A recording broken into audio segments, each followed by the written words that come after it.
Sì. Magari se lo vedi. Shame on me, conoscevo, interessante. Vita-Salute.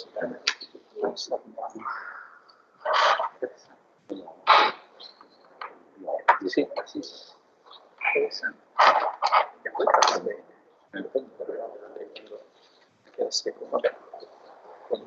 Quella che sì, cioè sono sempre i numeri da online.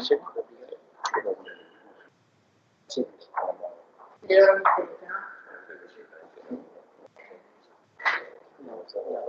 So good morning. Can you just confirm that you can hear me? Vanessa File. Good morning. So you should activate, okay, your camera. Hi Vanessa, how are you? Hi. So welcome to the discussion for the defense of your thesis. And Vanessa is discussing the thesis with Professor Giuseppe Pantaleo, and the title is The Role of Physical Activity and Smart Working as Possible Moderators of Relationship between Availability and Dimension of Living Spaces and Experienced Psychological Stress during the COVID-19 pandemic. So I just leave the floor in a minute to Professor Pantaleo to introduce the candidate. Yes. Hello, Vanessa. Good morning. Good morning. Good morning. So, Vanessa settled in a quite difficult period on exploration of the relationship of something that interested everybody during the COVID-19 pandemic, namely the relationship between living spaces, so square meters, for instance, at one's disposals, and then the levels of perceived or reported stress, psychological stress. And she reasoned in terms of a model moderation, whereby the moderating factors were physical activity and the so-called smart working that everybody experienced in that time. So I want to give actually a candidate presents the results and the sign. So go ahead, Vanessa. Thank you. I will share the screen. Can you see my screen? Yes. Okay. So today I'm happy to present my master thesis, and I will start with a brief introduction to the topic, then I will explain the content and the structure of the research, the method, the results, and then I will end with discussion and conclusion. In order to contextualize the research, it is useful to outline briefly the health emergency that affected the world starting from December 2019, the COVID-19 pandemic. And as you know, COVID-19 represents a new strain of coronavirus not previously identified in humans. And the most common symptoms are fever, dry cough, and tiredness. And usually they appear gradually. The 80% of patients recover without hospitalization, and older people and those with other medical problems are more likely to develop serious illness. For what concerns transmission, it happens primarily from person to person through small droplets of saliva. And the World Health Organization reports that at the moment there are no specific vaccines or treatments, but there are several ongoing trials. Here I reported a brief timeline to describe the history of the pandemic. In December 2019, there was an outbreak in China, specifically in the city of Wuhan, when hospitals received clusters of patients with a diagnosis of pneumonia. And after a while, the government decided to quarantine the city. At the end of January 2020, 7,734 cases were reported in China, and other 90 cases were registered from several countries around the world, such as Thailand, Japan, US, France, and so on. During the month of February, also in Italy were confirmed several new cases, especially around the Lombardy region. And in the same month, in the world were reported 80,000 cases, with the majority in China. At the end of the month, Italy became the European country with the bigger number of people infected. And for this reason, the government decided to take several restrictive measures to contain the spreading of the virus. The first strong measures were taken on March 8th with the creation of a single red area around the Lombardy region. And the day after, these measures were extended to the whole country. Institutions forbade movements of individuals, and restaurants and bar activities were allowed only from 6 a.m. to 6 p.m. Then another crucial decision was the closure of commercial and retail activities, with the exception of grocery stores, basic necessities, and pharmacies. It became also forbidden the public access to parks, public gardens, and to carry out outdoor activities. Then another decision was the closure of all the non-essential or strategic production activities. Only from May 4th, the lockdown started to become less restrictive. These restrictive measures had an inevitable impact on the psychological framework of each individual. Prolonged involuntary isolation leads to psychological negative consequences, such as increased stress levels. My idea was to focus on the importance of the house dimension and the number of people living in it, and the importance of the outdoor spaces. And hypothesized a negative correlation between availability and dimension of living spaces and perceived stress. In a house with a high number of people, an individual experience overcrowding and an increase in stress level.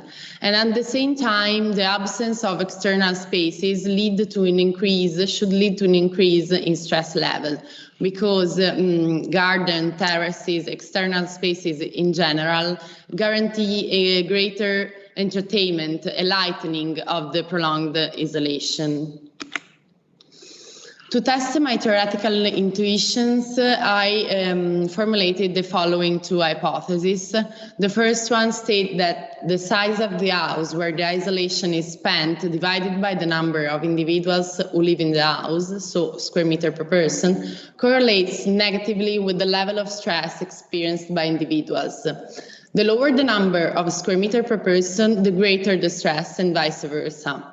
The second hypothesis states that the presence in the house of outdoor spaces, so garden, courtyards, terraces, will correlate negatively with the level of stress experienced by individuals.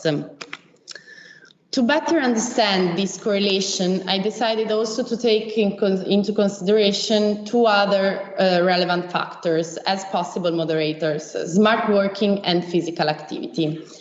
I expected smart working to increase the strength of the negative correlation between stress and indoor-outdoor spaces, because smart working can lead to an increase in levels of stress and anxiety. If an employee is forced to work from home, and if he or she is also forced to work in a crowded and small environment, the stress levels should far increase.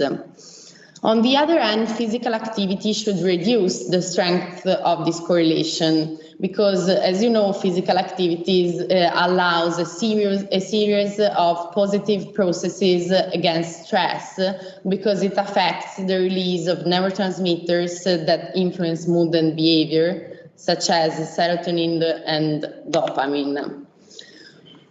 So, to test the relevance of these two possible moderators, I formulated two more hypotheses.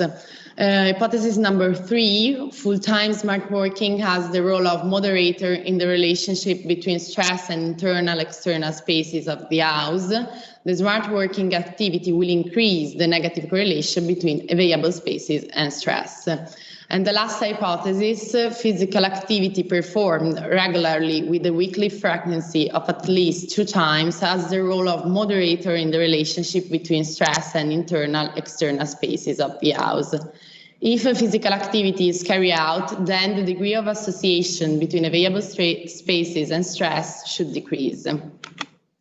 Here I reported the complete design of the research. So we have the living spaces, the correlation between living spaces and perceived stress, and the role of the 2 moderators. Regarding participants and procedures, 186 participants, of which 140 females, decided to participate to the research.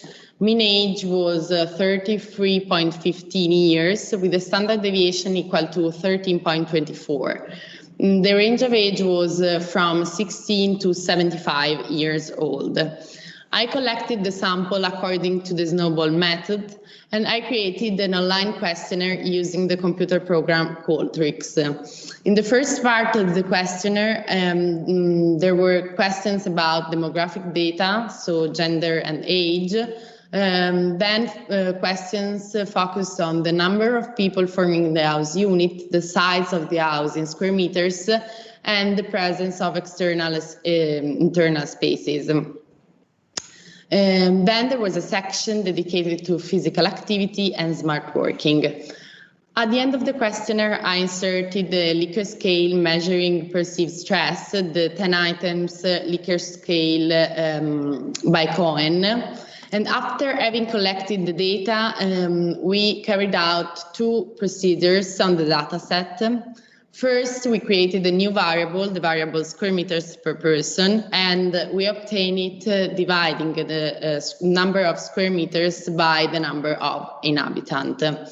Then we created an index, the stress measurement index, ranging from 1 to 5, where 1 represents very low stress levels and 5 very high stress levels. And we obtained this stress index summing perceived stress item scores and then averaging this sum. Let's pass to the results. Hypothesis 1 was disconfirmed. So there was no correlation between square meters per person and perceived stress, with the Spearman's law equal to -0.10. And later we will see a possible explanation of these results.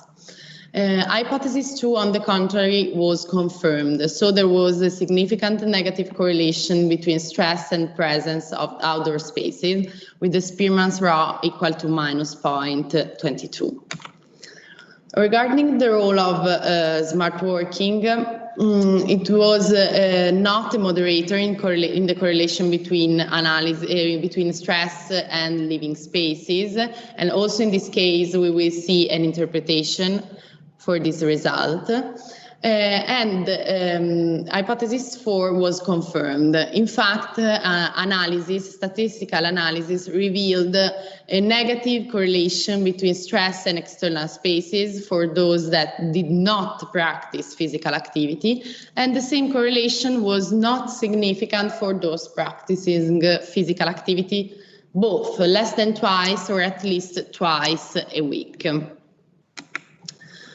As I said, there was no correlation between meters per person and perceived stress.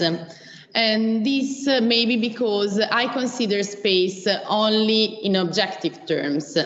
And maybe space perceived on a subjective level would have been a more explanatory indicator, because every one of us perceived the surrounding space according to personal habits and personal parameters.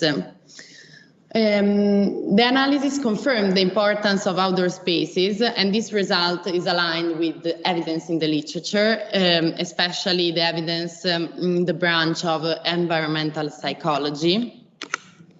Smart working was not significant, but this because only 9% of participants worked full-time from home, And so there was not a sufficient statistical power to detect the role of smart working. And it would be interesting to further explore this aspect in the future.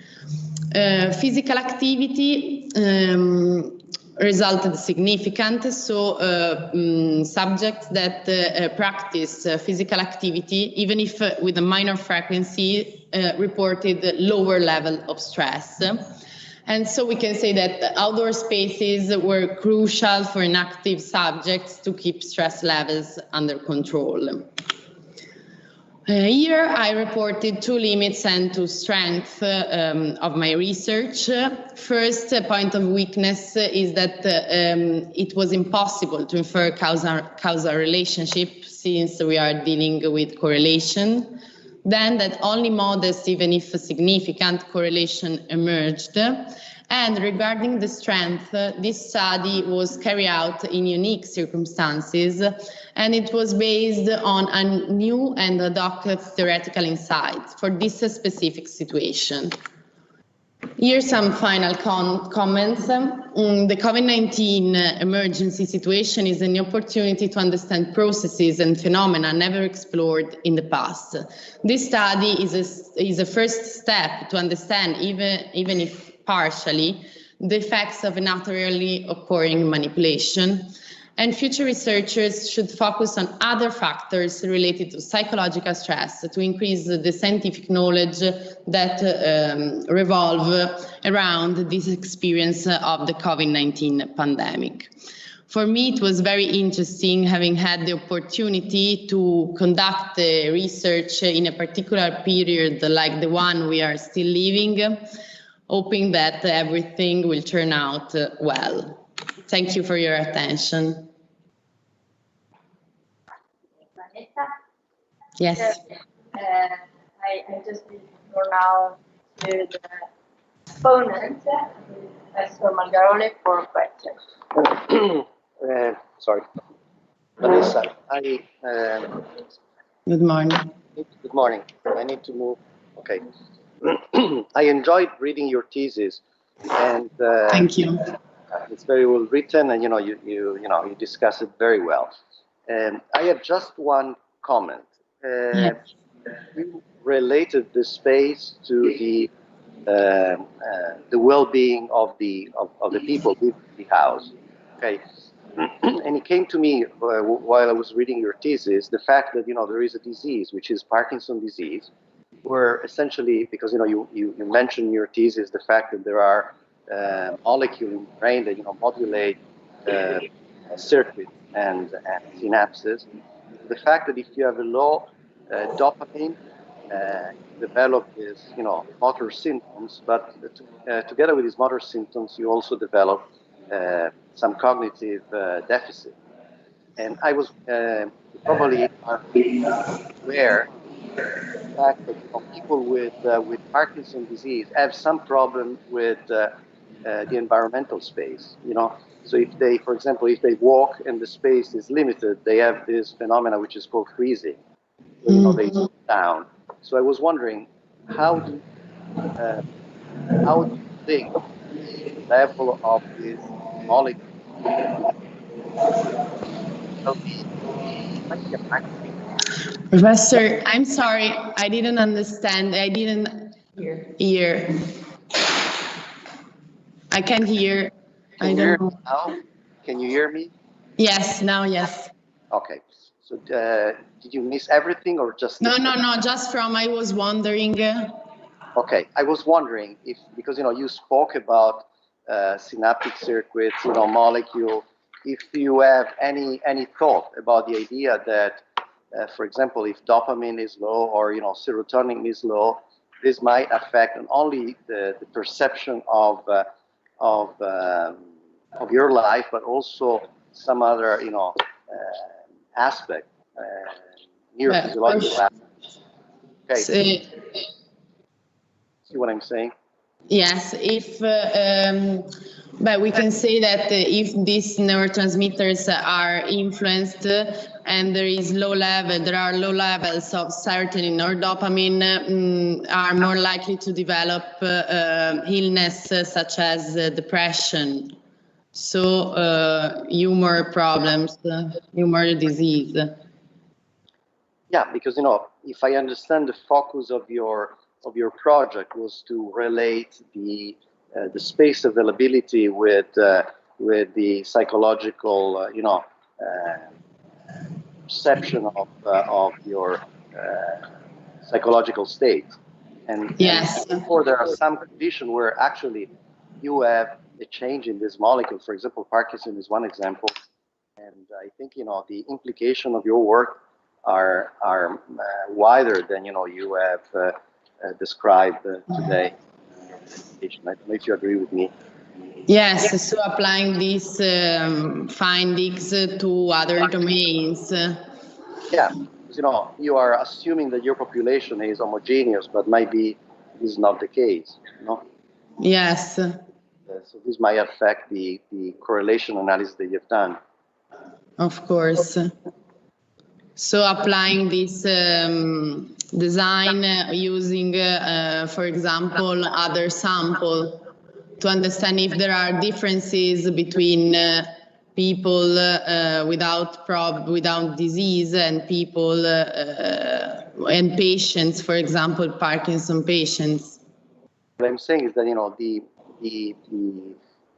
population you have studied probably is heterogeneous in one way or another, and so might be by selecting a subgroup of people, might be the result might change. Yes, of course. For example, I think if you have a subpopulation of people that have low dopamine, probably the result will be different, because for them state becomes more informed. Mm-hmm. Anyhow, I enjoy reading your books. Thank you very much. Okay, so other question?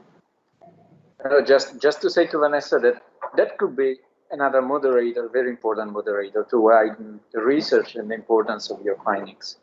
So thank you to Professor Margarot. The level of dopamine. Yeah. Yes. Thank you. Okay. Other questions? Okay, so thank you very much. So you should then wait until about 11:30. That we go overview for the four students. Okay, until will be called at 11:30 about. Okay. Thank you very much. Connect now, and then we will be. Okay. Thank you. Bye. Ok. Oh, facciamo l'applauso però. Ormai è collegata. Vabbè, allora.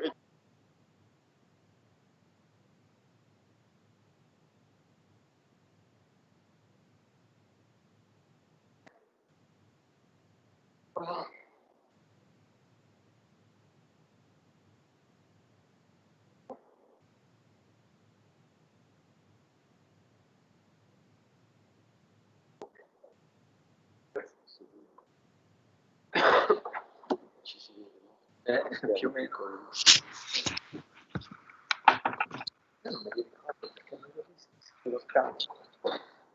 Okay, so good morning, Clarissa, and welcome to the discussion of the day.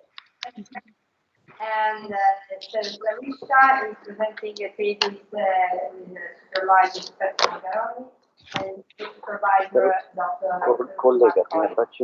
And the title is Evaluation of Group Dynamics in Mediation Groups for Generative Ecology.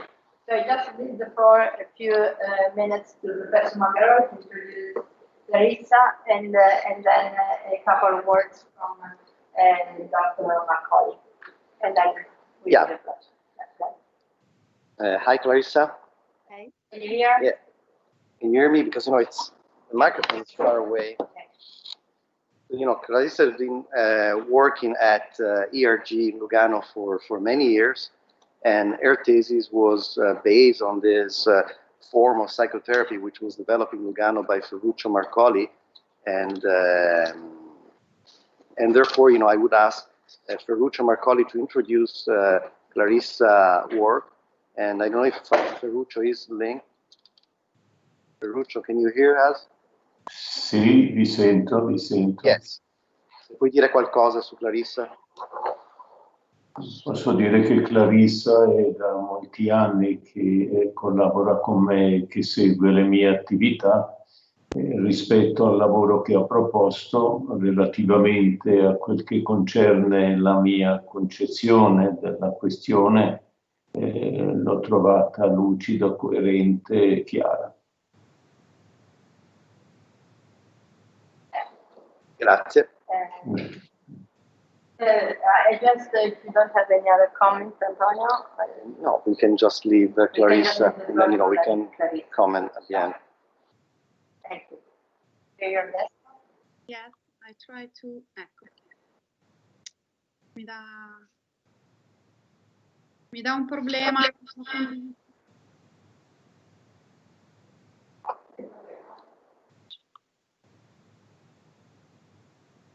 Devo uscire e provare a riattivare perché non riesco a vedere perché Non riesce a fare condivisione, no? anche se mi dà che lo schermo. Provo a uscire, mi richiamate? Allora, prova di aprire la presentazione. Aspetta. Cosa sia? Io lo faccio perché sono molto bravo. Non sarebbe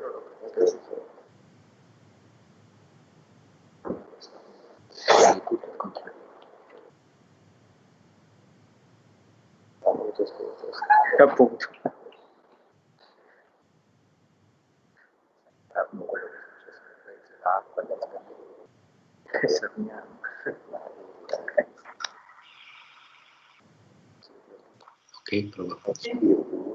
Ok, adesso funziona. Sì. Molto bello, sì, vero.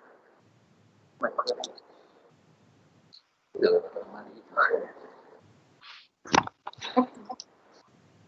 Vedete? Sì. Okay, thank you. Thank you. Good morning to all. It's my pleasure to present you my research, and I will start briefly with two concepts of the background. So mindfulness meditation has become one of the practices adopted in Western psychology to reduce stress, cope with suffering, and increase well-being through the development of awareness and attention to the present moment. First-generation mindfulness-based interventions are born 30 years ago thanks to John Kabat-Zinn, who developed the famous MBSR. Nowadays, we speak about second-generation mindfulness-based intervention that goes through, and there is an integration of Buddhist philosophy. Both models are characterized by a dynamic structure organized in 8 2-hour and 1-day weekly encounters. Generative psychology and method of fare storie were developed by Ferruccio Marcoli on the foundation of the thought of Melanie Klein, Wilfred Bion, Elliot Jacks, and others. And some key concepts of his model are interesting for this research. Bion's theory of containment, in which the container, so the mother, and the contained, the child, are in relationship, and this dynamic relationship is essential because it's the formation of the thinking apparatus. Then,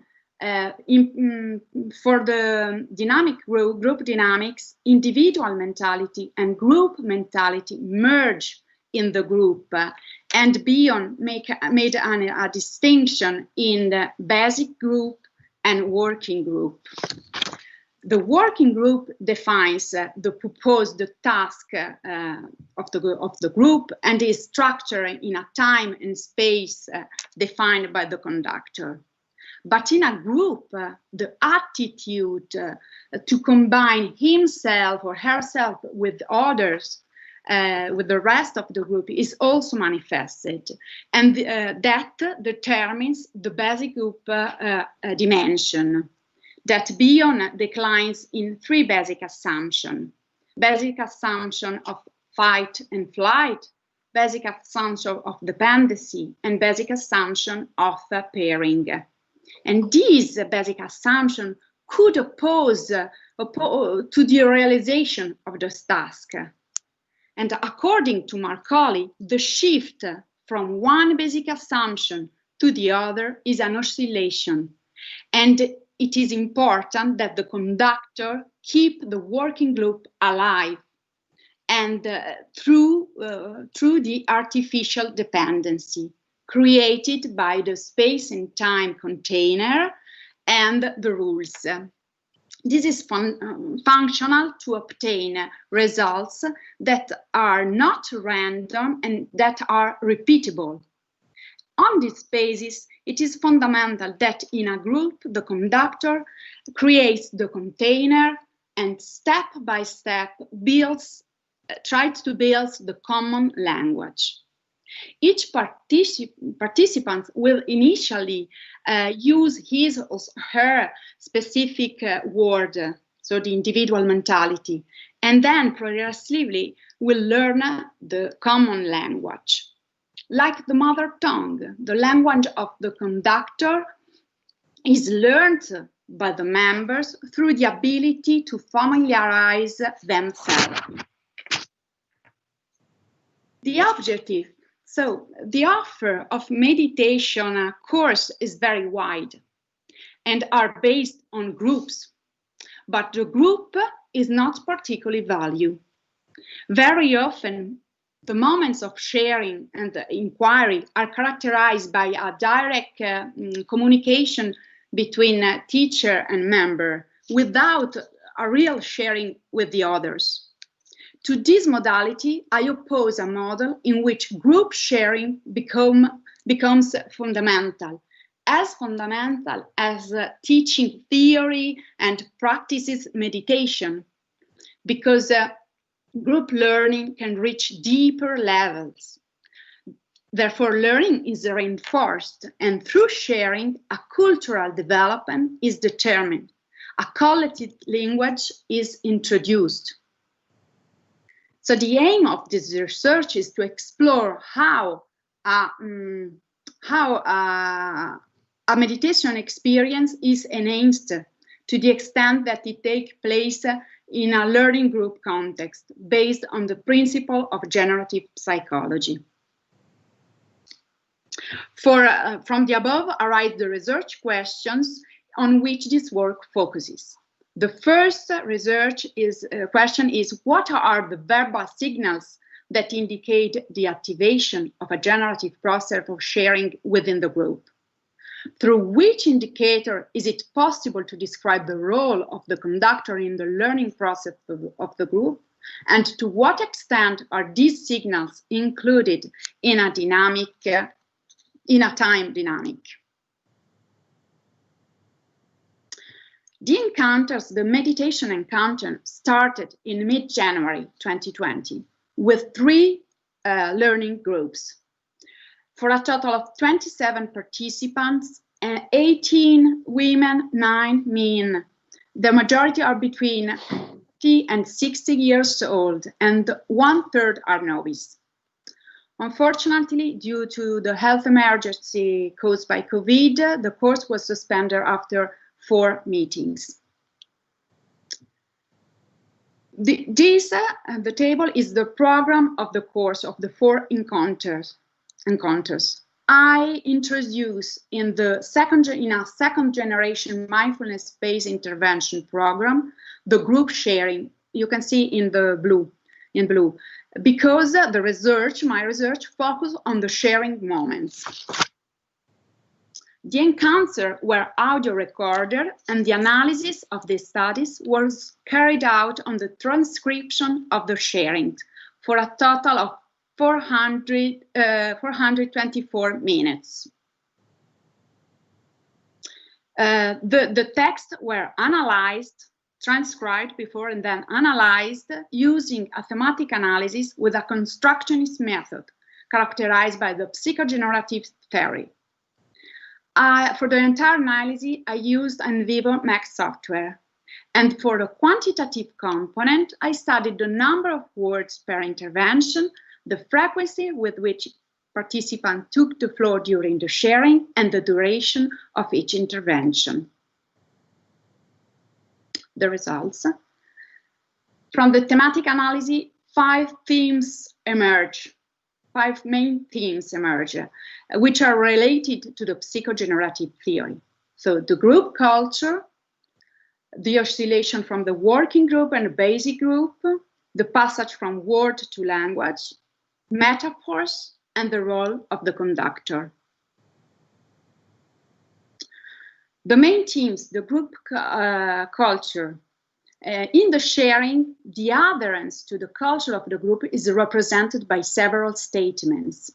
Io pratico mindfulness da un paio di mesi. Devo dire che mi sta aiutando. Arriva un punto in cui ti senti, per quanto mi riguarda, una pentola a pressione, con questo coperchio che sta per scoppiare. E allora devo dire che nella mia esperienza noto che effettivamente questa cosa mi aiuta, mi alleggerisce. Then we notice that in group A, half are beginners. In group B, all have already had some experience of meditation. The difference emerges in the sharing. It is interesting how in group A, only one person, already meditator, refers to the experience of meditation in group. And in group B, there are different people who notice this modality and perceive the difference. Ho notato che farlo in gruppo mi rendeva un po' agitato. Non ero rilassato come quando sono a casa. Anche per me, come hai detto tu, ho sentito la difficoltà di fare meditazione con altre persone. Il fatto di non poterla interrompere oppure disturbare la meditazione degli altri, di non essere libera. The group has just formed. The culture of meditation is on the background, and the transition between individual mentality and group mentality needs time. It is difficult to find oneself in a group because the presence of others can move emotion of fear, of shame. But at the same time, there are also those who are already prepared and feel that practicing together is an added value. Prendere spunto anche dall'esperienza degli altri può essere interessante. Another person say, io come te mi sono trovata a mio agio, non ero infastidita, anzi mi piaceva l'idea di respirare tutti insieme nella concentrazione. Il gruppo mi ha dato conforto. Sentivo una bella energia, ero da sola, ma non ero sola. The stories follow one another, and there are many examples where other members refers to what another colleague said earlier. This is demonstrated by the use of expression, such as me too. In the complete set, there are 64 examples. Thanks to the group, something more emerges. Devo dire che se all'inizio facevo un po' fatica a stare in gruppo, adesso invece ho più facilità. And here we begin to glimpse the use of common language. Words such as awareness, breathing, practice, calm, feeling of warmth, meditation are increasingly found in the sharing.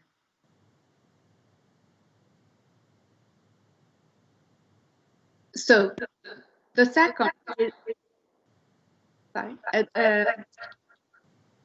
the second main topic are the working and the basic group. Thanks to the oscillation from one to the other dimension, we can reinforce the learning experience of meditation. We can observe the shift of a person within the same encounter. The subject tells nella pratica di oggi non ero molto presente, cercavo di ritornarci dentro perché avevo 1000 cose nella testa. Sono successe tantissime cose oggi, proprio oggi, per me purtroppo non tanto positive, però cerco di affrontarle comunque. Il pensiero va via, poi torna, cerco di essere qua. Infatti quando hai detto cerca di visualizzarti, mi vedevo un po' con la faccia triste. Quello è quello che c'è, e piange. And then, in the next sharing, after having practiced together, the same participant said, è stato un percorso interessante e infatti questa volta sono riuscita a calmarmi molto, più, aspetti che qua non vedo, cioè sono molto più calma adesso di prima.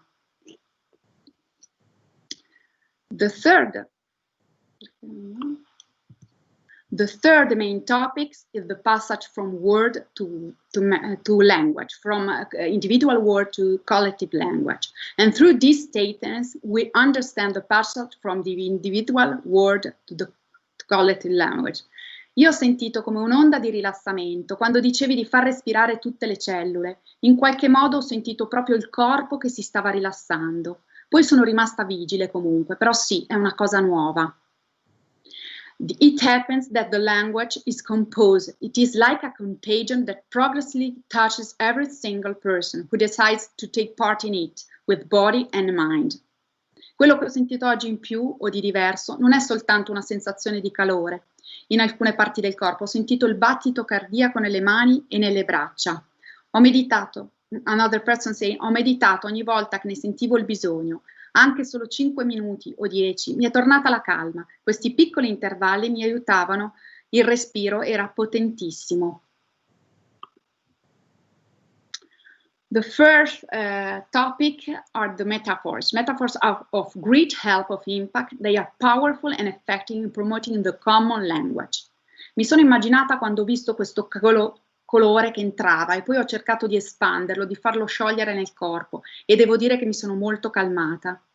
People take possession of them so naturally that they seem to be their own expression. They form the basis of the common language. L'ho vissuta come la pratica più potente. Sono riuscita subito a immedesimarmi, a calmarmi in questa visualizzazione e mi ha riportato a vivere la radicalità. Io non ho vissuto l'albero come se fosse a tempi della vita, l'ho vissuto in modo completamente diverso, mi sono sentita ricentrata, radicata e stabile. The last topic is the role of the conductor. The figure of the conductor is a key role in the developing a climate of trust in the group that can facilitate deep and vital learning. Mi riferisco alla meditazione guidata perché comunque ti ascolto e quindi mi concentro sulle tue parole. La mente si concentra su di te e si allontana un po' meno.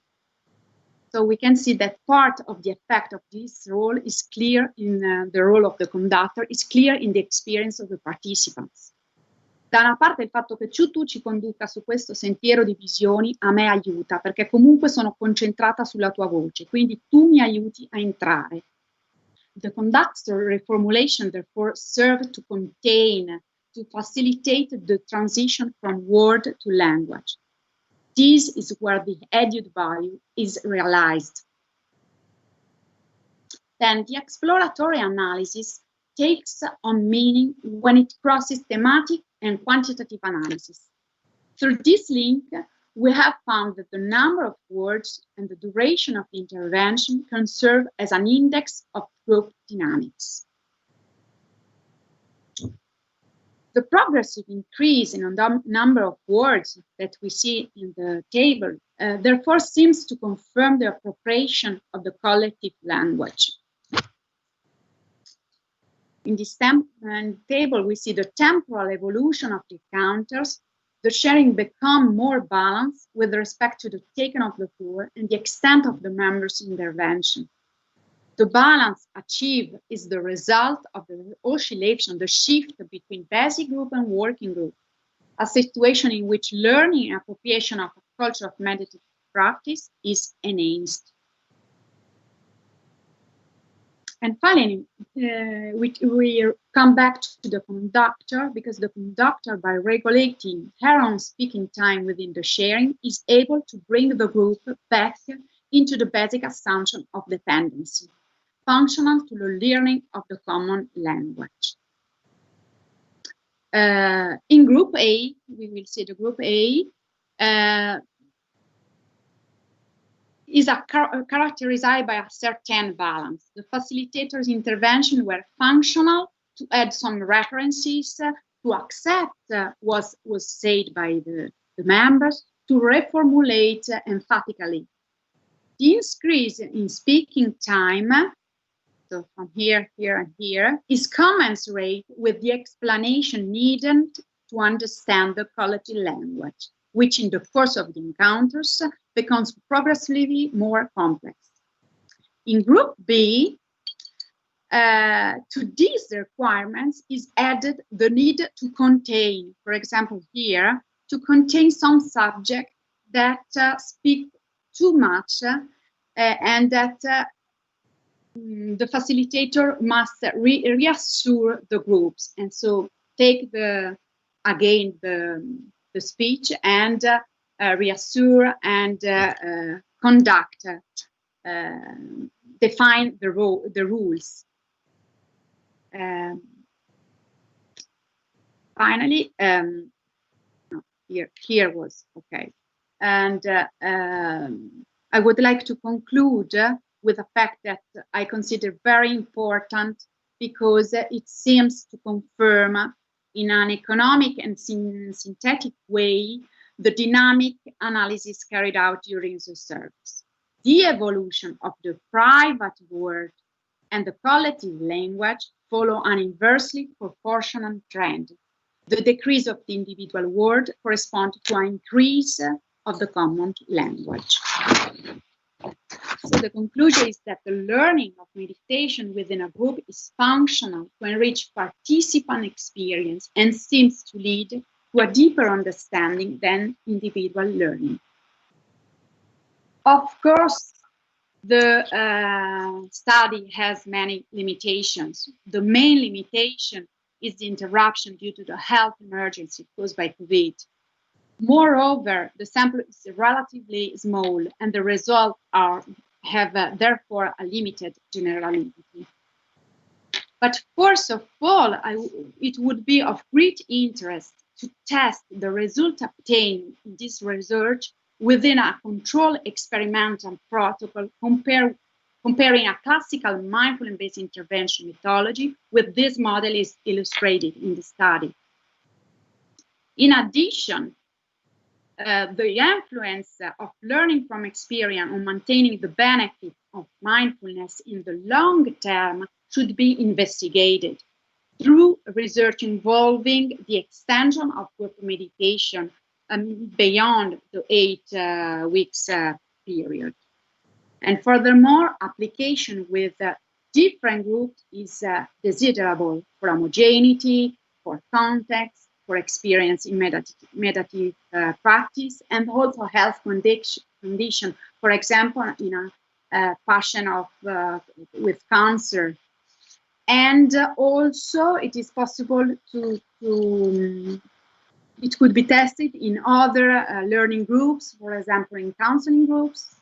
And in conclusion, the comparison between the principle of generative psychology and the learning of meditation could lead to the structuring of a new model, which takes up the principle of fare storie, the method, and re-elaborates them for the specific learning of mindfulness meditation.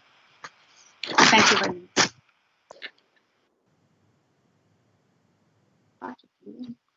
Thank you very much, Larissa. And this is for our opponent, Professor Pantaleo.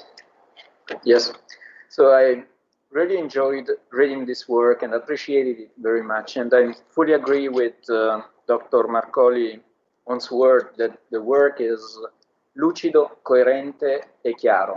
And so I perfectly agree with this.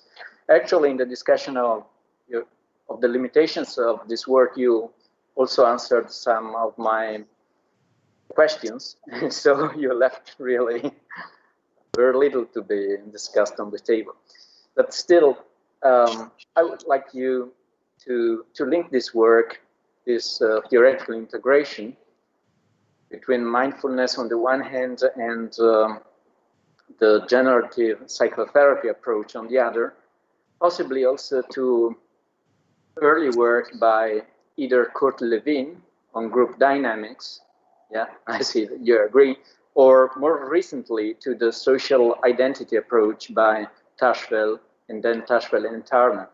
Because in this latter case, it would be relevant to have a sense of the degree of social identification with the group or the group prototype. So what do you think about this? I think it is possible to do new research and integrating many different theory. In this case, I do with the psychogenerative theory, but also with the identification theory of Tashfel could be possible. And it's interesting because the Buddhist philosophy speaks about a non-identification, so the non-self. Right. And also is another facet interesting too. Which actually John Turner, then one of the followers, so to speak, or prosecutors of Tashfel, talked about expressly about the level of depersonalization or identification as human beings, so at a higher level, hierarchical level. So yeah, that's right. I mean, I agree with what you say. Okay. Fine. It's fine for me. Okay. Yeah. Thank you very much. Other questions? Okay, there is no other question. Then we thank Marita very much, and we will then discuss your thank you.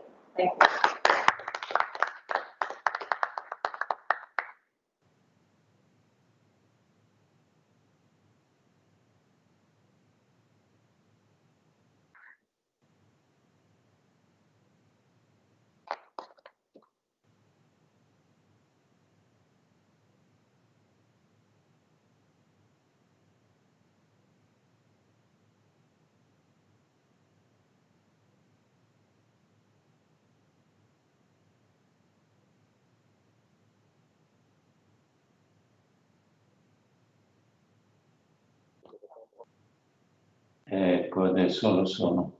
Voilà, che ci sono. So, Enrico. Buongiorno, good morning to everybody. So, and welcome to your session. And here is again supervisor, Professor Antonio Magaroli, and supervisor Dr. Marcoli. The title of the thesis is A Bridge Between Generative Psychology and Effective Neuroscience, Misunderstanding and Self-Perception Evaluation by the Semantic Differential. Please. Hello, Enrico. Hello. So, you know, Enrico has been working for many years at ERG, you know, where he has essentially learned and applied his this theory, which is called, you know, psychogenerative form of, you know, generative psychotherapy, and the founder of this school is Ferruccio Marcoli. So I would ask Ferruccio to say a few words about Enrico. Ma quello che posso dire è che si tratta di uno studioso che opera in modo perfino troppo meticoloso per certi aspetti, comunque capace di contributi ricchi e stimolanti. Le esperienze regresse che lui ha svolto e quello che lui riesce a portare lo mettono nella condizione di sviluppare anche pensieri nuovi e originali, e penso che il lavoro che lui propone è un lavoro che dia la prova di quanto sto dicendo. cui auguro Enrico una buona presentazione. Grazie.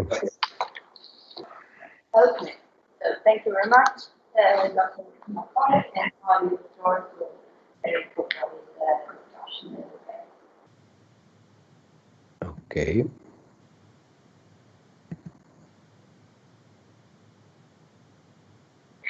Can you see my presentation? Okay, can you see the presentation? Yes. Okay. So, thank you very much.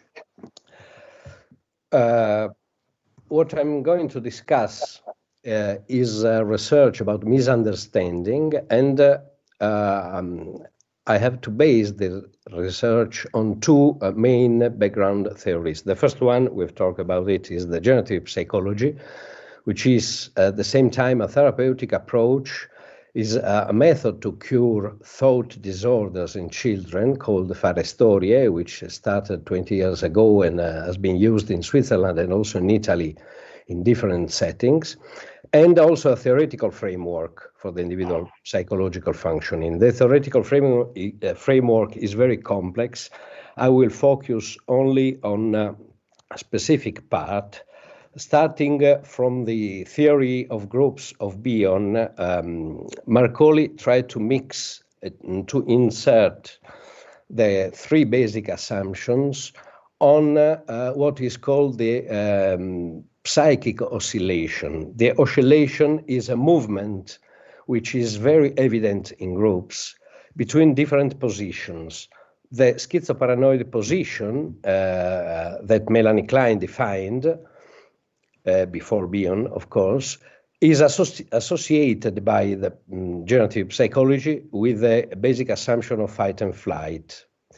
The depressive position is associated with the basic assumption of pairing, and the maniac depressive position is associated with the basic assumption of dependency. What is interesting from our point of view for this research is the different organization of two concepts, two constructs, which Bion defined and Marcoli enhanced in a certain way, which are the proto-sentiments, love or hate, a sort of very basic and primal emotions that everybody experiments, trying to deal with persecutory anxiety, which is typical of this area, or depressive anxiety, which is typical of this area. So, in the schizoparanoid position, the love and hate are disjunctive, love or hate. In the depressive position, love and hate are conjunctive, so love and hate. But there is also a third area, which is the most interesting from my point of view, the area of misunderstanding, where, as you can see, love and hate are confusing, love and or hate. So the idea was to look for a system to measure or to assess in a certain way, linking love and hate proto-sentiments with basic emotions. And I found it in the primary emotional systems theory of affective neuroscience defined by Panksepp. So what I assume is that we can interpret links love and hate as the two super factors of Panksepp primary emotional systems, which are, as you can see in this slide, positive and negative emotions. He defined actually 7 systems, but he didn't include the last for a problem of bias in his investigations on human personality. So he concentrated only on the 6 systems that you can see here. Seeking, play, and care are on the positive side. Anger, fear, and sadness are on the negative side. What is interesting, I think, in this idea is to follow in a certain way what Professor Pantaleo said before, to try to make in dialogue the psychogenerative theory, which is a theory based on psychoanalysis essentially, with neuroscience, and also with some specific theories of social psychology as social identity, for example. The assumptions that I did were that I can measure misunderstanding by comparing self-perception and peer perception in a small group, and that I could try to compare the level of the degree of misunderstanding with the presence level, also dynamic level of positive and negative emotions, considering that these are representative of the love and hate proto-sentiments. The last part of the research is dedicated to a different approach that I wanted to introduce to compare with the results from the semantic differential, later what I adopted, with a narrative approach. The idea was essentially to mix a sort of nomothetic study with the ideographic part, which is, in my opinion, is always essential when you deal with small groups. So the sample is a small sample composed by two groups, the first one of 10 people and the second one of 8 people, with a composition of female-male of 70-30%, more or less, similar in both. The main difference is the time of activity of the groups. The first one was 33 months, when in July we did the measurements, and the second one, 10 months. Let's go to the materials. I used two different tools. The first one is the semantic differential, and specifically I built a semantic differential, a general one, and a specific one with based on affective neuroscience, using the 24 adjectives that the School of Panksepp defined when they prepare the personality scales. These 24 can be divided in 6 groups of 4, each of one is related to one of the 6 primary emotions. The other instrument, the other tool, is the affective neuroscience personality scale, has been translated and validated also in Italian. So I only adopted this just to check if some information had needed a comparison with the personality scale. This is the timing of the investigation. We administered with the first group in early July, and with the second group at the half of July. The first day, the semantic differential, self and peer. This means that every subject had to fill in one copy of the differential, semantic differential for him or herself, and one copy for each colleague. So 10 copies for each subject in the first group and 8 copies in the second group. They hated me, really, because I obliged them to do this in one day. The day after, they received the ANPS, and in the second group, I also to fill in a second differential, indicating the ideal self.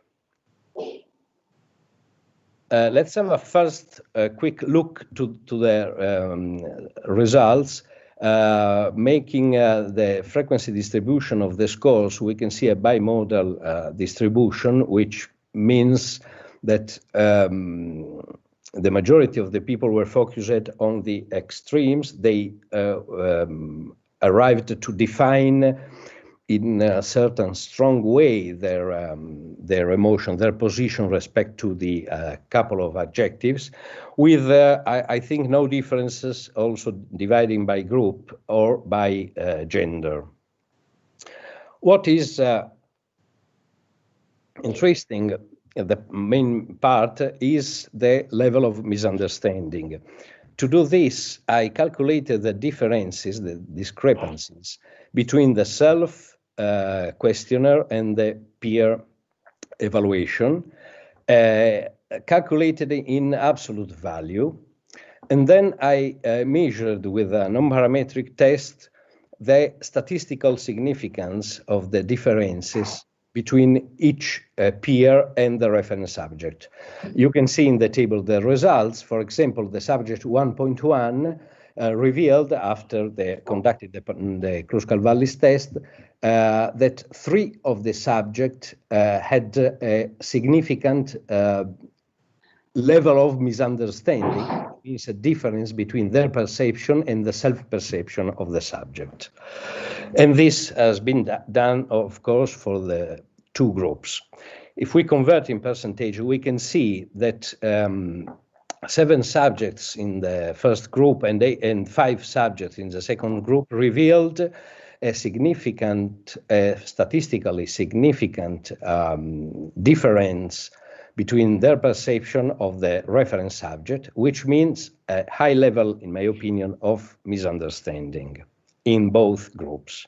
I tried also to compare by group to see if there were differences between the level of misunderstanding, and I didn't obtain a statistically significant difference, which probably means that this moment or in this situation, the duration of group activity did not affect the degree of intragroup misunderstanding. This is actually the first result: high degree of misunderstanding and no significant difference between groups. Then I passed to study the results of the situation of L and H affects. What you can see here is the total discrepancies, differences, self-peer, divided by negative and positive emotions. And we can see that negative are in both groups higher than positive emotions. In my opinion, this means that the degree of misunderstanding in the groups is due to a greater extent to the perception of the H links. If we see at the sum of scores, in this case, we are not measuring the differences, but the scores of self-perception for each individual, we can see that in both groups, positive emotions are higher than negative emotions. This leads to the third result, that when subjects assess their emotional state, they perceive higher love proto-sentiments than hate proto-sentiment. Now, it's interesting in this case, see if these differences by subject are statistically significant. For example, the subject 2.6 here and 2.7 seem not to show a significant difference. It's higher anyway, the positive, but with not a big difference with the negative. To do this, I conducted another non-parametric analysis, and I realized that there was, for some subject, a significant difference, and for other subjects, no, between the negative and the positive perception of the self.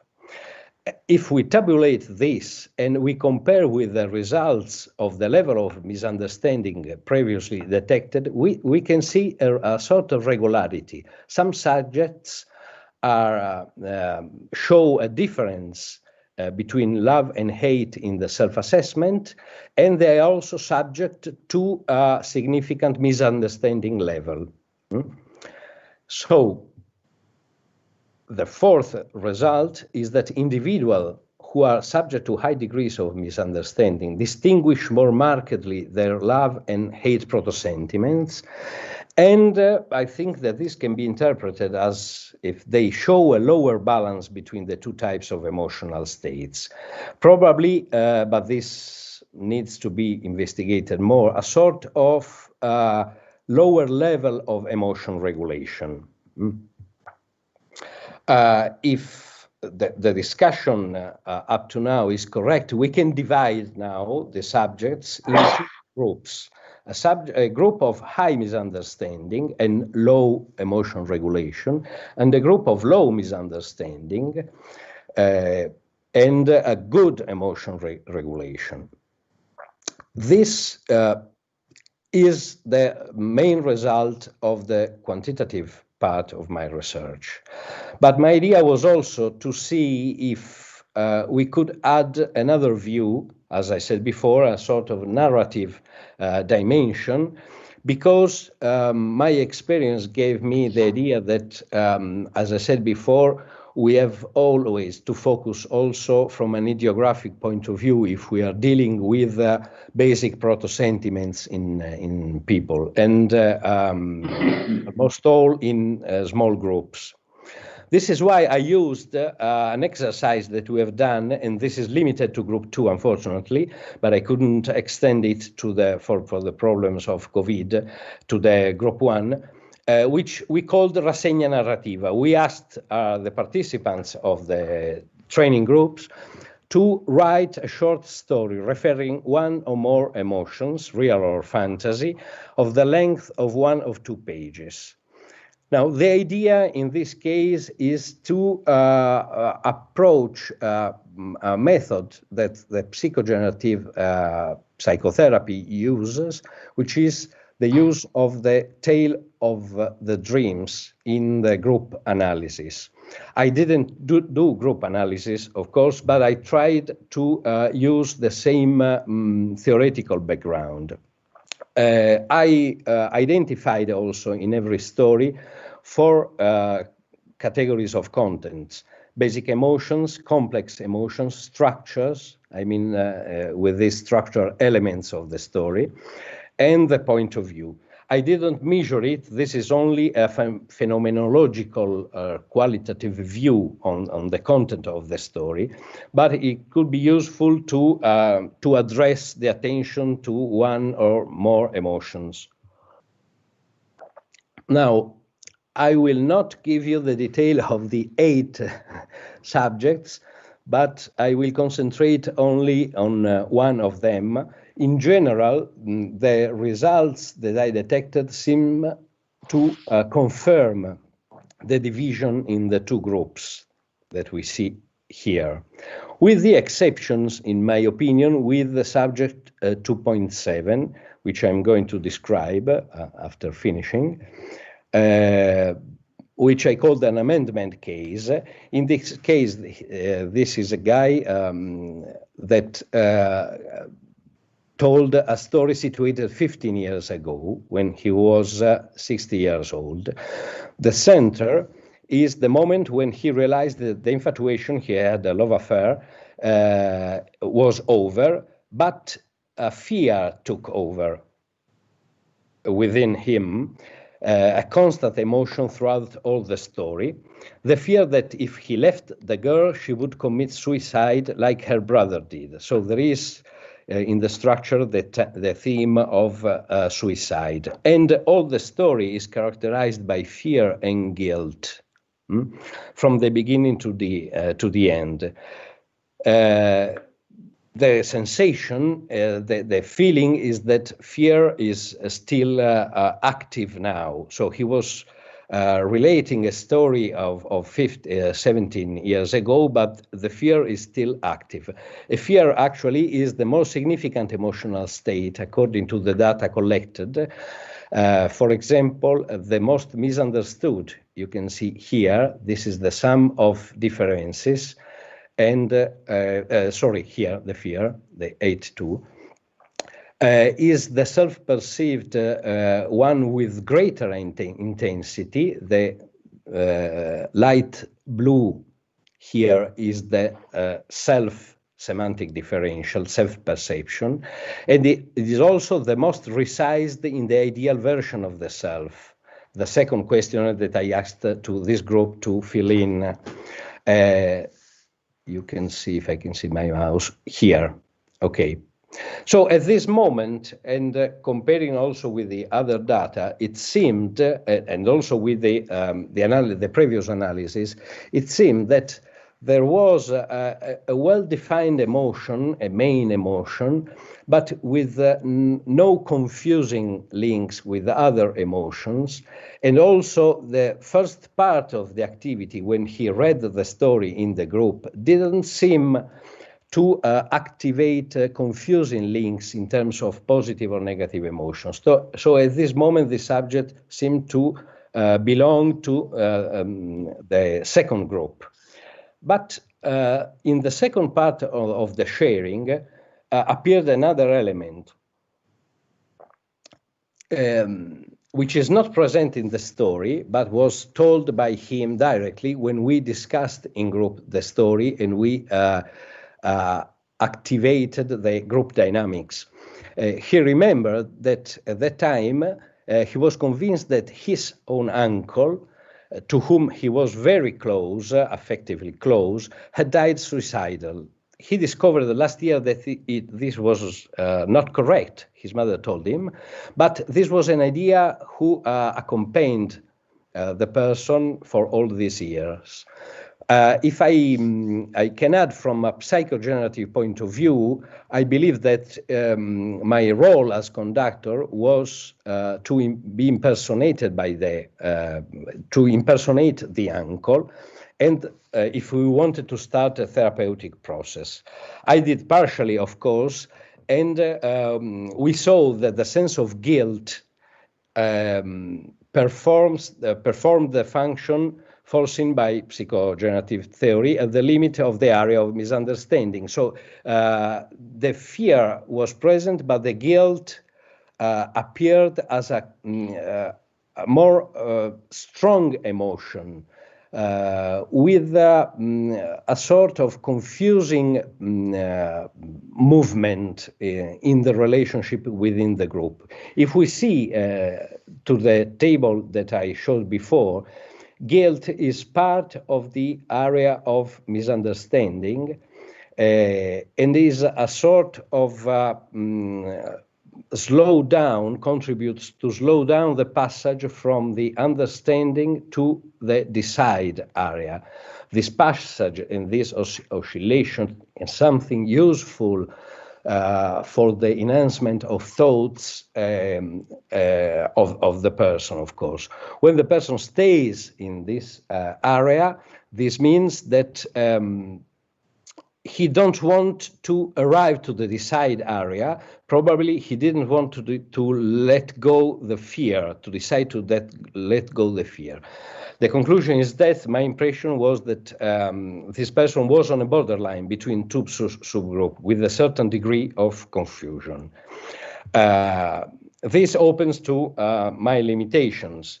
Of course, the first one is the sample, magnitude and composition of the sample. The first idea was to extend the study to a third group within the Istituto Ricerche di Gruppo, but also to 4 or 5 groups in the School of Sport of Monte Tenero, but we couldn't do it for the COVID emergency. The second limitation is time. As we saw with the last case that I discussed, it is could be very interesting to study a dynamic evolution of these groups with these tools to see if effectively the semantic differential is a good index of misunderstanding, and to see also how to integrate the data coming from semantic differential with the ideographic view of the narrative approach. The third limitation is that we only focused on some emotions. The basic emotions need to be better defined or extended. This is what also Panksepp suggested. And we couldn't include the last dimension, which is actually very important for our functioning in general and also in the psychoanalysis. The last limitation is more a wish. I would like to integrate this research with a neuroscientific experimental setting, focusing maybe on some of these emotions with a small number of subjects, but with a detail of the functioning. I think that this is all. Thank you for your attention and patience. Okay, thank you very much, Enrico, and I ask Professor Pantaleo comments. Yes, so thank you. Again, it was a pleasure to read this thesis. again, the thesis has been well thought and also organized, implemented, the data collection, the analysis, the conclusions, and so very, very good work. Thank you. You're welcome. I also appreciated the interrelations between different theoretical domains and the coherency you brought in doing this. And just one word of caution, but it's not your responsibility, of course. When you state the negativity of some results, you may run the risk of some false negatives because of the limited sample size. So you have basically power issues which would affect both your positive results, so significant results, and also the negative results. So I would be cautious when saying there is no relation. But on the other hand, I really very, very much appreciated your approach of discussing the data case by case, subject by subject. So you went into the single frequency distributions, into the single answers. And this is something that may sound as old-fashioned, but it's really very instructive to look at the raw data and then to aggregate them in more complex figures. So I appreciate it very much, this. And so the question is actually, do you intend to go ahead to prosecute this line of research after the pandemic, for instance, or to extend this line of research while working professionally? Yes. First of all, I agree with what you said before, and my idea is to continue. For example, the first idea was to compare these two groups with a new group that had to start, and we couldn't do it because of the lockdown, where which will not be a training group of counseling, but is a personal evolution group with different settings. Because, for example, I agree with the cautions that you said. I'm not so convinced that there are no differences between two groups with different times. Probably this must be investigated more. I had to show the results that are obtained, but I'm conscious that they are probably limited for the sample, no? And the other idea, according with the proposal of Ferruccio Marcoli, is to extend this, for example, to the School of Sport of Monte Tenero in Switzerland. We have a very famous, important school where we can compare with different classes at different level and do this kind of work. Maybe this could be also part of a future thesis from the master, for example. Right. So good luck, really. Thank you. I really appreciate it very much what you have done. Thank you. Thank you very much. Okay, thank you very much. So we would thank Enrico again. Thank you. Thanks to you for everything. And wait, just. We'll see by person one of the next days, I hope. Okay, bye-bye. L'ultima online. E poi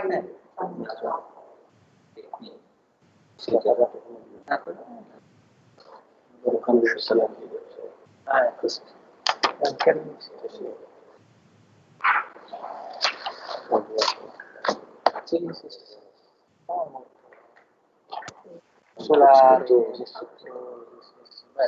Hi. Good morning, Leo. And welcome to session. So your thesis is Supervisor Professor Peter Schultz, and the title is The Impact of Psychological Empowerment on Health Information Processing, an experimental study in the field of sleeping disorders. The speed to Professor Schultz. Hello, teacher. Can you hear me? Can you hear me? Yes. Okay, good. Welcome to this panel step. The teacher was interested in studying two major concepts in the field of health psychology. These are actually the empowerment and the literacy concept. And mainly she was interested in one question, that is there any chance to kind of manipulate empowerment as well as literacy? And secondly, is there any kind of interaction between these two concepts? She set up the study on her own using material which she herself actually prepared, and was very autonomous in conducting the study. So I leave the floor to you, and yeah, good luck with the presentation. Okay. Thank you. So please share your laptop. Can you see the presentation? Yes. Okay. So good morning again. My thesis is about the impact of psychological empowerment on health information processing. It was an experimental study in the field of sleeping disorders.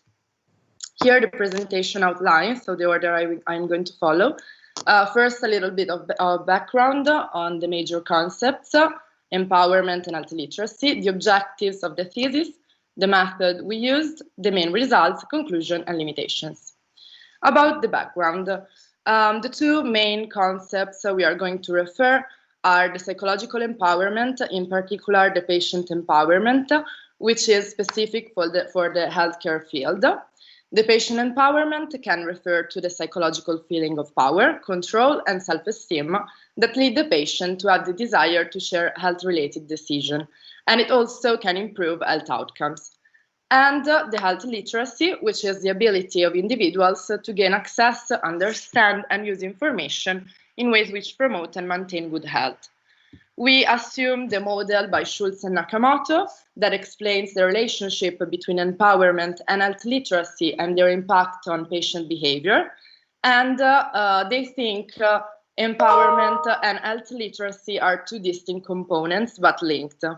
So what you can see from the model, when one owns high empowerment but low literacy, he is in danger of bad health choices. While if it owns high health literacy but low empowerment, the patient will be dependent on the physician. On the contrary, if one owns high empowerment and high health literacy, he will be an effective self-manager, what we can call an expert patient, who is well informed about his disease, how it affects him, the treatments, and who is involved in its management. So the expert patient owns both high psychological empowerment and high health literacy. We aim to investigate the relationship between psychological empowerment and health literacy in the context of sleeping disorders. Why did we choose this context? Because health literacy and empowerment have a great impact on self-management of chronic diseases, such as sleeping problems. To be specific, we took into consideration insomnia, which is the difficulties in falling asleep, disrupted sleep, and early awakenings. To be diagnosed by insomnia, the symptoms have to last at least 3 times per week for 3 months. And it is a widespread problem in Italy because 1/3 of the general population complains poor sleep or experiences insomnia symptoms. For all the available therapies, the patient requires self-management skills. The objectives of the thesis, as we already said, are investigating the relationship between health literacy and empowerment in the context of sleeping disorders, but also their influence, their impact on consumers' health behavior. Additionally, we wanted to investigate further the need for empowerment to be supported by the knowledge in this field to lead to effective and safe health behaviors and health-related choices. Our starting point was the research question, which is how literacy and empowerment as two distinct components interact with each other. This was an experiment, a real experiment with a 2x2 between subject design, which means that each participant was randomly assigned to one of the 4 conditions, and it has been developed in 3 phases. First, the pre-manipulation phase, where knowledge and previous experiences with insomnia have been measured. Secondly, the manipulation, where we have 4 conditions that I'm going to show you in a bit, that differed for the type of information and the amount of information. And thirdly, the post-manipulation phase, where we measure information recall, empowerment, risk propensity, value of expert opinion, decision difficulty, need for more information, and the outcomes, intention to buy and recommend the drug. Those 2 are the informative conditions.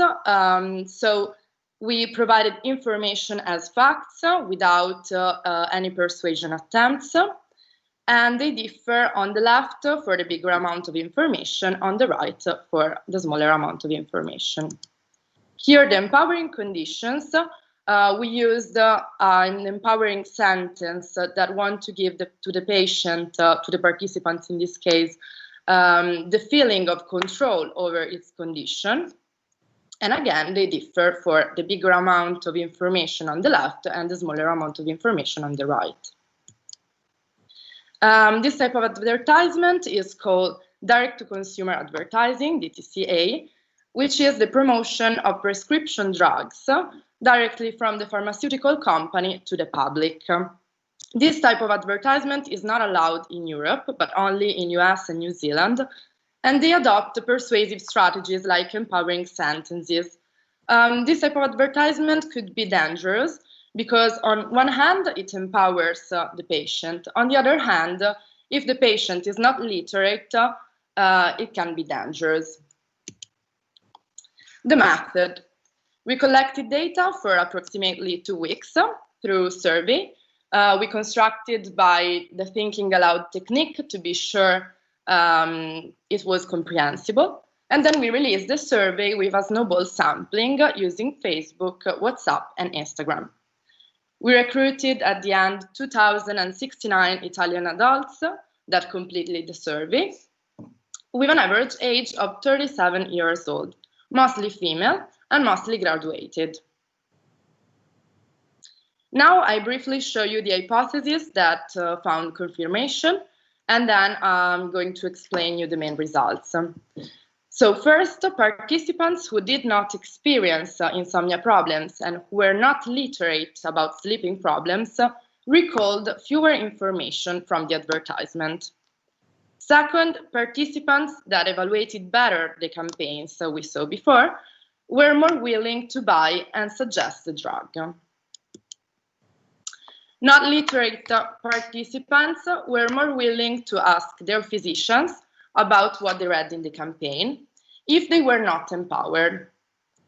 Then more literate participants were more willing to look for more information, especially if they were empowered.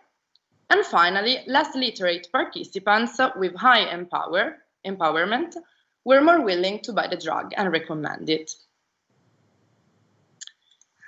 The results. Participants' knowledge was medium on average. You can see 3.30 on average. And the recall, instead the recall was very good, 5.26. The risk propensity, what you can see, risk and risk 2, which were the 2 items of risk propensity, stated for how likely a participant would have asked to the doctor about the information he read in the campaign, and also about how likely he would have talked to the doctor about sleeping problems. And it was medium on average. The need of information instead was pretty good, 5.82 and 5.62. While the empowerment was not as high as we expected. So probably the manipulation did not work as it was expected, because you can see on average was 4.007. In fact, participants showed a greater empowerment in the informative conditions and not in the empowering conditions. And finally, the evaluation of the campaigns was 3.12. So again, medium. The correlation matrix highlighted some patterns of results we also found testing the hypothesis. Some of them are interesting to be reported. For example, the message evaluation, the better was the message evaluation, the higher was the empowerment showed. And the higher, again, the better was the message evaluation, the higher was the intention to buy and to recommend the drug. On the contrary, the higher was the empowerment, the less participants were asking to the doctor what they read in the campaigns. You can see the negative correlation, point 14. To test the last three hypotheses that were those ones, we look for the interaction effect, so the interaction between the two levels of empowerment, high and low, and the two levels of health literacy, high and low again, for the health behaviors. In this case, risk propensity, need for more information, and intention to buy. About the risk propensity. So here, the empowerment made the difference, which means that not empowered participants, you can see the blue line, were the most willing to ask to the physician about what they read in the campaign. And especially, but with a slightly difference, because again, it's the empowerment here that makes the difference, if they were low literate. So basically, the most willing to ask to a physician were not empowered and low literate participants. The second interaction effect we found is about the need for more information, and here was the knowledge that made the difference. So you can see in the graph that high knowledgeable participants, and with a slightly difference if they were high empowered, were more likely to seek for more information about the drug. So you can see the green line, and in particular, high knowledgeable and high empowerment empowered the green point on the top. Finally, the last interaction effect was for the intention to buy. Here again, the empowerment made the difference, which means that participants that were empowered, you can see the green line, were more willing to buy the drug in the advertisement, especially with a slightly difference if they were low literate. So the most willing to buy the drug were the low literate and high empowered participants. What we can conclude? We can conclude first that Italian population prefer campaigns that provide a sufficient amount of information, but presented as facts with no persuasion attempts. In fact, greater empowerment was shown in the informative condition with a bigger amount of information. Then, knowledgeable participants looked for more information about the drug, especially if they were empowered. Sorry, devi andare a rispondere. Especially if they were empowered. Empowered participants were less likely to ask information to the doctor, but more likely to buy and recommend the drug. So what we can conclude, what gives us reason this pattern of results? First of all, we found support for Schultz and Nakamoto model.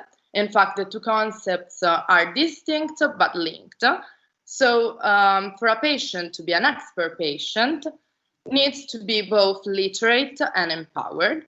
And secondly, we found support that the empowerment needs a good knowledge to lead to effective health choices.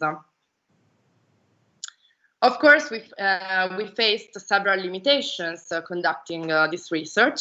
First of all, we deliberately assumed the model of Schultz and Nakamoto because actually in the literature there's no consensus on the relationship between empowerment and health literacy.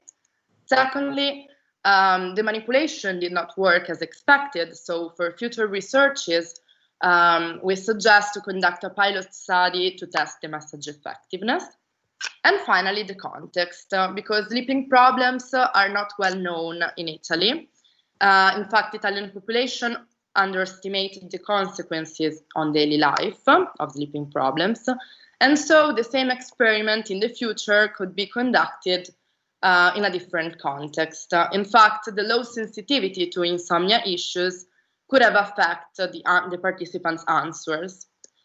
But also DTCA, so this type of advertisement we created, is not allowed in Italy. Therefore, people probably looked at the campaigns, the empowering campaigns, with skepticism.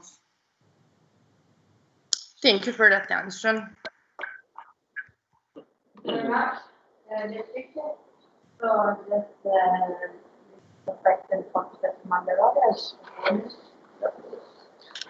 Hi, Beatrice. Good morning, Professor. So I enjoy reading your thesis. It's a wonderful example of application of the Schultz-Nakamoto theory. And so I enjoy really the thesis. The questions are just some technical issues. I was wondering, so could you give us some more information about the sample that you have used for the campaign? Mm-hmm. How old they were, and which were the characteristics? The reason why I'm asking is that clearly insomnia is a disease that affects the elderly. Yeah. And I don't know exactly how empowerment and health literacy depends on age of the patient. So for example, my expectation is that you feel you have a very high self-esteem, you feel very powerful, but while you age, this parameter will go down. And on the other hand, also the health literacy might change. For example, if the campaign is not designed to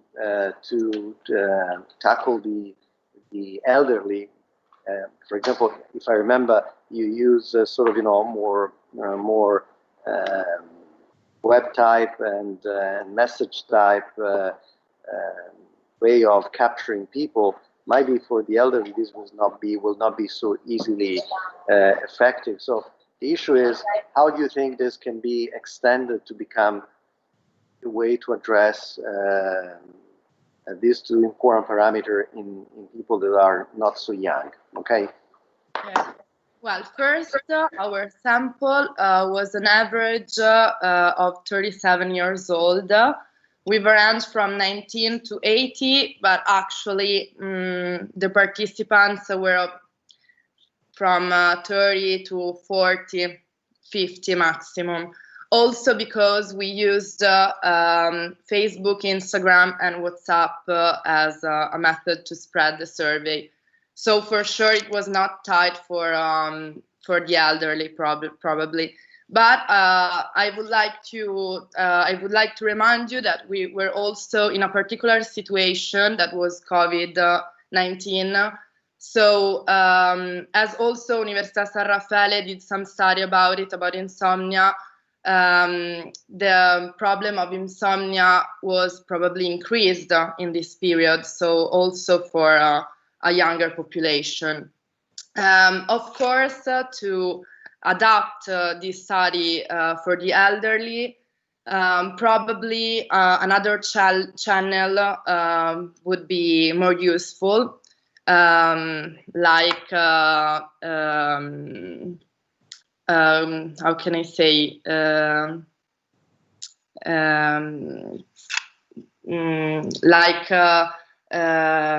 not using internet, but something that was available also to the elderly. And again, empowerment, it's something that from the literature we know affects everyone. But in our sample, we found a correlation between age and the empowerment, and also on health behavior, that increasing with the increasing of age, it was more difficult to also change the behavior. So people were more skeptical.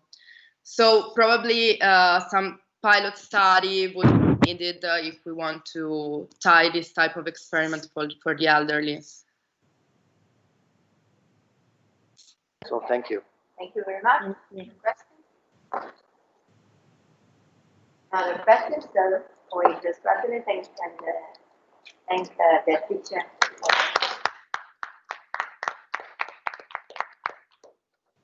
Now we stop for about 10 minutes. to discuss.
Okay.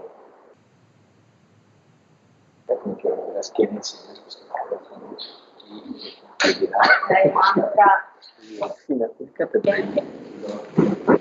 Siamo tutti ragazzi. Ok. Bene. Allora, procedo? Vai. Okay, so first of all, we are very happy that you just arrived to the end of your training and you really trusted our program, especially candidates that were pioneers of our program as well. So we are very happy generally of all the cases and all your discussions. And now I will read the formula for awarding you the degree, and then I will just say one by one the grades.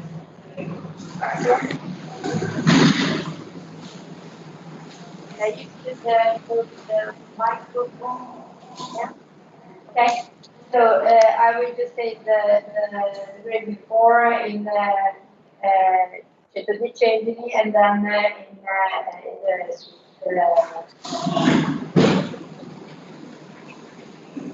okay.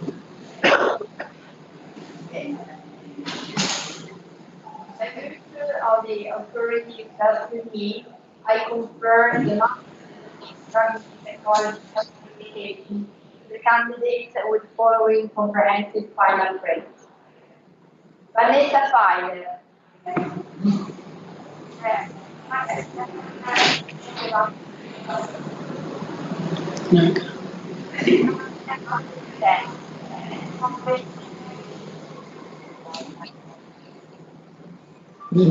Thank you.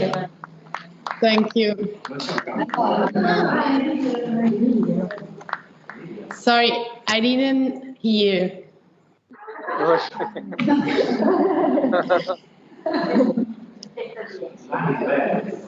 The line is bad, I think. Okay, didn't you hear?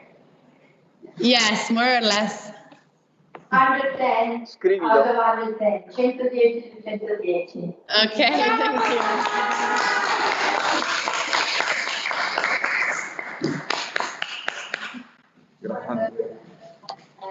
System for the discussion, 9 out of 10. No.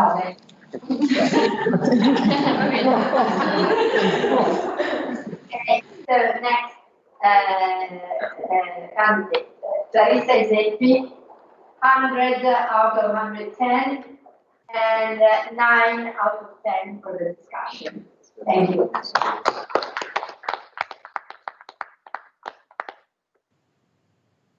Enrico Batti, 108 out of 110, and 9 out of 10 for the discussion. And you hear me? Enrico? Enrico? Enrico devi sentire. What about Clarissa? Clarissa, did you hear anything? Did you hear? Clarissa? Enrico, did you hear? No, Enrico didn't hear.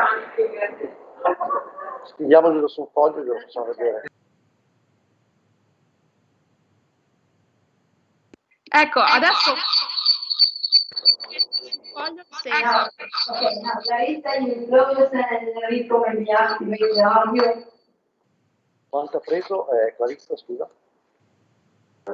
Clarissa ha preso 100 di 110 e 9 Okay, di 10. Enrico, are you connected?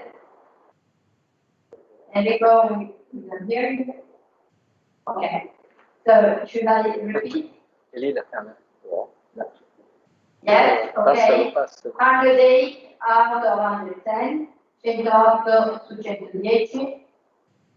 No, questo La telecamera.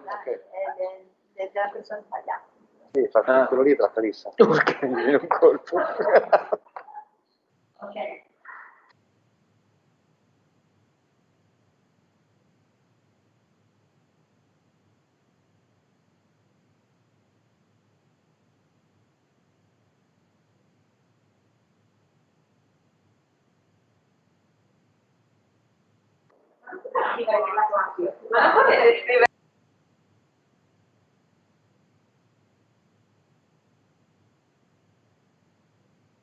And 9 out of 10 for the grades. Ah, eccoli, sono lì. Ok, so last. Le distanze. Stiamo dicendo i voti. Allora, Clarissa ha preso 100 e tu hai preso 108, va bene? 110, va bene? Abbiamo anche applaudito, ciao.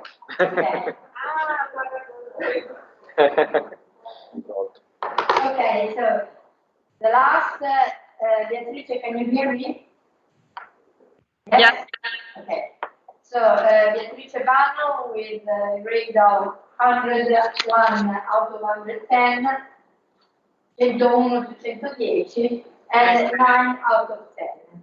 9 su 10 per l'esame.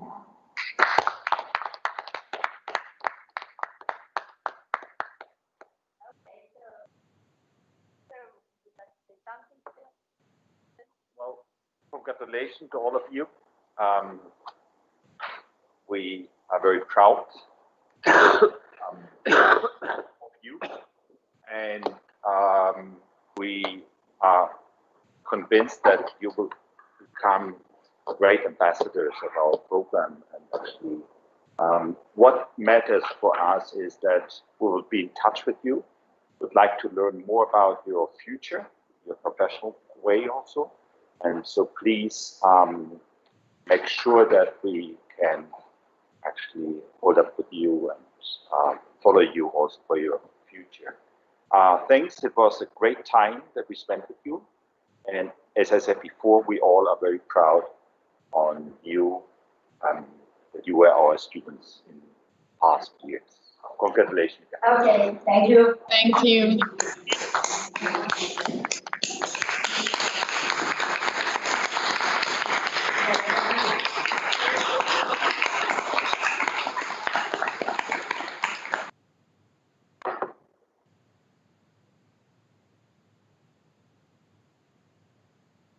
Come la tecnologia può fallire.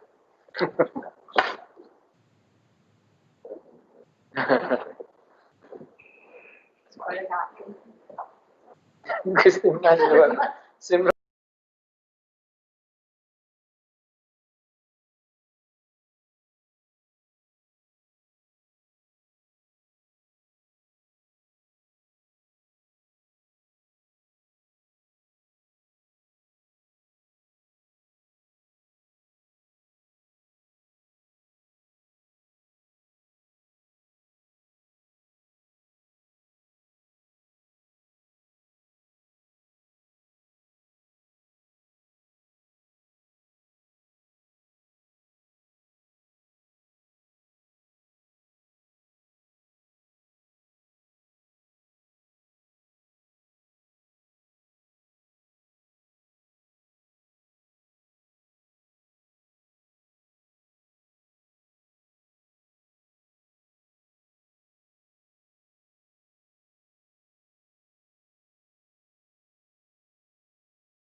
però si riesce a fare diverse cose differenti. Ma qua le cose sono non è poi una questione di c'è più libertà. sì, penso che sia.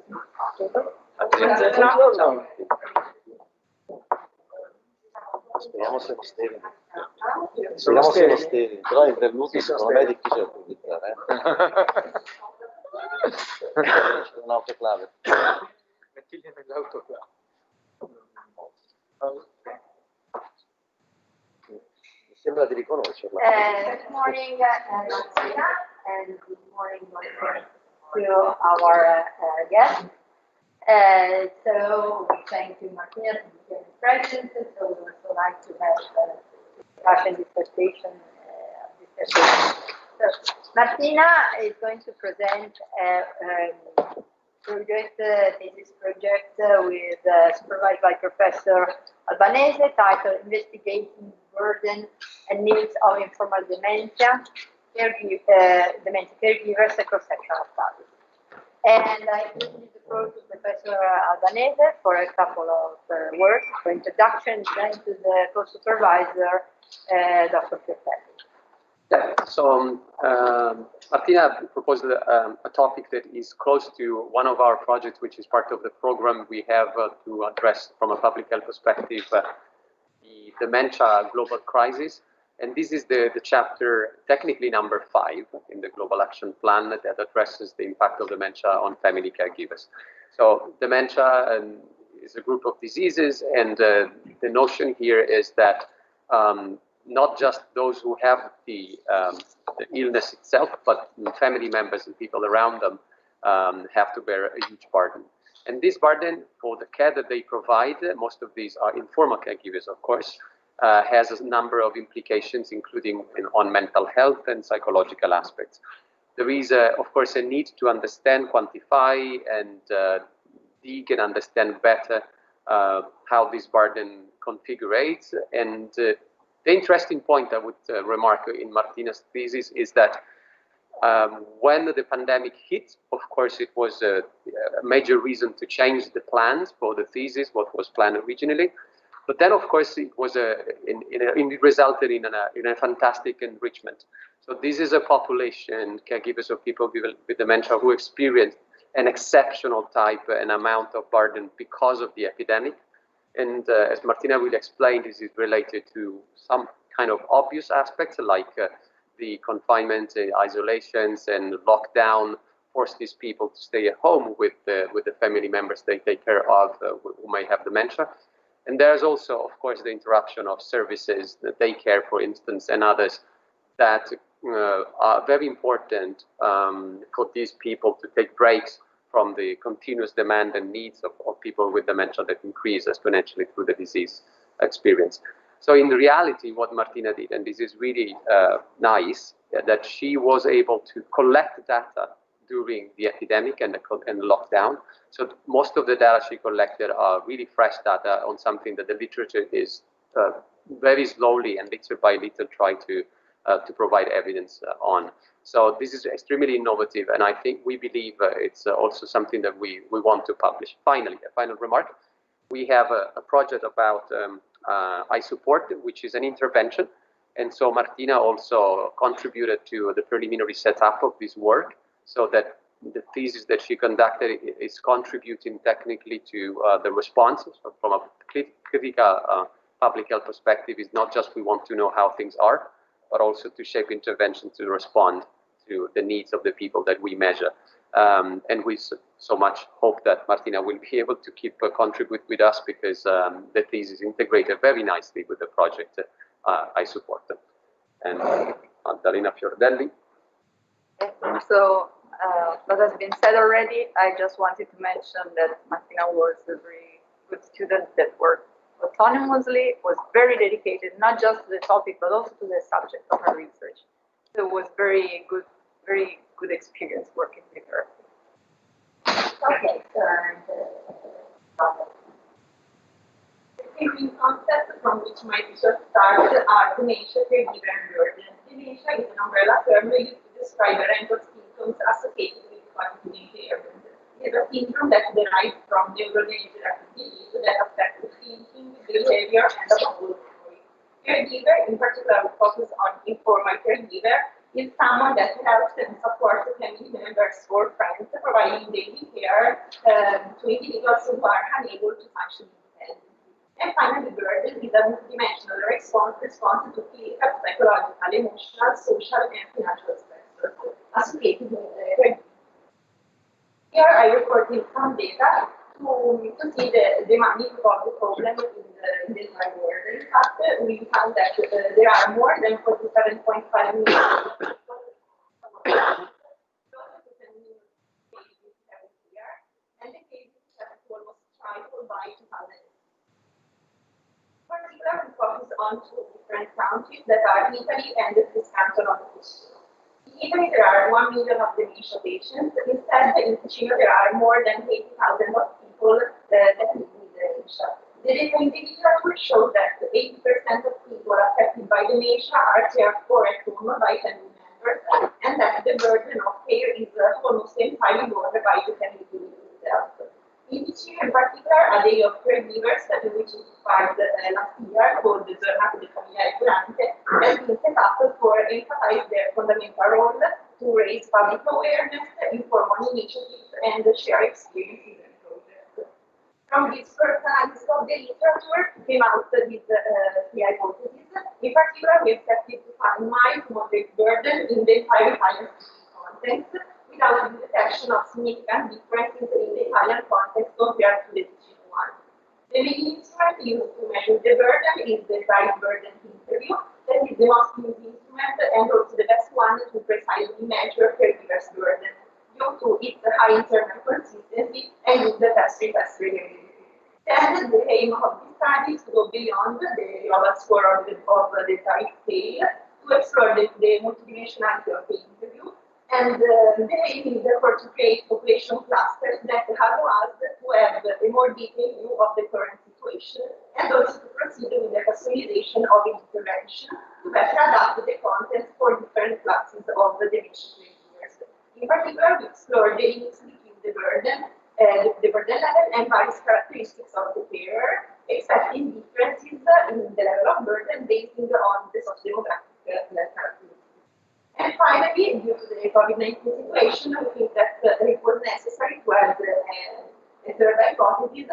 In fact, we expected that the COVID-19 situation had an impact on caregivers, and in particular, a psychological impact on mental health status and an impact on the values of the perceived level. Before the COVID-19 situation, we want to do interviews, collect interviews in Ticino, but this was not possible, and so to maintain a part of the qualitative analysis, I do a mathematical analysis on previous collected interviews to do a sort of space empathy validation of the scale. And the main problem that emerged from this systematic analysis are the change of role that the caregivers have to live with the dementia, and then the importance of the dependence of the carer on the caregiver. In addition, the preliminary analysis also included the observation of a starting point of the situation of caregivers by consulting the results of the questionnaire collected before in July 2019 only in Ticino. And we can observe that the measure of this sample is characterized by the Zari class number 2, described as the mild to severe burden, mild to moderate burden, and in fact, this helped us to formulate the first hypothesis. After contacting both the Italian Ethics Committee related to the Sarafrey Hospital and the Swiss one of the Canton Ticino, we decided to proceed to a cross-sectional survey that collects data to make inference about the population of interest at one point in time. The distribution of our online questionnaire was implemented through the RedClub software. The participants were recruited through social network groups of caregivers and mailing lists of the center who agreed to collaborate in the research. Our questionnaire was composed by these 5 different parts, obviously the first, the informed consent, Then we insert some questions to measure socio-demographic variables such as age, working status, the gender, the level of education. Then we decided to add the entire direct burden interview from both items to items. And then these two last scales to measure the impact on the COVID-19 situation on caregivers. In particular, the last 21 scales measure variables such as depression, anxiety, and stress, and the ultra scale measures the perceived level of loneliness. The sample of the report is made up of more than 600 subjects, of which 571 completed the test. The sample is aged between 24 and 89, with an average of about 53 years old. On average, the caregivers of the sample have been taking care of their family member for 6 years, with a minimum of 1 year to a maximum of 25 years. The totality of the sample is composed by Italian speakers as required, and of them, more than 400 are Italian subjects, and about 150 are Latino subjects.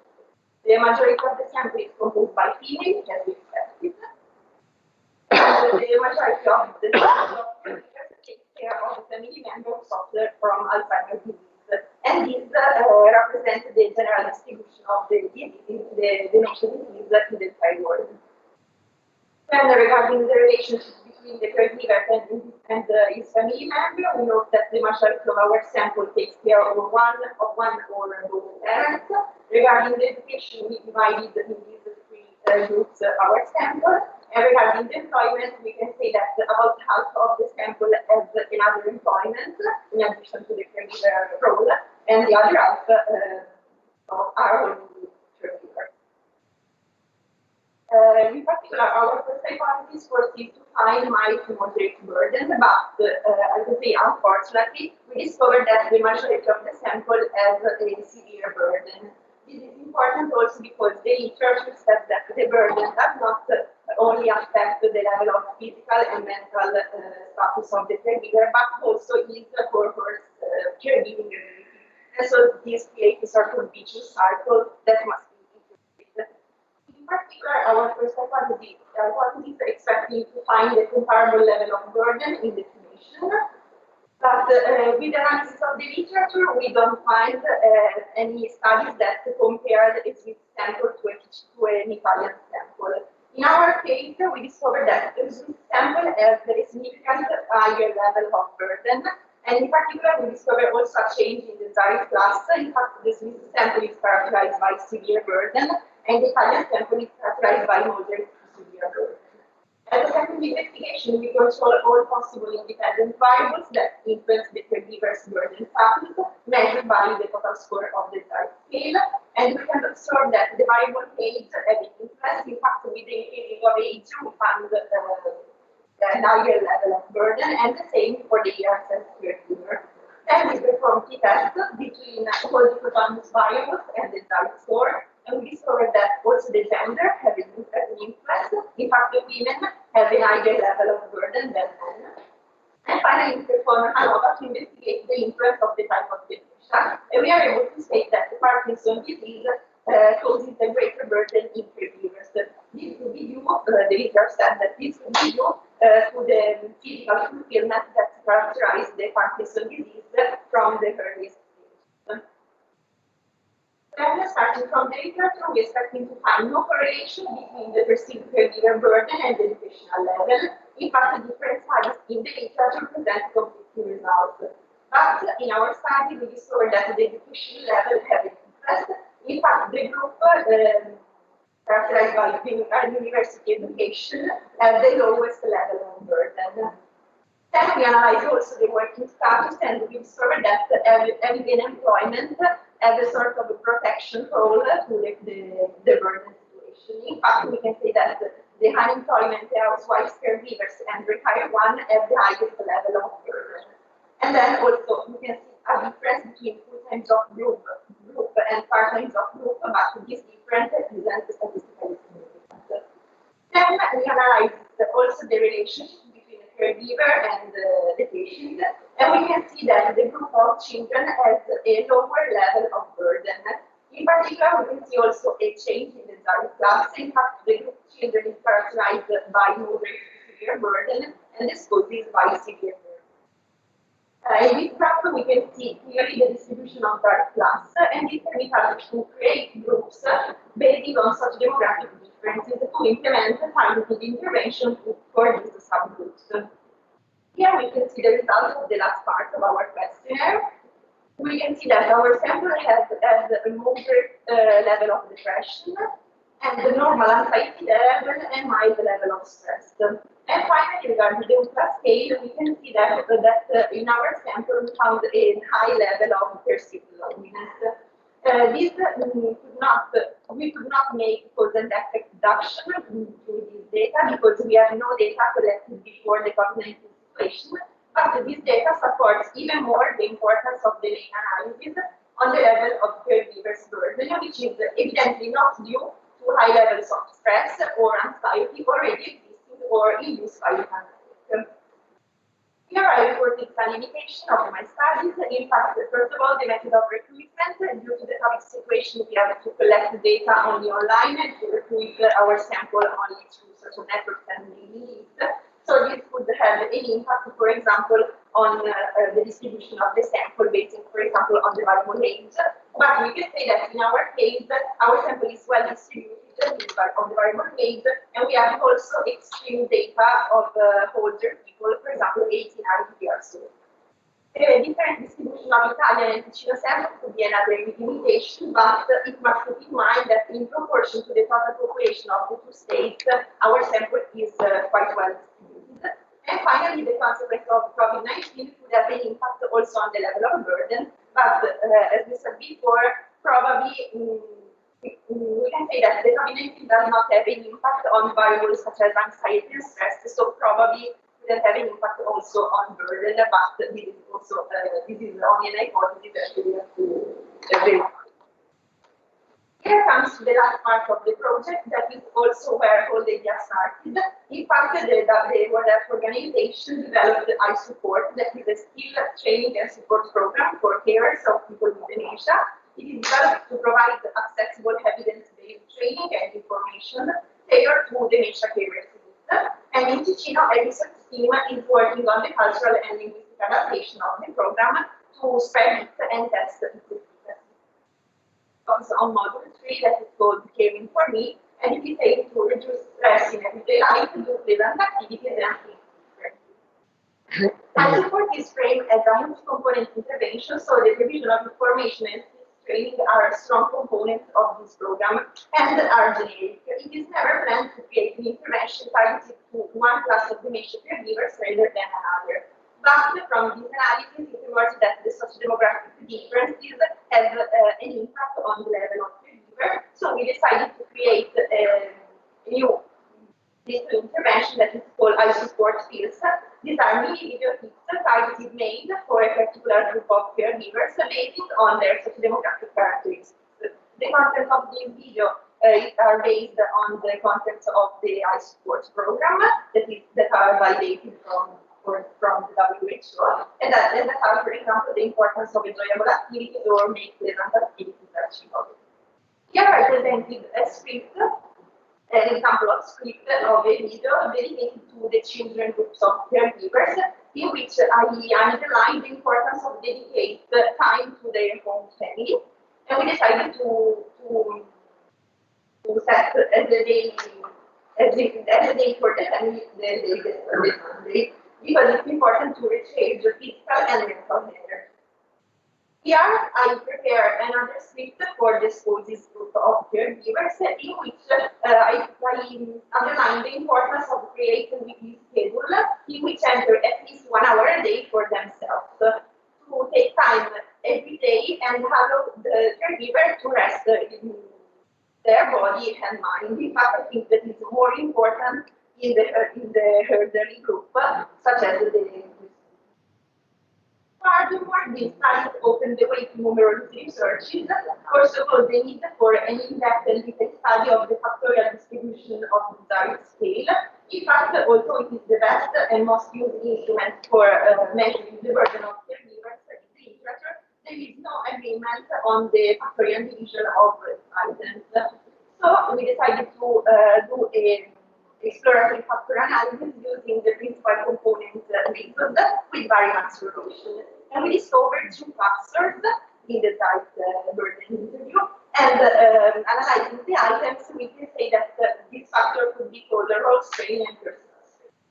And then these results will be developed, given, and expanded with the confirmative factor analysis by the research. In addition, an important theoretical implication that requires future studies starts from the interaction with the caregivers on social groups and from the analysis of the message that a lot of them sent to me during these studies. In fact, this is the most emotional part of the entire study. Here I reported some posts or messages that the caregivers sent me, in which the need to confide and be heard is central. Further, the literature showed good results for self-help groups on burden, especially if these interventions are combined with other activities such as educational. So, for example, the I-Support program. This discovery, in fact, also deserved investigation for the I-Support program, which could integrate in its web and mobile application version a chat or the possibility of being included in an online. And thank you for your attention. Thank you very much. I will just go to the opponent. That's for sure.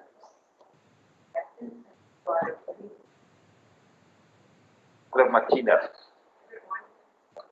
I think I should start with making you a great compliment. I enjoyed very much the way how you wrote the thesis. I enjoyed all the efforts you put on the thesis. And it's evident that you work very hard. So, this needs to be said, particularly because you actually suffered some major constraints. COVID really actually directed your thesis in a completely different direction. We're not able to do things that you planned to do again at the beginning. And so therefore, this is a very difficult and great challenge. I think you in some way managed it well. Now, what I would like to ask you, because that's my role as an opponent, what I would like to ask you now is to focus on one specific aspect and being a little bit speculative about how you would do that under better circumstances. That's particularly about the thematic analysis that you do. So you plan to do a thematic analysis actually of the measure. And my question to you is, suppose that you have received more than just 5 interviews. Suppose that it's up to you to design this thematic analysis. How would you possibly do that? Or because, look, I trust that you're really a very good student, so I trust you that if it's up to you to think so that you would come up with a very interesting answer. So that's my point, the question. Before the COVID-19 situation, we decided to do some interviews collected only in Ticino because we want to investigate the needs I know that. Yes. Of the Mexican leaders. So I think that if it would be possible, I will create some questions for a sort of semi-structured interviews because I think that the caregivers want to speak and I would like to give the floor to the caregivers to investigate better their needs and then having the possibility to do a thematic analysis of these interviews and investigate better if confronting better the results of the interviews with the results. Let me add one point. What would be the research question that you would like to answer by doing a thematic analysis? The research question is to compare the needs discovered through the interviews and the needs investigated by the Salzburg interview to its items to do a sort of validation of the scale, and then we would like to distribute the Salzburg interviews hypothetically with other items to collect data to analyze the other needs that probably are not included in the scale.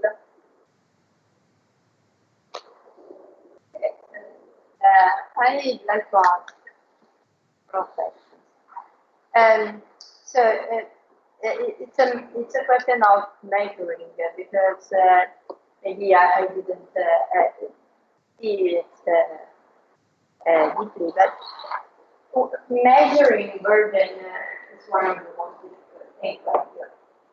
And measuring burden in caregivers, even particularly measuring burden in caregivers in COVID-19 period, requires a lot of attention.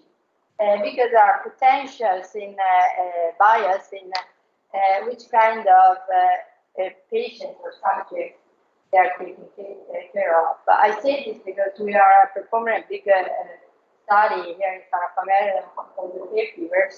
And of course, you must, in this period, measure the type of patients that are being taken care of. Because with dementia patients, then you can have care in at home, in elderly homes, in remote in some cases.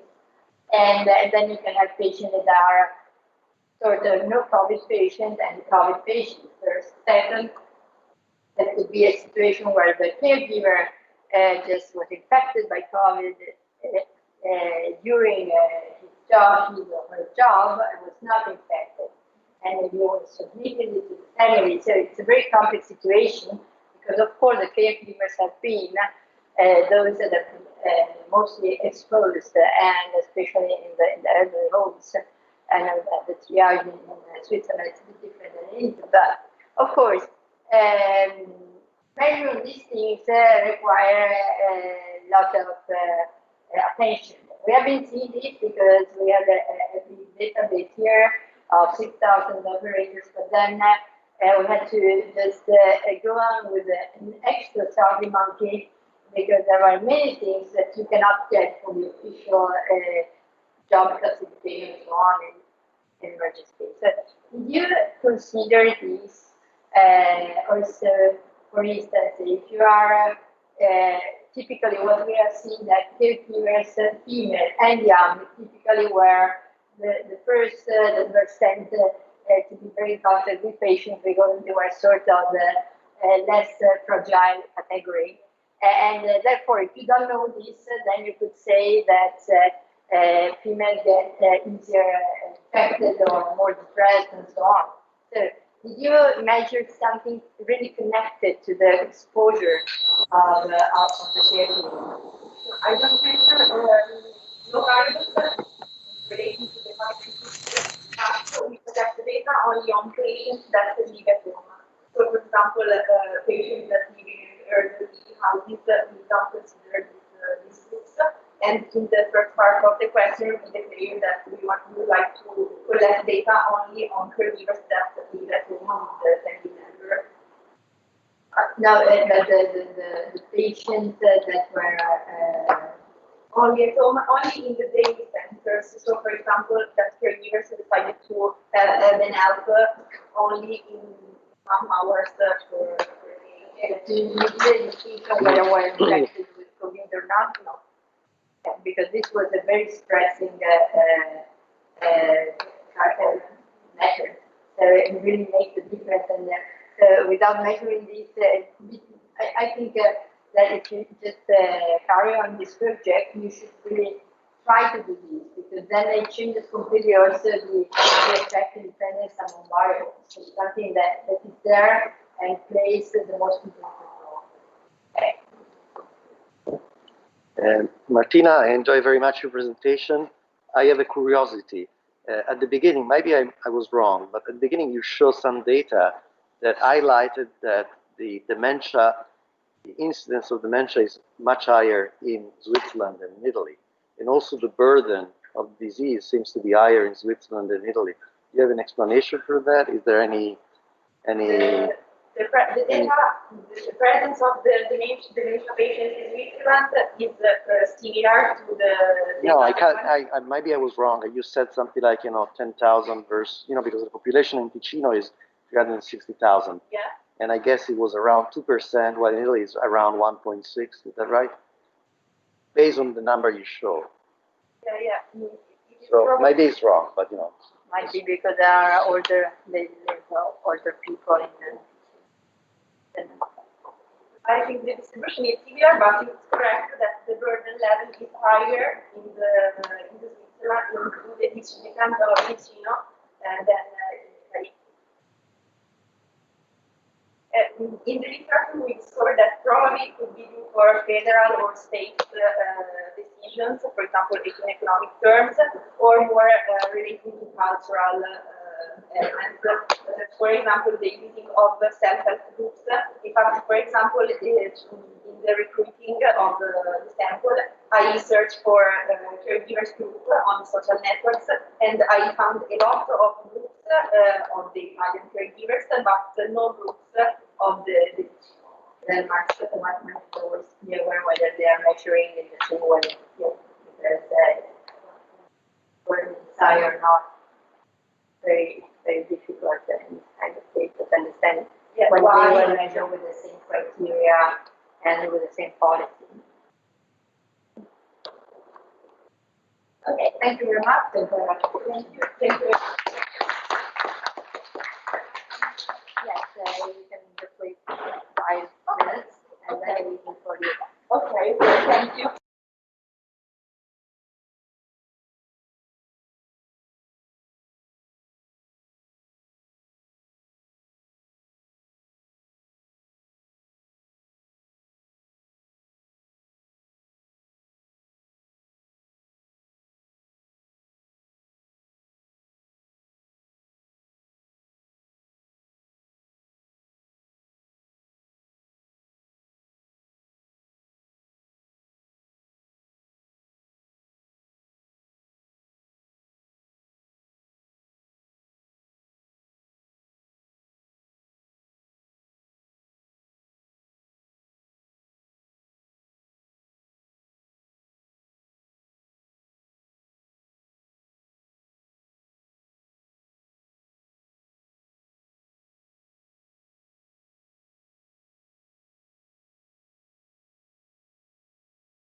By virtue of the authority vested in me, I confer the master's degree in cognitive psychology and health communication to the candidate with the following comprehensive final grade. Martina Lattanzi, 110 su 110 e lode e 10 su 10 nell'esame di laurea. Possiamo spingerci.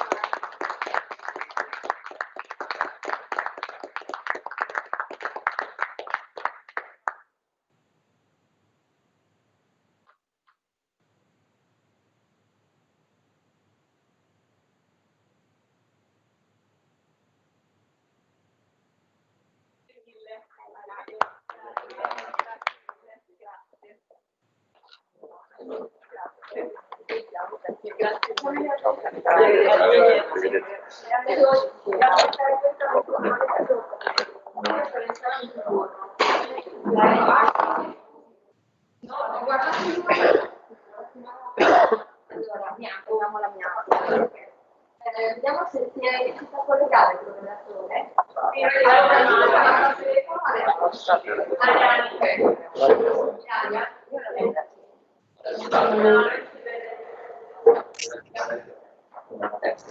Ciao Cleo, sono. Buongiorno. Io non ti vedo, dobbiamo parlare molto. Allora metti il Daria, metti il video Eccomi. Che così ti vediamo anche.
Comunque ci sentiamo chiara e chiara. Eccoci. So I would like to welcome our second candidate present, Elisabetta Miato. She is going to discuss her dissertation with myself as a supervisor, titled Investigating Communication Strategies for Innovative Health-Related Projects by means of emotional activation and process evaluation. So I will just say a couple of words and then I will invite the co-supervisor, Dr. Renate Mariani, to also add something to what I'm saying. So first of all, I'm very proud of Elisabetta for this project because this project has a long way after here. So more than 1 year ago, we applied for a competition and to mine the project XR Expo, and we presented the project that really was really sort of started from mixing all the important topics in the master training program. And actually, it looked like the project was well done because we managed to influence Daria, that was always very enthusiastic about this, and we were also doing some fundraising that allowed also to finance part of the equipment that was very complex, but then I will just leave Elisabetta time to explain the project. So I just asked Dr. Daria Mariani, who is the chief of the Mind Emotion Project, actually, from the Mind Education Program. So, Ilaria, vuoi dire qualcosa appunto sul contributo di Elisabetta?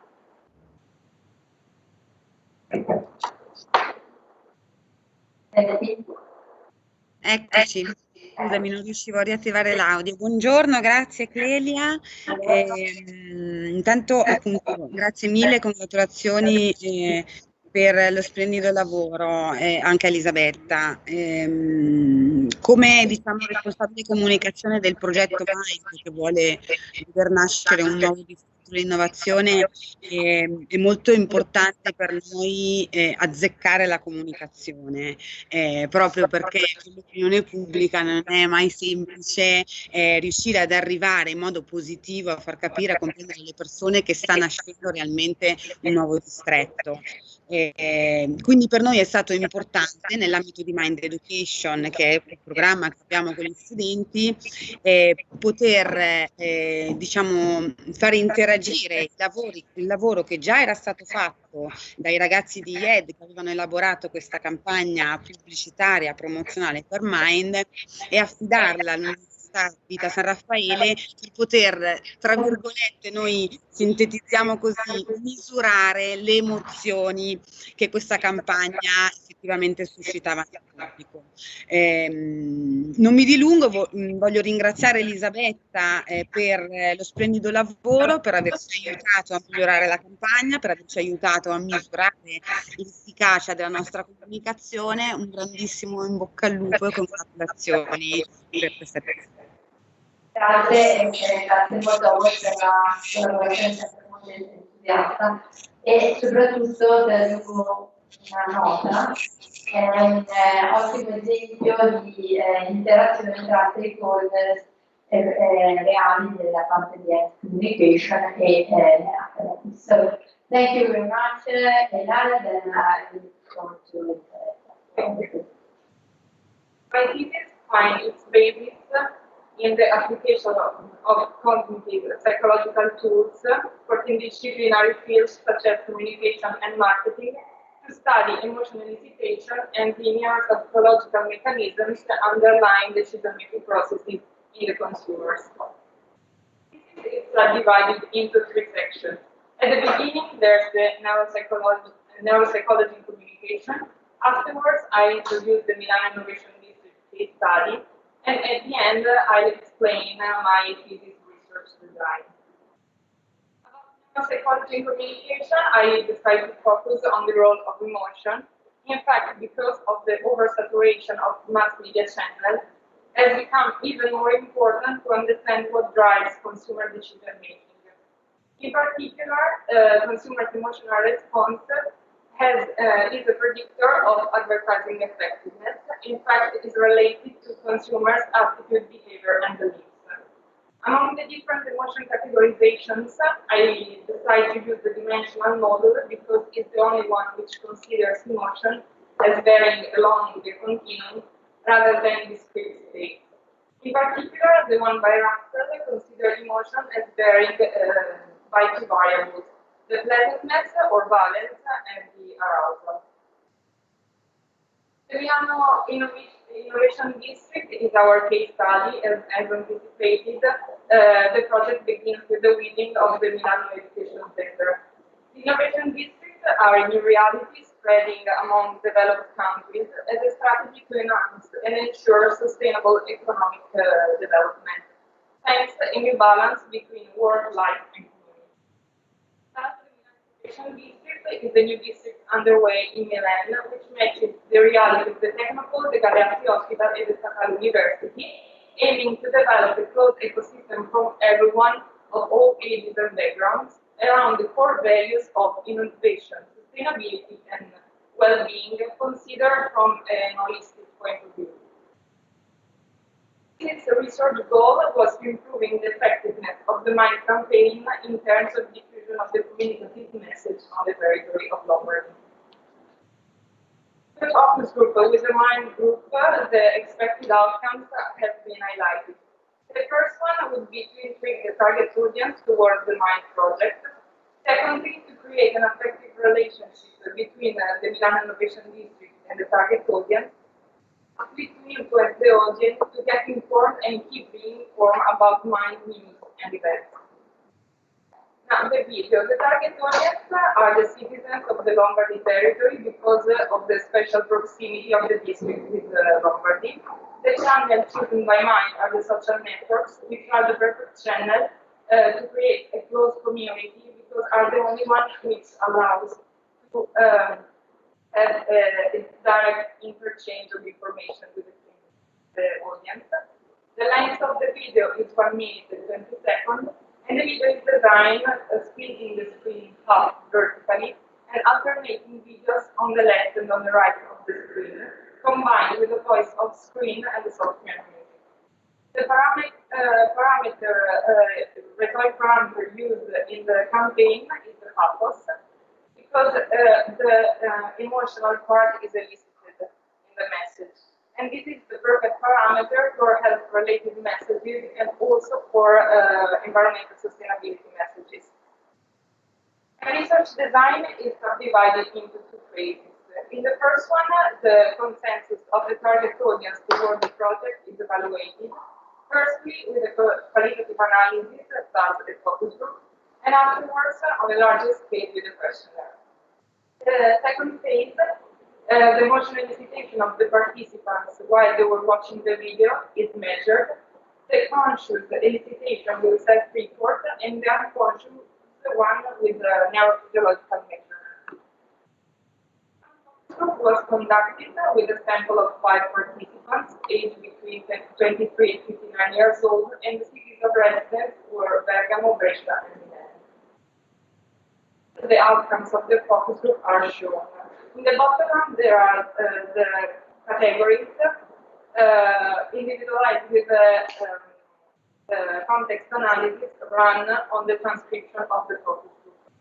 An overall high consensus was highlighted, especially related to the many possibilities that a district like mine could offer, and secondly because it qualifies a disused area. The questionnaire was designed according to the outcomes of the focus group. It was subdivided into three sections. Firstly, the demographic items. Afterwards, 18 consensus items from the outcomes of the focus group, and then 6 COVID-related items because we wanted to measure how much the COVID pandemic could influence the ratings. The ratings used are the 7-point Likert scale for the majority of the questions, and 2 items instead were measured in minutes. The sample recruited was composed by 241 respondents for the Lombardy population aged between 14 and 8 years old. For the implementation and the design of the questionnaire, Qualtrics was employed, as we can see from the smartphone on the right, and then was spread by social networks and the snowball sampling technique.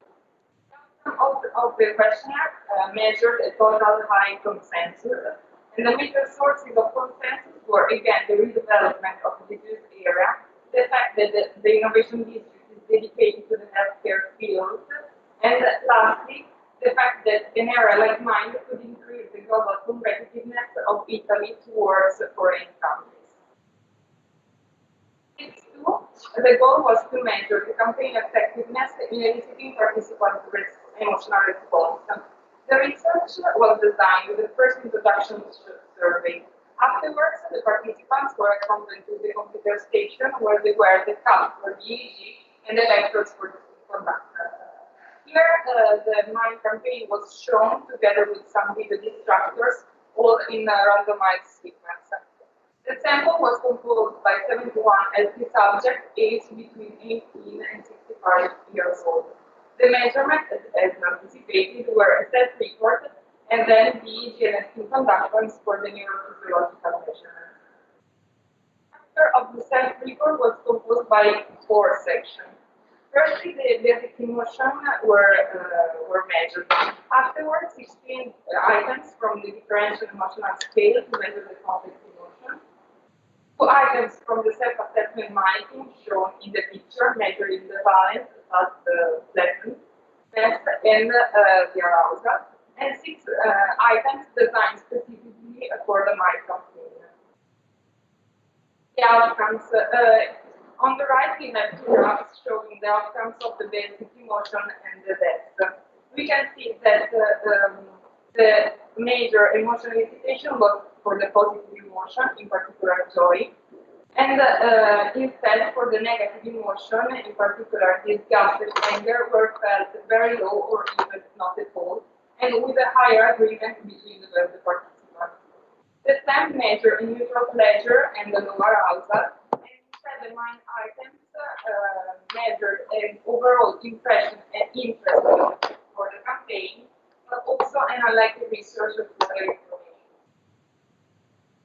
The neurophysiological methods run at the field lab of the Polytechnic of Milan, the EEG and ST conductance were recorded. Afterwards, the global field power was computed, summing the differences of the electrical potential of the participants.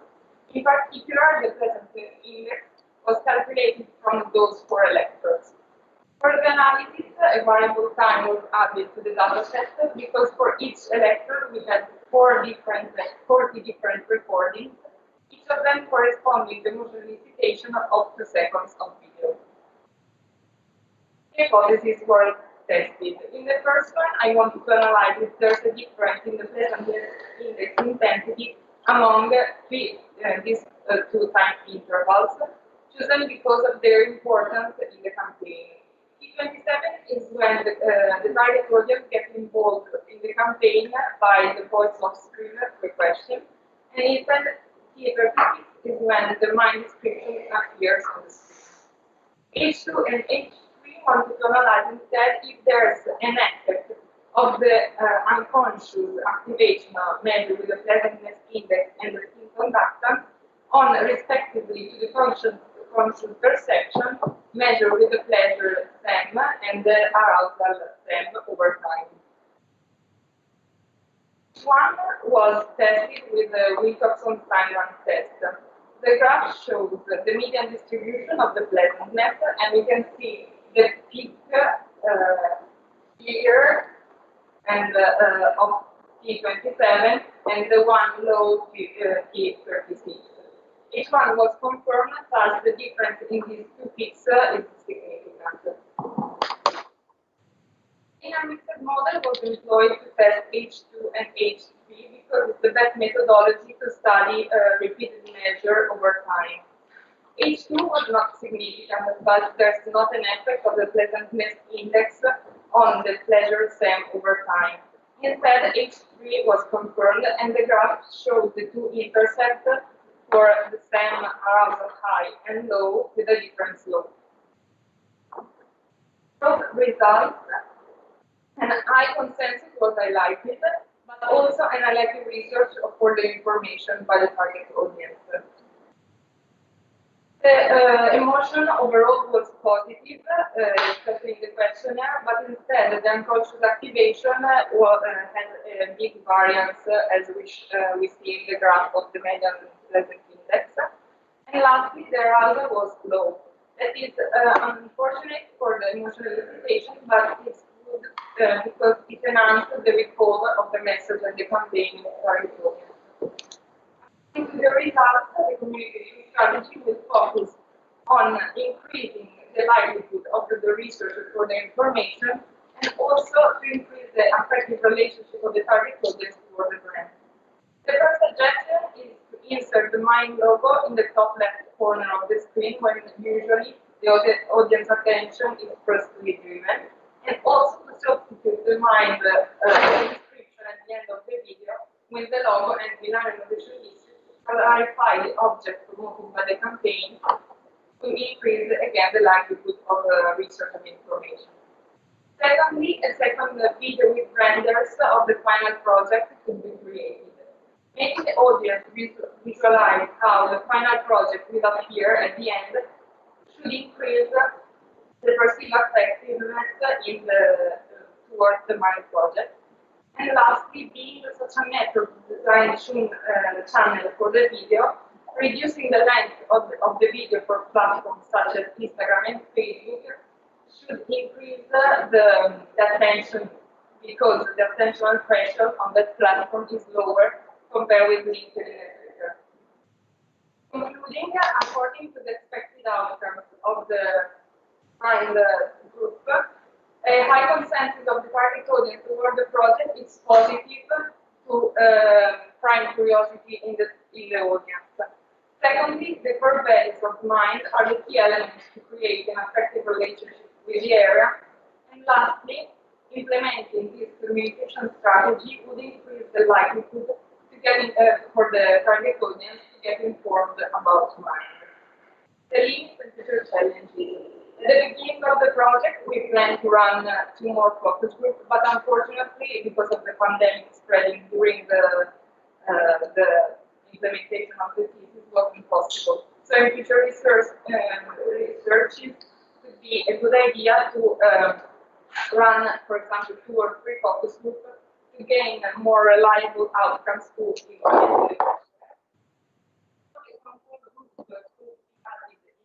phase 2. Because it could be interesting to compare the emotional elicitation of the mind campaign with a similar campaign, for example, of other innovation districts or health care messages.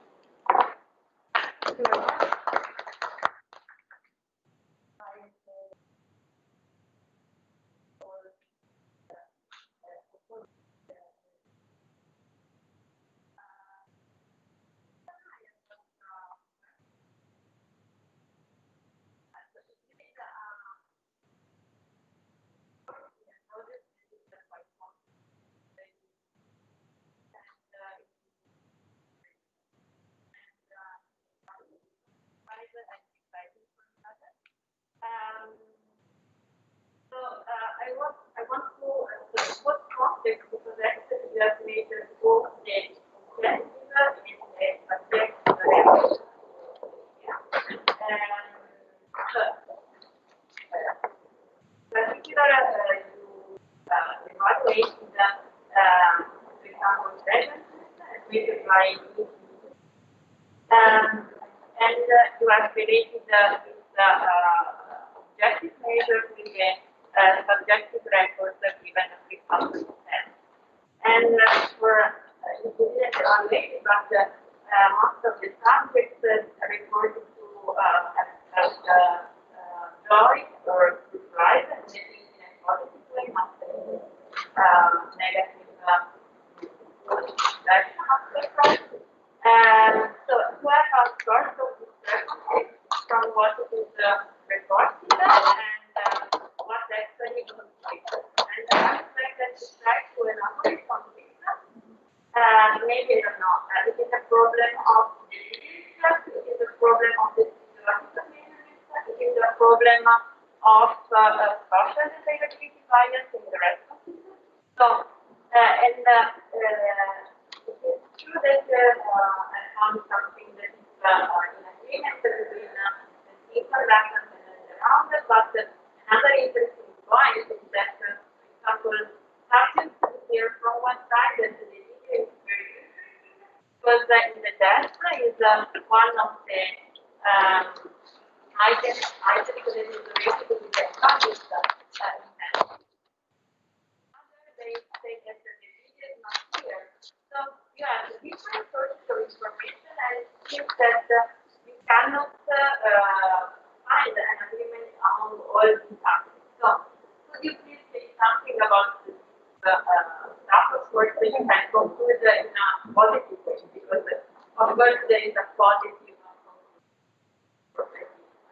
Yes, of course, as you mentioned, the only thing in which the unconscious or subjective objective measure agreed is about the arousal that was low both for the participants and also for the EEG recordings and the key conduction. In fact, also in the test was measured high rating for calm and relaxed. It's true that the basic emotion and the test measured positive emotion while the pleasure was neutral by the same. So also we have this discrepancy. But we can see in the pleasantness index that there are different peaks and there is a big variability during the campaign. So probably also there's the role of the social anxiety bias in enhancing maybe the positive emotions, while the negative ones were true that also there's an agreement of the negative emotions were felt not at all. Also the pleasure and the same agreed on this fact. So my answer would be the social anxiety bias and with the feeling. I think that the positive conclusion is that it is very important for all these. I think that the positive conclusion is that it is very important of the campaign. That they very interesting. There's some images and pictures that are very enhancing. Yes, and so it's also probably. And the last thing that probably we should try to imagine, like on the page, maybe to increase the number of more complex emotions. We actually focused on the basic ones, but I read the script of your focus, and I found very interesting because subjects were not able to define what they felt. There was somebody that said it is very nice, so bellissimo, or they say I cannot express the feeling, but it feels like romantic. So probably the definition of the emotion like we need and we consider as a basic emotion, it is maybe restricted with respect to the spectrum of emotion that are felt during the administration. Also, because maybe there's the role of memory. It was also in the structure of the focus group. Some adults using the campaign videos of historical events could remind them or of something that they were doing during that event, and also enhancing the elicitation of that emotion, positive or negative. Thank you very much. Just out of curiosity, I enjoy your presentation. Very nice thesis. Couple of presentations before, we discussed about health literacy and empowerment, and so it came to my mind that you are essentially showing to us that there is a dissociation between positive emotion and negative emotion, and then you use this dissociation to evaluate the effectiveness of your campaign. Is it true? Or is it true that if I want to have a very successful campaign, I want to make one which is very successful, I need to point toward eliciting positive emotion? No, or might be some condition, It depends, because in this case, the goal was to create affection. So of course they wanted to enhance the positive emotions. But there are different types of campaign, especially for environmental sustainability or others for health-related topics, in which you use pathos, but could be both for negative or positive emotion. Also because it's important to elicit emotion, but not in too much intensity, because otherwise you have the opposite effect. Right. Thank you very much. We thank again Seduta.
di altitudine utilizza e poi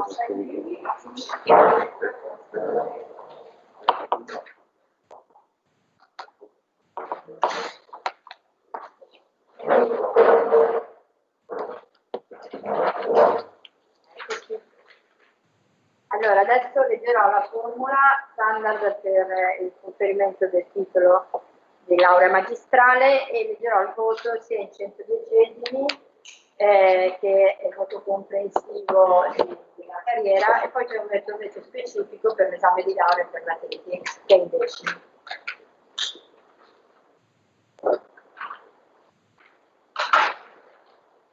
By virtue of the authority vested in me, I confer the master's degree in cognitive psychology and mass communication to the candidate with the following comprehensive final grade. Elisabetta Mignato, 109 su 110 e 10 su 10 per il voto di laurea.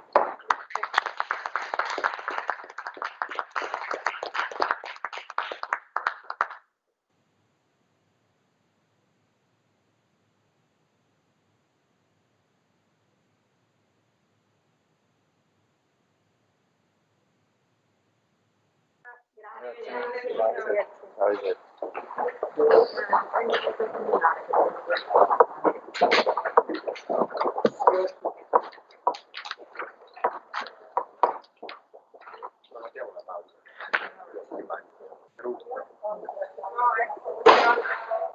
Sono in ritardo qui.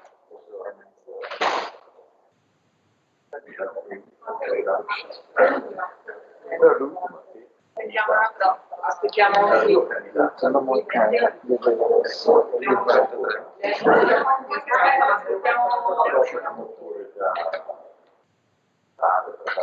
infatti è già tutto pronto, c'è già caricata la... Adesso lo scusate. non so dove.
I just wanted to welcome our next and last candidate, Elisa Pinotti, and she is presenting a thesis with Dr. Rumi, supervisor, and Dr. Mifager, supervisor.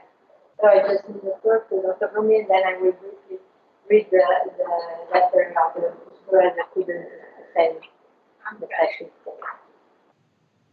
So Elisa is going to present a work in which she will examine the psychophysiological activation like for telecompensation. Again, the project is a joint work with Vita-Salute Actually, as a center of statistics here, like Professor Di Tesi, and we collaborate since many years with Edison for the analysis of the data collected during their research. So we are seeing lots of their data connected with basic and clinical research. So for me, it was a pleasure to see another side of the activity of Edison, and in particular the aspects related to the communication of their research. And Elisa actually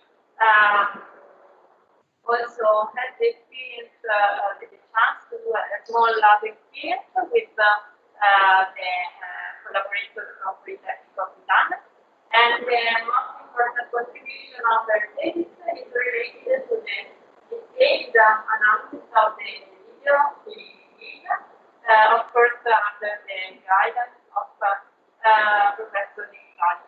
Elisa showed always a quality of attitude and commitment in this project, and we had interesting discussions and lots of exchanges of ideas.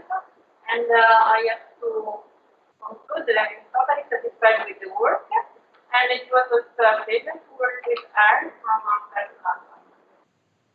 Thank you very much. I will very briefly summarize the letter of Dr. Nistori. So Dr. Nistori says that the thesis is very complete, well written, and that Elisa faced the framework in a very deep way.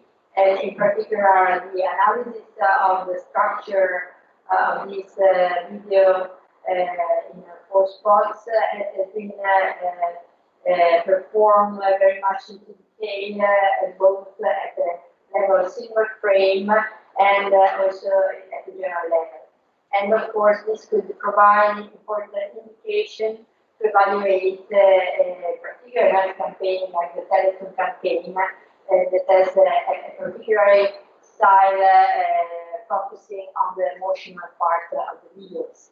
And so he concludes saying that the candidate was working with lots of autonomy and relating with the group, with the supervisor, with the co-supervisor, always in a very positive way, both for methodology and also for the results, always with good criticism and a good research method. Thank you very much. Yes. So, good morning, everyone. I'm going to present you my PhD project entitled Examining Communication Style and Eliciting Emotional and Physiological Responses. I think started on campaign. So nowadays the public is exposed to a high number of advertisements every day, and customer behavior depends on or can be influenced by how these posts are made. So it became crucial nowadays to identify effective communication strategies to capture the attention of the public. In this project, I'm going to present you 4 telephone videos of the program Untitled Chapter to support the scientific research on rare genetic diseases. And in order to better understand what I'm going to present you, I will show you now a small clip of one of the 4 telephone videos that I analyzed.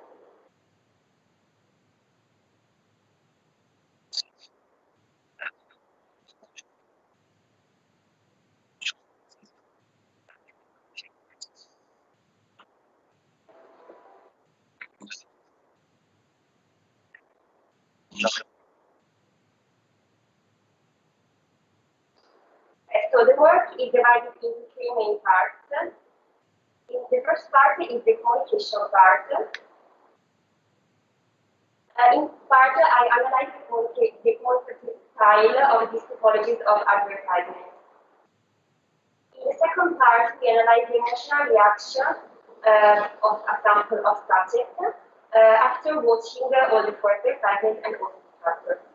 While in the third part, I analyzed the physiological part, so the measurements derived from the monitoring of the EEG to see the trends of the indices of the attention, engagement, and engagement. This is an overview of the first part. In this part, we made a technical analysis of the elements of the video, an analysis of the quantitative style, and an analysis of the audio trace. In order to obtain a technical analysis, we follow this methodology. So for each video, we analyze the scenes, the shots, their duration, the activities performed by the actors, the frequency of the actors, the focus of the camera, the written and the audio comments, and also the audio and the video fatigue dimension. In general, from the analysis of the quantitative style, we show that this style is typical of engraving advertisements, so with the use of conventional images and characters, and a strong emotional component. The narration does not tell really a story, but it is a synthesis of the images of children, their parents, and the caring environment. The scenes are composed by many short shots, and this led to a fragmentation and non-continuity of the narration. And last, there is an emphasis on the difference between us and them for the differences of the condition, and this led also to a set of gifts in the audience. We also made an analysis of the audio trait with the software Vita-Salute, which is a software used for data and textual analysis. Here we can see a cloud where the biggest words are obviously those ones repeated. And it is not surprising to see that these words are called children's disease because they group the entire meaning of thoughts. And we also noted in this part that there was not a congruence between the audio trace and the video part. For example, in this particular scene, we see a mother that smiles and plays with the children while her voice is very moved. So we decided to go deeply in the analysis of the four videos. In fact, now I'm going to show you the experimental part of this project. The experiment took place in the laboratory of the Polytechnic of Milano. Several videos were administered to a sample of healthy subjects to examine the state of the elicited subjective and also objective responses. These are the procedures of the experiment. Participants were initially required to complete a questionnaire containing some demographic questions, the style, and the task scale. The style is a scale to measure trait and state anxiety, while the task was a scale to measure if people were able to identify and describe emotions. Then, after signing the informed consent, they were taken in the laboratory.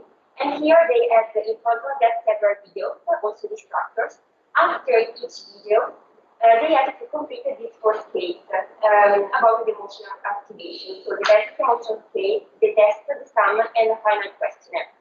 During all this time, they had to wear these instruments to see the physiological activation. So the EEG, the ECG, the breath rate, and the electrodermal activity. In my project, a week later, I analyzed the part. The video differs by the type of images used and the narrative voice, internal and external. We can see the images, the visual core have internal narrative voice of the father and the mother, and the other children were external narrator.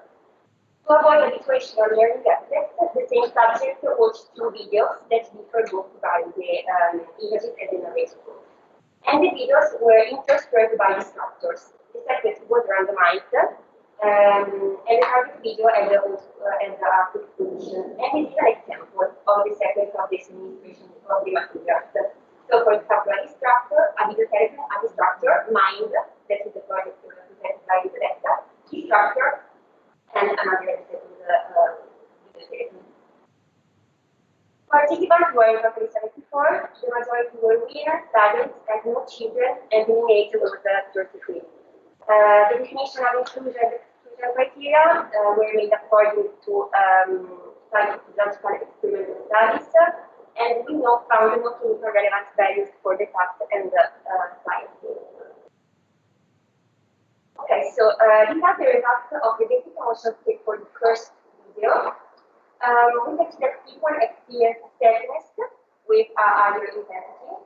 On the contrary, other emotions were not experienced with high intensity. For example, surprise, happiness, disgust, even the influence of the video, or disgust and fear. And we notice a similar pattern of answer for all the 4 videos. So pattern or reported were very similar. We decided to use also the test scale to see a broader spectrum of emotion. Here we can see that the majority of the people were interested and concentrated during the vision of the video, and the results were moved, obviously sad. No other type of emotion were really experienced with great intensity. Surprise, shame, and emotion. Also here, we notice a similar pattern, and this can be connected to the fact that videos are characterized by a common structure and a connection type, as I underlined in the first phase of this project. Also, these advertising did not elicit particular emotion, for example, they did not elicit surprise, and then, in spite of the presence of stimulating images, the videos did not elicit happiness, so the general response remains always negative. We decided then to use the same scale for its even calculation, given the graphical nature of the scale, and because it is a scale that measures the emotion given dimensional point of view. In fact, measure the balance and arousal. So for the part of the balance, another time we see that in the majority of sadness. For the arousal part, we have the difference between the videos with the internal narrator and the external narrator. In particular, the videos with the internal narrator, so the mother and the father, is more this response and neither is taking more calm, while the other two calm. Sorry. Those with the internal narrator calm and the other two neither is taking more calm. So it can be that the mother and the father could elicit more positive feelings that can elicit the sensation. And we also found significant differences between the arousal time reporting for the video before. So between the mother and the father, it could be that the mother does need more positive feelings, maybe because people identify better with her. This is the final questionnaire that we made, we created for the research purposes. We saw that the majority were understand the purpose of the charitable foundation and focused that the contribution could be useful. Not all, but in the more yet. All these questions demonstrate that participants prepared the video with the internal narrators, so the mother and the father. And a problem was that nothing that the majority of the people did not identify with the chart represented. And this can be due another time because of this stereotypation of the chart represented in the video, with the personalization. And then maybe the third part. So here we evaluate the psychological and neural responses of the four advertisements. And in particular, the indices, we analyze the indices derived from the aging monitoring, the trends of attention, engagement, and business. These indices were derived from frontal and prefrontal electrodes of the sensory international system and concluded following the approach proposed by Vita-Salute and colleagues. We created this following graph to see the trends of the indices in the different videos, and I also added the corresponding age in the peak to see what seems to be the measure attention or engagement. And this is the comparison of the indices of the attention. This is the graph for what concerns the previous next. With the comparison, and here we see the engagement. In general, we saw active tracing the trends of all the three indices. And this is due first to a natural inclination, because humans can have and sustain attention, engagement, and feeling. But also, the trends reflect the composition of the videos that are formed by short blocks that are disconnected one with the other. And finally, this can reflect also the discrepancy between the audio and the video part, as I said before. So, to conclude, the main advantage of this research is the fact that it is a multidisciplinary work because we have a mixture of communication, psychology, neuroscience, and bioengineering for the collaboration that we made with the Polytechnical. So, we identified a specific model for the development of integrated advertisement. We used record questionnaire to see the measure evoked, and finally we analyzed the trends of the attention, engagement, and interest to see what changed to visit or less the page. Despite the objectification stereotyping, campaigns are effective in the sense that they manage to capture the interest of a generalist public. And future study could analyze the differences in effectiveness among campaigns realized with different communication styles. And it would be also interesting to examine behavioral responses. We recorded also facial expression during the vision of the videos, during the experiments, so it could be useful also to analyze this pattern of results. And said before, it could be useful to make comparison with other typologies of campaigns, and so we saw other typologies of campaigns, obviously those created for Africa, that are the videos that we saw every day on television, or a commercial that is totally different, starring Vita-Salute, or another film short produced by Telecom. That uses different communication styles, not similar to the certain campaigns I showed you. And I also tried to explore some theories, communication theories that could be under the construction of this communication, of these campaigns, and that are useful.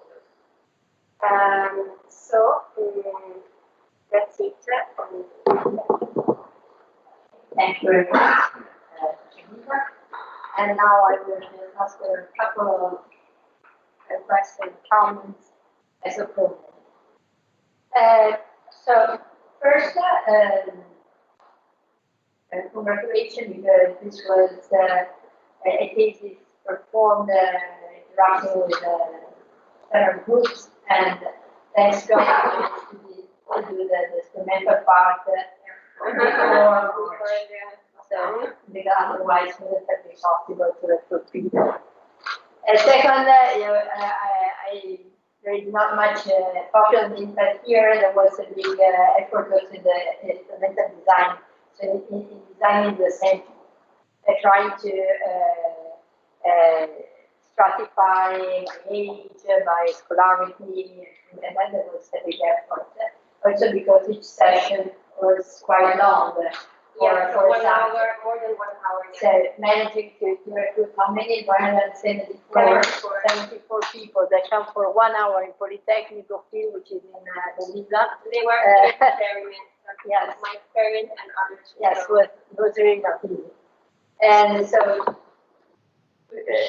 here the proof has been very convincing. Then a comment. So when evaluating this, of course, a statistician, I can say that the problem is measure. So, and what is important for a stakeholder like Telecom, or like any other sort of association, health association for owners that promotes brand use of the video, is to tell what, when, and how long. What do I mean? So what is, which kind of image or video should I propose? When it's also very important, and we couldn't do that here because of the seasonality of this kind of campaign is important. So there is Christmas period, where people are really differently disposed to the media. You know, one of the biggest and the final part is with the background with Christmas. So yeah. So there is a Telecom campaign which is typically focused in 1 week. Then there are other moments. So there's a big study understanding when and when with the TV, when with the social media, and so on. And then how long should last the video? So for this third, I wanted to ask you. So are these videos? Did you understand something about this? Whether this video, because in the previous days there was a focus on it was too long, the video that mine was proposing. So and there could be that it's very sort of at some point you just turn off. It's too much pathos, too much emotion. Have you done some consideration about the duration? So if you see the trend of attention, we can see that the trend attention is really fleeting. So the attention did not reach all time what we see. So obviously it can be that these videos are very long. But for me, the real problem was the fact that they are made by incurrent scenes. So obviously the trend of attention was up and down. There are a lot of scenes that continuously change, so it is a problem. And my other colleague, Sara, that made the project with me, see also that the trend of the attention comparing for videos always goes down. So yes, it could be that maybe shortened videos. Shortened videos, yeah, would be more better. Yes. Also because here there is not a story to tell. Yeah. So exactly. Maybe for starting the stories, yes, here it is essential that the campaign longer, but in this case, we can interrupt the campaign in the middle and the sense that is and then talking about the comparison with the other campaigns. So I've seen, for instance, just to connect to the question that Professor Margaroi asked to Elisabetta before, so positive and negative emotions. For instance, typically in a Teleton video, there are always very dramatic emotions. And then we learned that this is not the only way to promote video for disease with Pecco Zalone video, which is quite funny, and you manage without teasing the disease, but really participating with a complete different way. So I was just thinking whether you got any kind of feedback on what is more effective, first and second. The most difficult thing here is to understand the connection with the fundraising. And one good thing of working with it, and one reason why you started also working this project, is because there they propose to you the whole campaign, so they also know how much they have been collecting as money. So they really could, working on the whole campaign, you could have a sort of feedback of, okay, what did I propose, how much they gained, and changing focus, maybe a bit more or less. Yes, it's very difficult, but this is the only way really to give an indication in terms of decision. Given that they were old campaigns, yes, we have also some data about the money collected at this stage. And we know that probably the video that collected more is the video with father. So another time it underlines the importance of the internal narrator, so of the storytelling, that maybe the internal narrator could present a story more in a more efficient way versus the external one. Sorry, the other question? Comparing with positive emotions. Yeah, so we have not data to see what of the two are better, because we don't know how much again. I can say that they are totally different technologies of construction, but also there are some campaigns, as I say here, despite the objectification and the stereotypation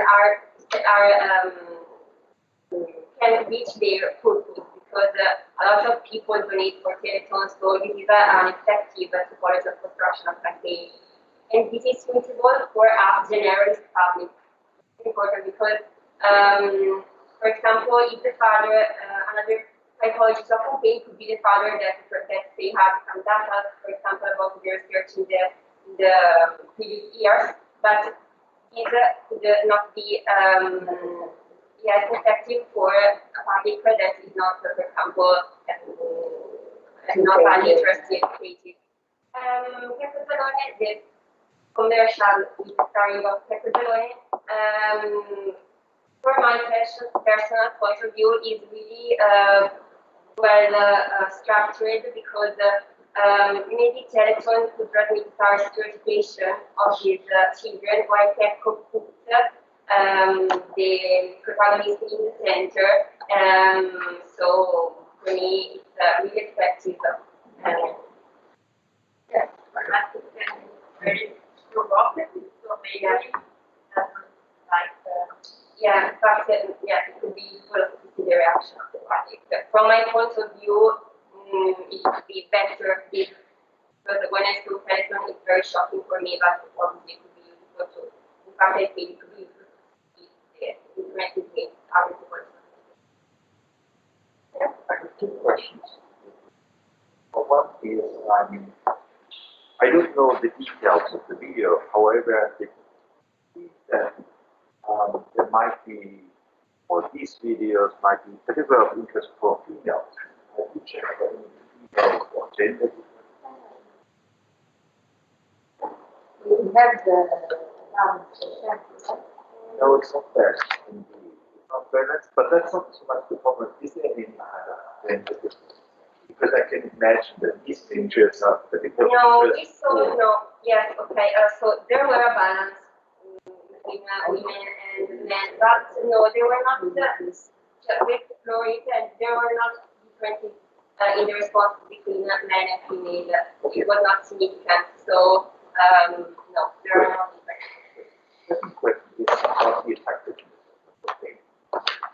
When it comes to this point, how do you measure the what actually is your best measure, the best proximate measure? They try not, I think that they measure the success with the monitor. In my case, I don't want to see really the effectiveness, the final effectiveness. I just want to make an analysis to present to Teleton what could be the emotional abilities and the things that could have positive and negative points in the trends that I analyze, so of the attention. How reliable is that measure when you think about the effort of the campaign? How much does it buy you? Well, how good is this measure actually when it comes to effectiveness of the campaign? Maybe a sign of the effectiveness of the campaign could be trends that are always up and not up and down. So an indices of the attention that continue to raise positive peaks. Because here we can see that, for example, these scenes are really not capturing the attention of the public. So a sign of yes, the effectiveness could be a trend that stay over this point, the middle of the point. And also we made a defiant questionnaire to see, present it to our sample direct questions about what video did they prefer, and in general, as I stated, also that they understood the purpose of the Federal Foundation. What was the background of would you donate or not? Yeah, actually, that would be there were three questions, yes. And so what about that? Well, I they don't want wanted to to say yes. And another thing, they wanted to say yes for the video with the internal narrator. We also made this question. Do you prefer to donate for the videos in the next years for the videos with the internal or the external narrator? The majority is going with the internal narrator. So this is the point, a very important point that I could suggest to take, for example. Another, if you want to construct another video for the next year, for example, it is important. I can show that the internal narrator is effective. Thank you. The final question was really used to measure. Yeah. Okay. This was our measure, and then the next step that Teleton would like to see, but it's beyond the scope of this, was really to see the effective. And then also, we asked whether they would recommend parents, Oh, that's parents, good. parents, Yes, just for the background And that was the scale, or was it? Yeah, it was the general scale. Or theta? Okay. Yeah. So, thank you very much for this, and I will just wait for 5 minutes.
Ti sparo.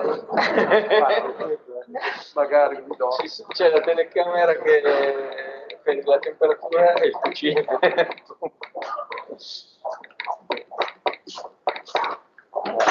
Dice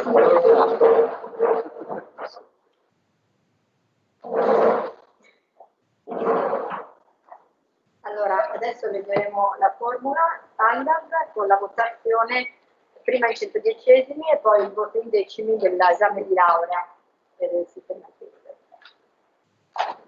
So, by virtue of the authority vested in me, I confer the master's degree in cognitive psychology and health communication to the candidate with the following comprehensive final grade.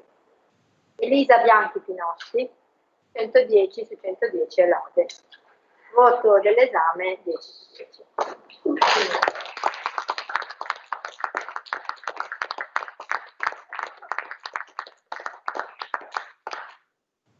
Elisa, guarda qua Elisa. Mascherina possibile. Per la foto. Ah, sì, guarda, girati, metti qua. Così. Basta, Al momento del click e poi... Perfetto. Ok. Arrivederci.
Emanuela?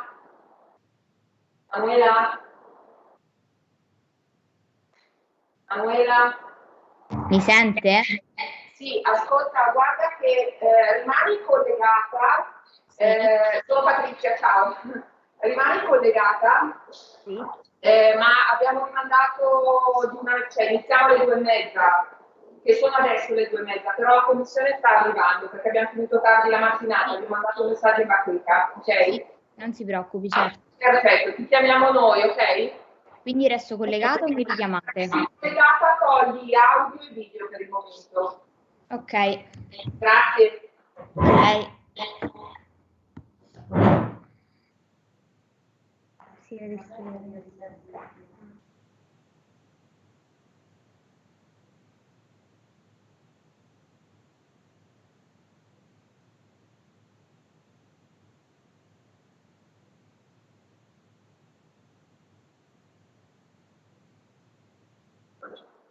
Manuela, ok.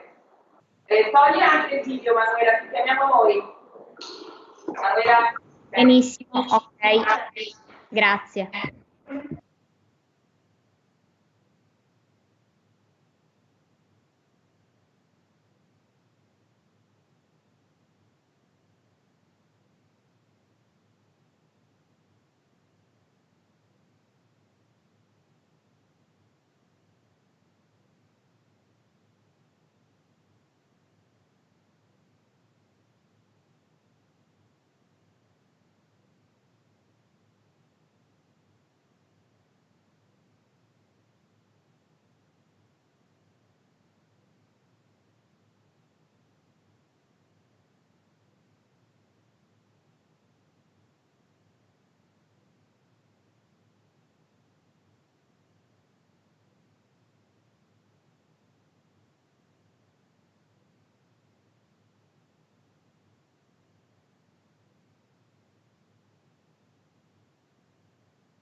mental shortcuts in reasoning and rough inferences that can result in inadequate considerations and solutions. Prospect theory was only the starting point of many further studies, for example, to describe the emotional, neurological, or psychological components of decision-making, in particular, impaired decision-making from not assessing alternatives correctly.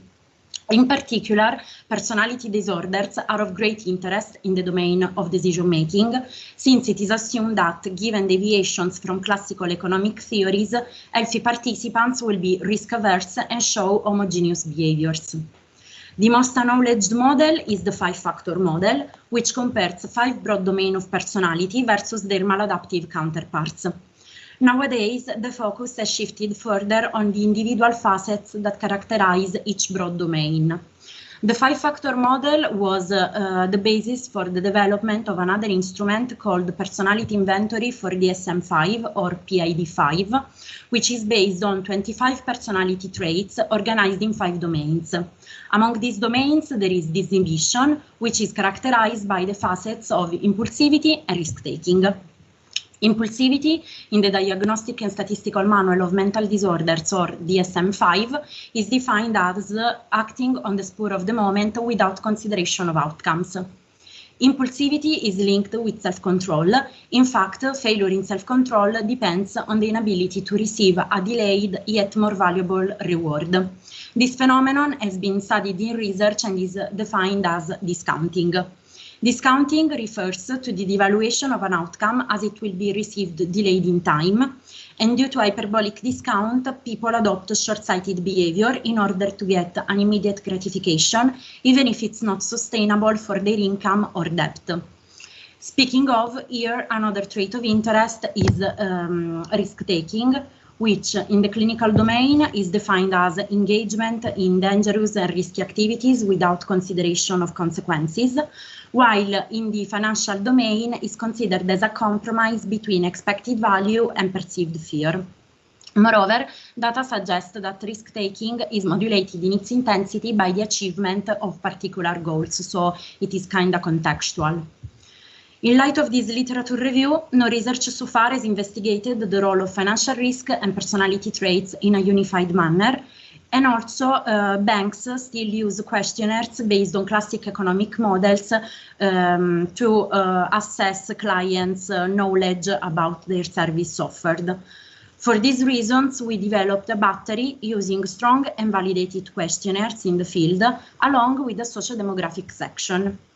The first questionnaire is the Personality Inventory for DSM-5 or PID-5, which is a 100-item questionnaire, and it's the short form of the original 220-item questionnaire PID-5. Its aim is to provide a dimensional guide for personality disorders in psychopathology, which are included in the section 3 of DSM-5, now that it has been shown that the categorical classification has some limitations, for example, poor diagnostic efficiency and arbitrary cutoffs. The second tool is the Risk Tolerance Scale, or RTS, which is a 13-item questionnaire which is mostly adopted by financial advisors to understand their clients' risk attitudes before proposing investments. The items are grouped into 3 subscales: risk investment, financial risk, and speculative risk. And finally, we find the Monetary Choice Questionnaire, or MCQ, and the Probability Discounting Questionnaire, or PDQ. These are the most validated tasks to measure discounting. The MCQ is composed of 27 items that are choices between a smaller immediate reward or a larger delayed one, while the PDQ is composed of 30 items divided in 3 blocks, differentiated by the magnitude of the probability of winning a larger amount of money against a guaranteed amount of money. Given the literature review and all these premises, the following hypotheses have been stated. The first hypothesis is that impulsivity is associated with both probabilistic and delayed discounting. The second hypothesis is that risk-taking is associated with both probabilistic and delayed discounting. And the third hypothesis is that impulsive people are also risk-takers, and that this tendency is more frequent in males than females. Regarding the battery, we collected 281 valid questionnaires with an age range between 18 and 65 years old.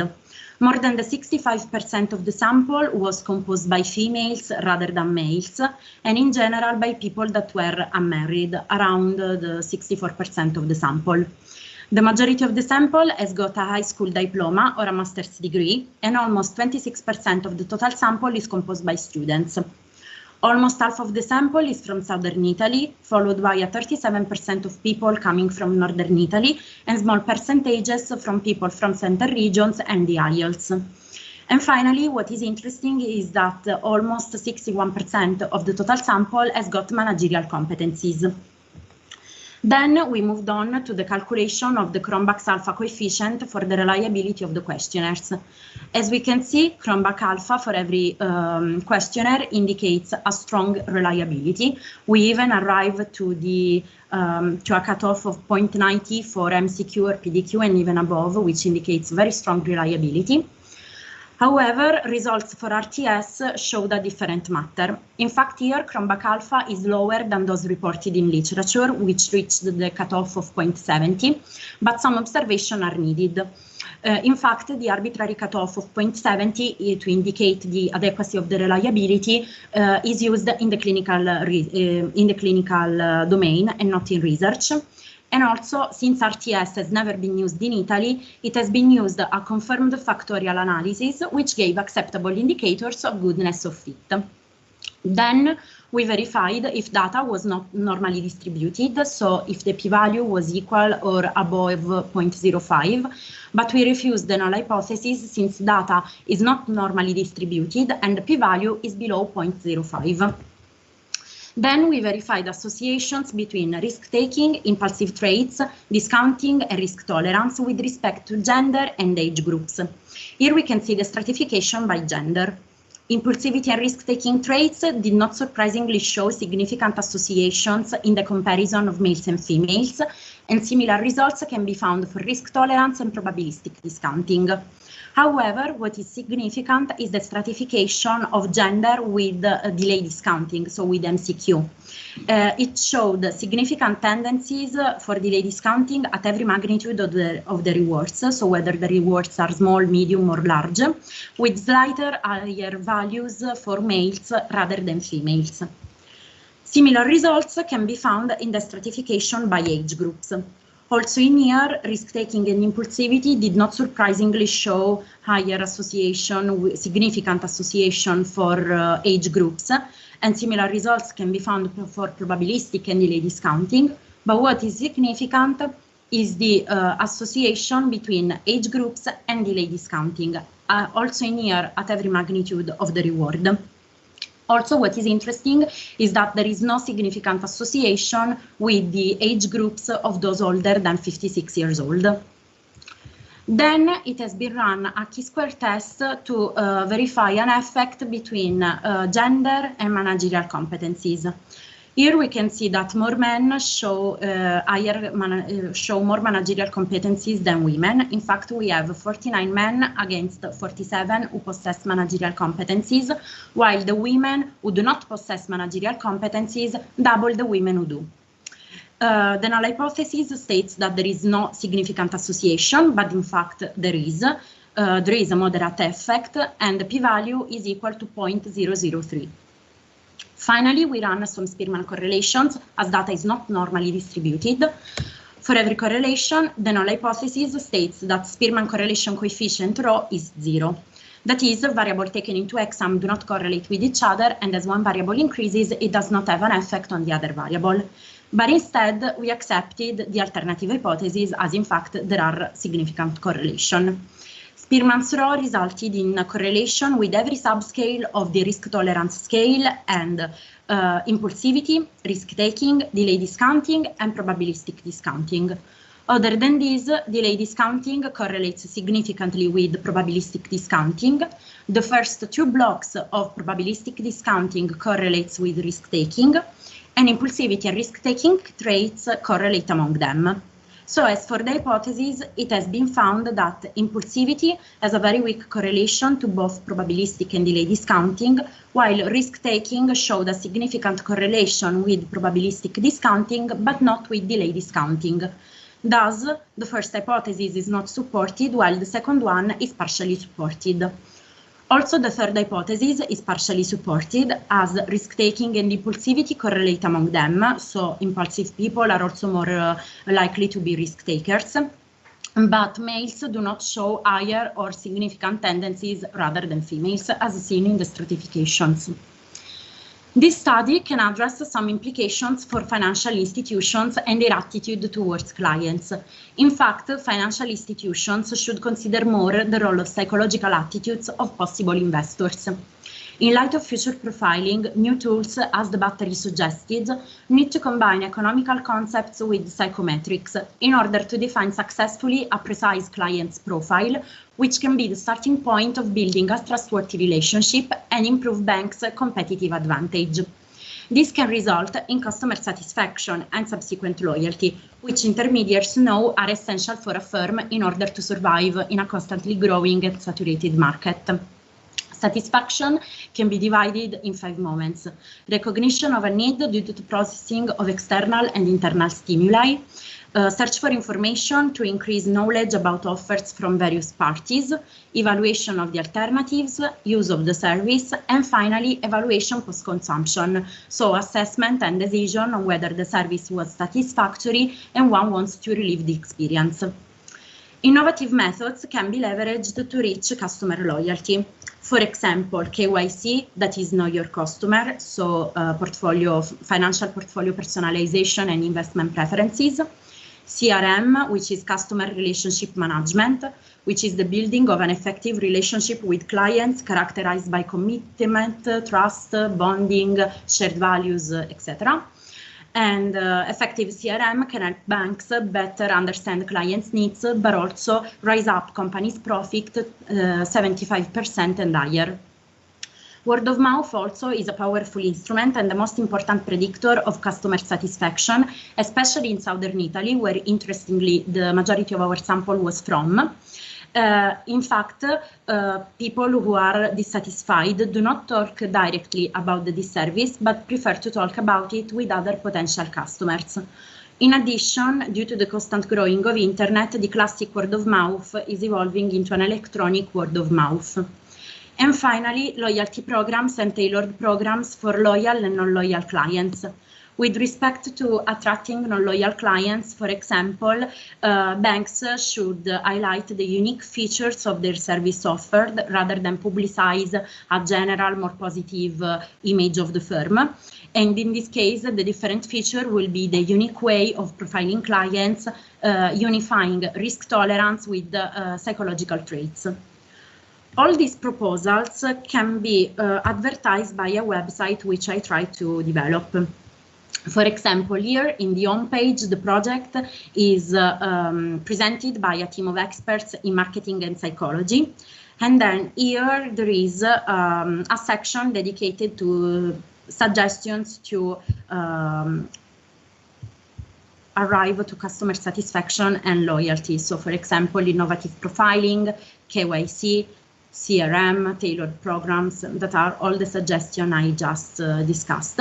And then if banks are interested in the project, there is a contact form to fill in and contact the experts of the project. So back to us. This is the first research of its kind. However, further research in the field should address some of the limitations that we have encountered. For example, studies in the bank context are still limited, so there is a need for external validities in order to generalize these results. Due to COVID-19, we faced a switch in the sample. In fact, at first, we wanted to administer the questionnaires to actual investors in a bank or more banks to compare, but then we switched to the general population. And also regarding to the sample, it was very young, mostly students, but also adults who either possess or not managerial competencies, but hardly ever have financially invested. Investments are connected to the concept of financial numeracy, referred to as understanding uncertainties and predictabilities, and may explain why risk-taking and impulsive traits do not correlate with discounting in this case. Nonetheless, the premises for further research is promising. In fact, these results can be predictors of real-life situations in financial investments. This is one of the first research also to investigate the role of risk tolerance and risk attitudes in young adults who may have never invested but start to manage their own funds in this period of their lives. And also banks could benefit by profiling clients in such an accurate way, tailoring then investments appropriate for them and thus generating customer satisfaction and subsequent loyalty. And also banks should always keep in mind that keeping an existing client is always more convenient than attracting new ones, and that the best client is always a satisfied one. So that's it. Thank you for your attention and visit my website.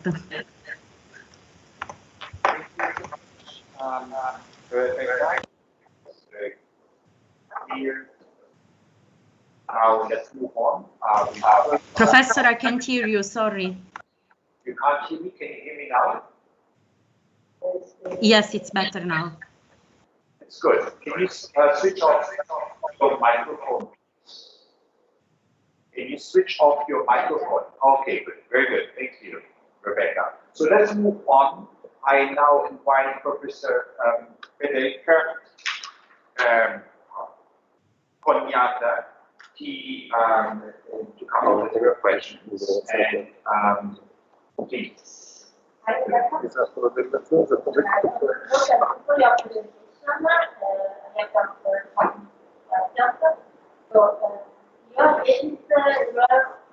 can't hear Professor Cognata, I'm sorry.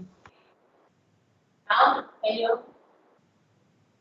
Yes, it's better. Okay. Your thesis, you evaluated different possibility and taking associated with both PA and ranking, and you also evaluated the correlation between possibility and the rate, and you found that your hypotheses are not totally important. And as you have said, your sample was very young. So I was wondering if you evaluate your hypothesis in subsample, for example, stratifying the sample by age, or excluding the student, for example. And my second comment is about the final aim of your work. That is your research aims at assessing investor profiles. So now investor firms operating in the European Union are obligated to collect information about their clients through the questionnaire, and the main aim of this questionnaire is to provide protection for investors. Siamo molto indietro, col tempo siamo molto indietro. Sì, perché dovevamo partire alle 15, sono già le 15:40. Vuoi che anticipiamo dei getti? Perché tu devi fare la controllazione dei getti. E chiediamo se può parlare prima. Ok, questi sono. So, I hope you have understand. Defined by the sample by age or excluding the students. This is the first question. I hope to have understand clearly the question. So the fact is that the sample was a convenient sample recruited online due to the COVID pandemic. And so since we have recruited the sample online, young adults are characterized the majority of the sample and are the one who responded more rather than other age groups. And also the fact that impulsivity and risk-taking do not correlate significantly with, for example, discounting may be a matter of financial numeracy or the fact that people may have never financially invested. So it was surprisingly, actually, because we hope to find other results maybe significant results. So that is why maybe further research should address more this aspect and recruit a more accurate sample.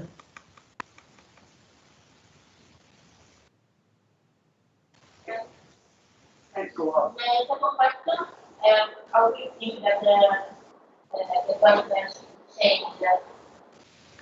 So now the banks operating in the European Union are obligated to collect some information. I'm sorry, but I didn't hear well the question.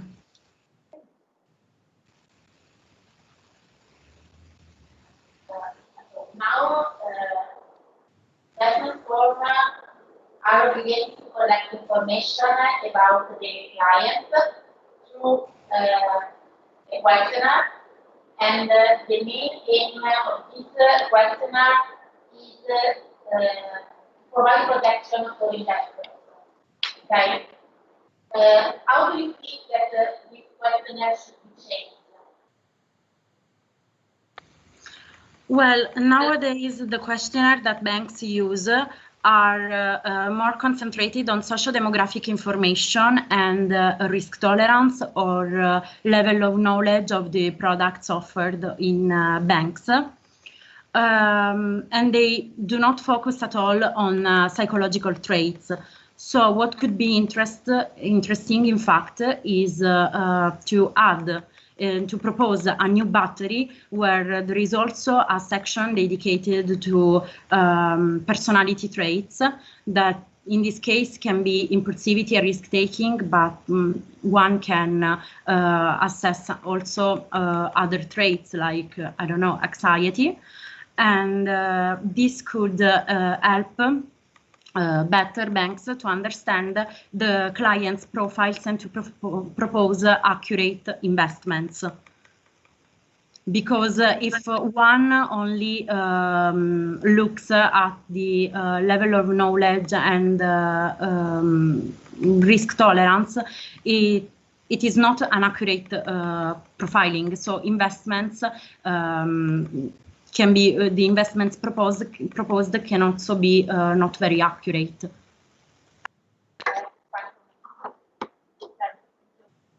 Any other comment or question?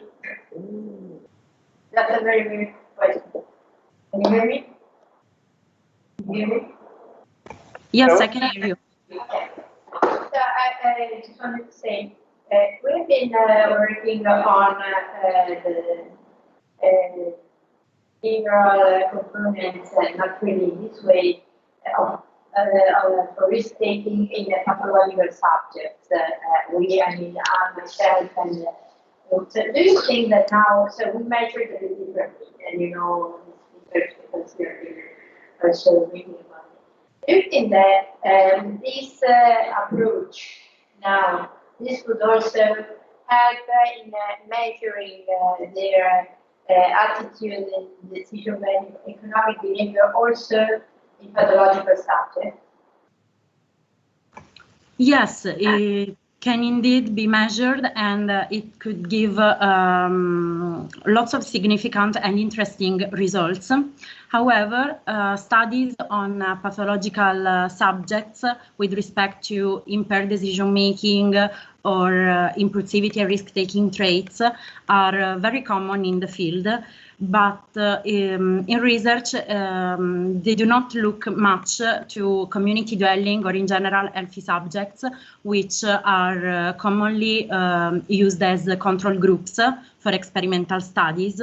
So we concentrated more on community dwelling subjects because the research with that particular sample is new and could provide some interesting results, since community dwelling subjects should show homogeneous patterns of behavior and should not show anomalies in their decision-making process. So yes, of course, these studies can be run also with pathological subjects, but there are lots of studies now in the field with those kind of with that kind of sample.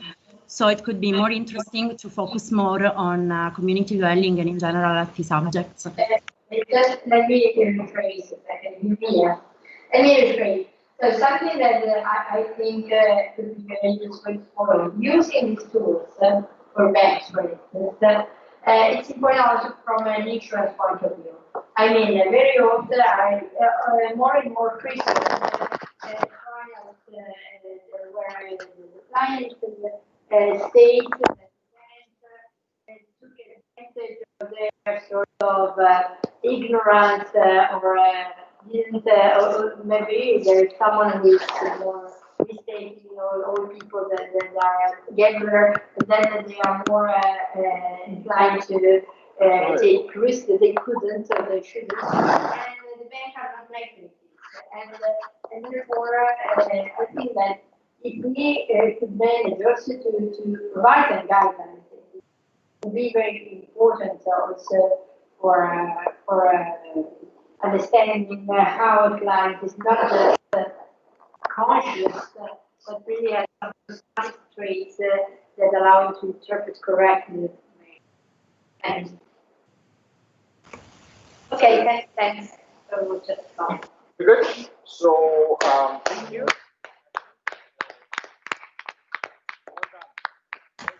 Thank you. More important information. Can you hear me? Can you hear me, Rebecca? Hello? No. Si è bloccata, se n'è andata. Vabbè, sì, lo sa. Ok. Adesso abbiamo la chiappa. Abbiamo la chiave. Possiamo... io dirò pochissimo perché tanto c'è qualche grande. Possiamo anche per la tastiera direttamente. Sì, tanto il processo è già fatto. Sì. So, però magari lei poverino. No, va benissimo, ci mancherebbe davvero. Va bene. Chiara? Good afternoon. Hello, Chiara. Welcome to the defense. Can you hear us? Chiara, can you hear us? Very good. So are you ready to start? Yes. Very good. Before you start, your supervisor will actually introduce your topic, and then you may start your presentation. Okay? Okay, yes. Very good. Your topic, please. Go ahead. Hi, Chiara, can you hear me? Yes. Okay, perfect. Just a few words to introduce your thesis, because Professor Fossati and Professor Di Serio have already introduced the research topic. I just want to thank Professor Di Serio for giving me the opportunity to work on this project.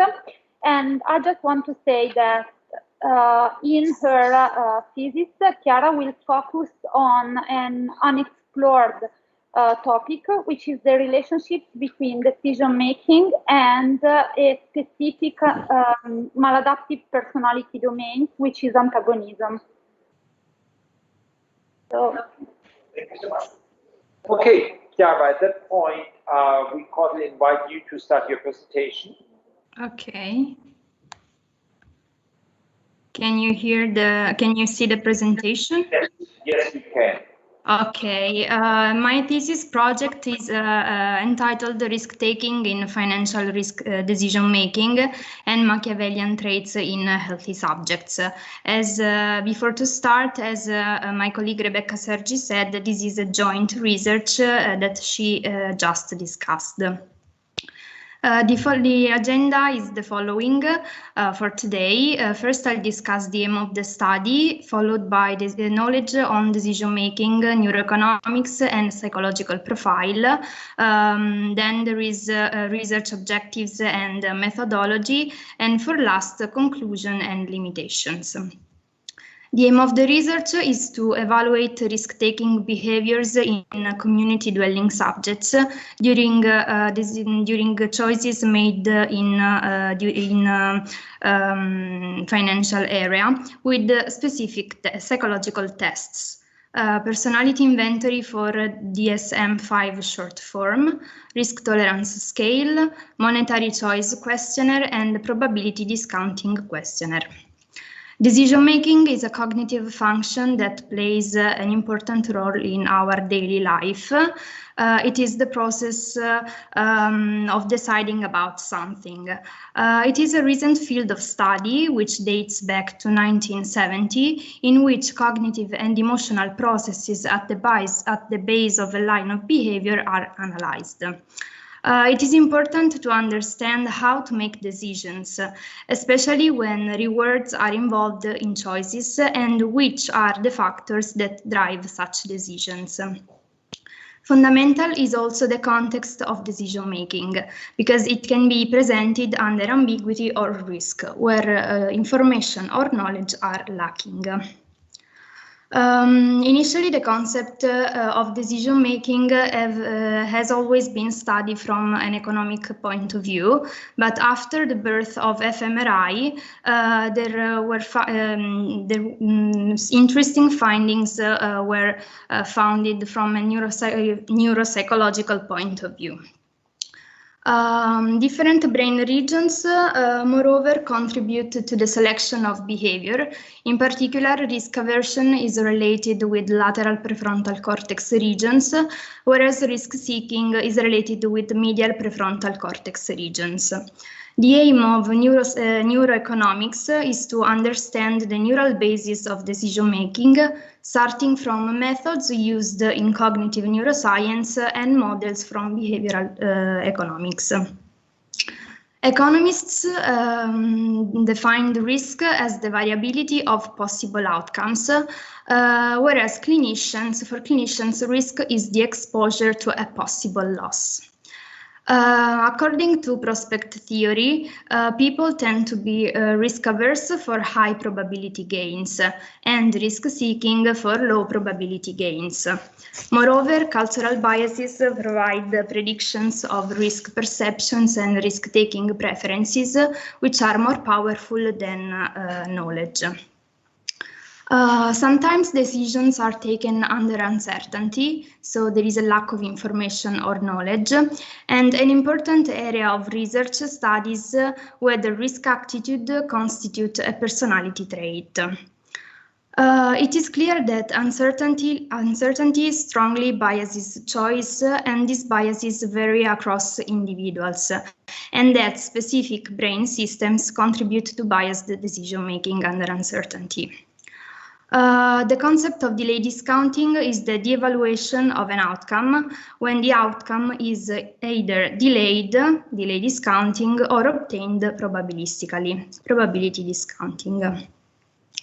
The structure of the 25 elements of maladaptive personality measured by PID appeared to represent maladaptive extremes of the 5-factor model, which involves 5 broad domains, and each domain is differentiated into 6 underlying facets. Moreover, personality traits can affect the riskiness of the choices in decision-making process, leading people to make more risky decisions or less risky decisions. The term Machiavellianism was first coined in 1970. It reflects the philosophy of Niccolò Machiavelli, the ends justify the means, that is, outcomes are more important than processes. Not by chance, it is supposed to be a prevalent characteristic in businessmen, investors, traders, and also in marketing practitioners. Opposite to Machiavellianism, there is the concept of moral agency. Generally, people adopt standards of right and wrong that are used as guides for their behaviors. As we can see in these cinematographic examples, in The Big Short, The Wolf of Wall Street, and Other People's Money, traders take risk as a way of life, but they excludes the psychological and the human aspects as well. So in this research we want to emphasize is that it's important to consider what role the in psychological factors has in financial area when people have to choose. Machiavellianism is an important part of a cluster of the cluster of antagonistic personality. Dark triad involves 3 personality constructs: psychopathy, narcissism, and Machiavellianism. Machiavellianism is a multidimensional construct which is characterized by externalization of blame, the use of interpersonal strategies for manipulation. Machiavellian individuals believe it is better to manipulate than be manipulated by others. It is characterized by duplicity, and it is also the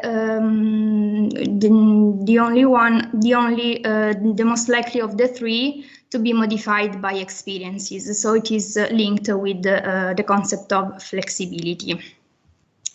For what concerns methods and instruments, the sample recruited online was a convenient study group.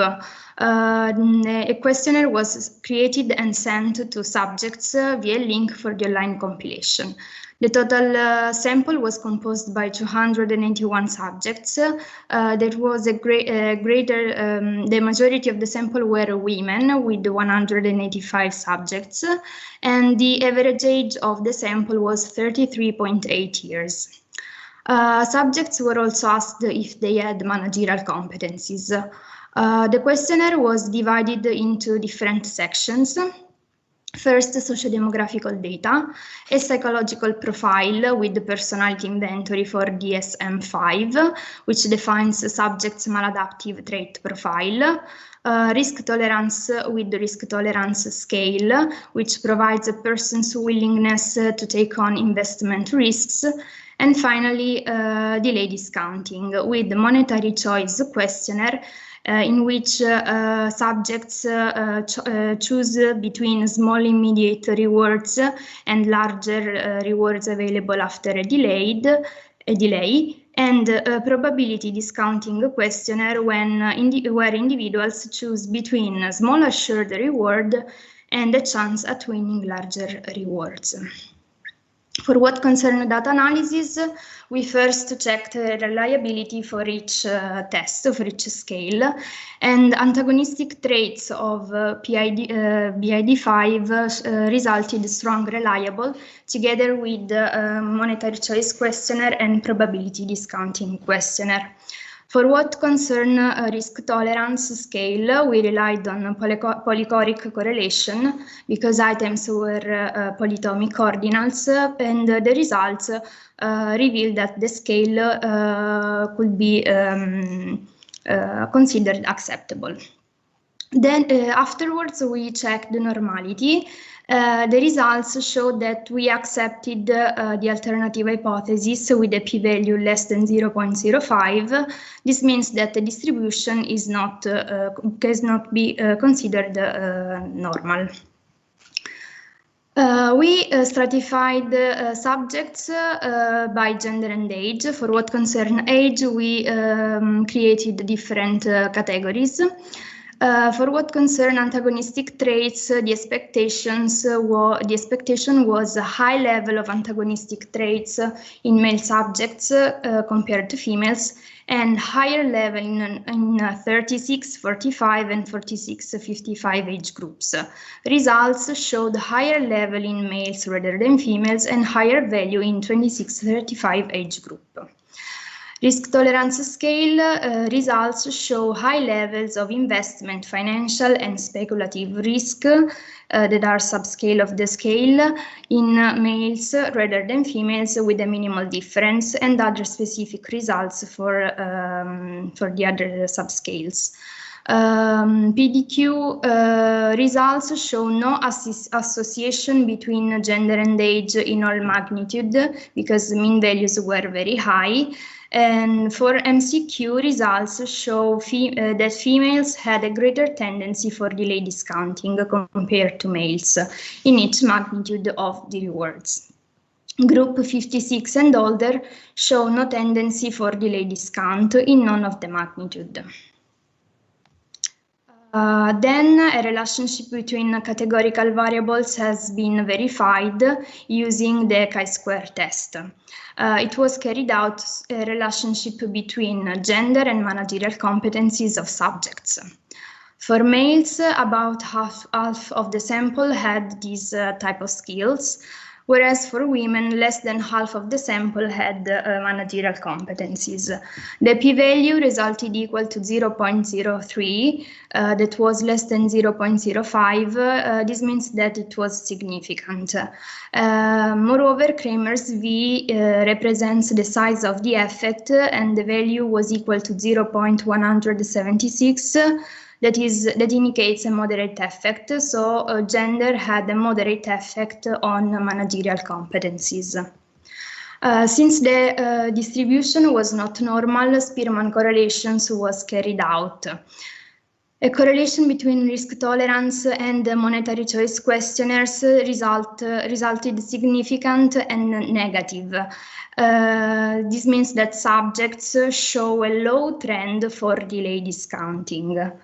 A correlation between risk tolerance and PDQ resulted significant and positive, so subjects show a high trend for probability discounting, and the correlation between MCQ and PDQ was significant. For what concerned Machiavellianism, tactics of Machiavellianism and risk tolerance scale, we expected significant correlations between the 6 traits and financial risk. The results demonstrated that financial risk resulted positively correlated with all traits except for callousness. A correlation between Machiavellianism and MCQ. The expectations were subjects with antagonistic traits more prone to steep delay discounting. The results revealed that there is no significant correlation between these tactics and the MCQ. So subjects are not inclined to steep delay discounting. For what concerns the last one, we expect to find that subjects may discount hypothetical probabilistic monetary rewards less steeply. The results revealed no significant correlations between callousness, deceitfulness, and irresponsibility and probability discounting questionnaire. So subjects show a low level of probability discounting. This means that they are quite cautious. In conclusion, the weaknesses of the measures have been corrected for all tests. Risk-taking and delay discounting appear additively linked to economic risk-taking. Risk propensity is affected by personal aspects. Moreover, we know almost nothing about how antagonism is linked to economic risk. And finally, MCQ and PDQ are significantly related to each other, but there is a little convergence between the two. In other words, delay discount based on the probability of winning is different from delay discount linked to a certain reward. Of course, there are several limitations about the study. First of all, the sample was small and young. Indeed, the average age of the sample was 33.8 years. But financial competencies, people who do not have managerial competencies may not understand the risk. It may not understand the risk. It could be taken by making certain choices. And the study was conducted during the pandemic period of COVID-19. So there was a switch from a sample of investors to a sample of community dwelling subjects. Further research will have to be developed in this regard, preferably with a sample of investors. And moreover, it will be interesting to investigate decision making under risk using specific tests which reproduce decision making under risk similar to real world situations. And thank you for the attention. Thank you, Chiara, for your presentation. And I will now invite Professor Cugnata to come up with her question. Okay. Hi, Chiara. Thank you for your presentation. So I have some questions. So first of all, as you said, your sample was very young. So I was wondering if you evaluate your hypothesis in some samples, for example, stratifying the sample by age or including I'm sorry, I hear an echo. Chiara, could you please switch off your microphone? That will increase. Yes, okay, yes.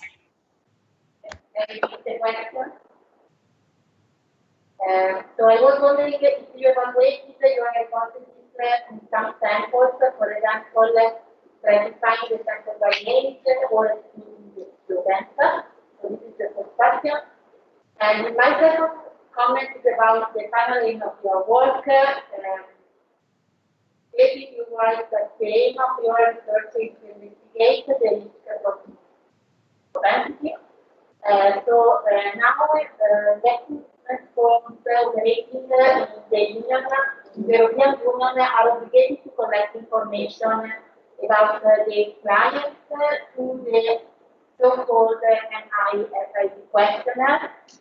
So my first curiosity is if you evaluate how this questionnaire measures risk tolerance. And then I think that in general, the risk profile questionnaire does not give proper consideration to current economic conditions, which have an influence on client answer. So have you considered this problem and how this distortion should be corrected before providing the investment advice?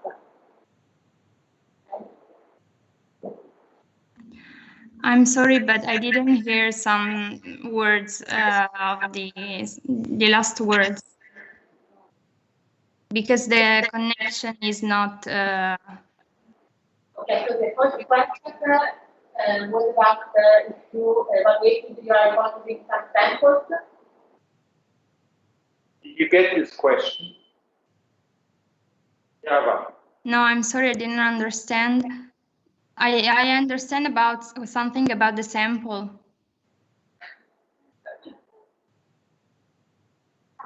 Okay. So I was wondering if you evaluated your hypothesis in two groups, for example, stratifying the samples by age or excluding the students. You get it now? Maybe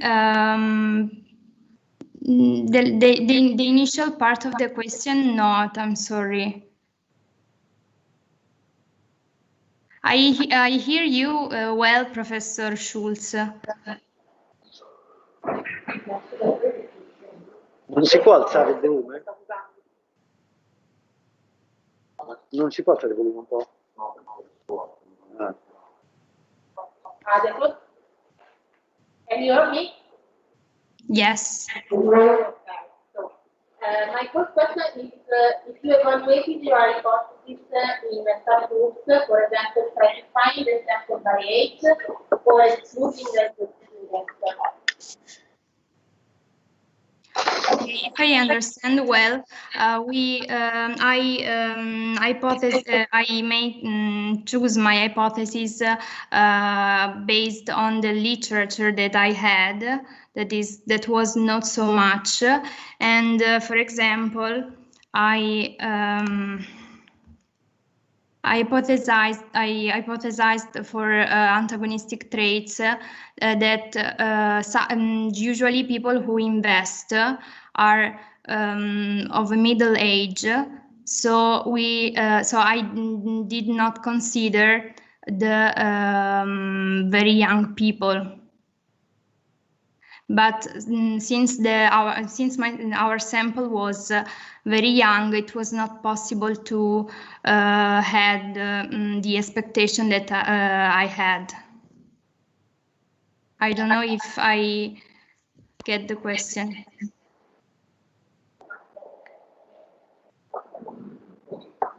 Shall we stop here? Okay. Good. We stop here. Thank you, Chiara, and please make sure that you're available later on when the grades will be announced. Okay. Okay. Thank you. All right.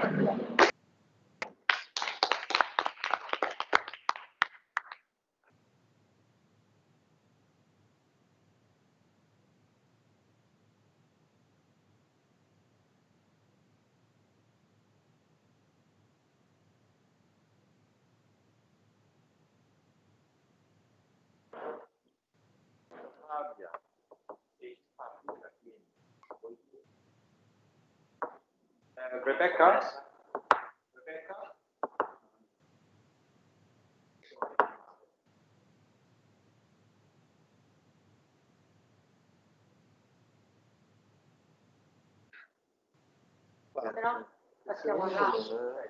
Rebecca, hello, Rebecca, can you hear us? Yes. Oh, that's good news. Very good. We had some problems. Okay, are you ready for presenting your thesis? Before you're going to do this, Professor Di Serio will shortly introduce your thesis. I hand over to her. Okay. First, I wanted to know if also that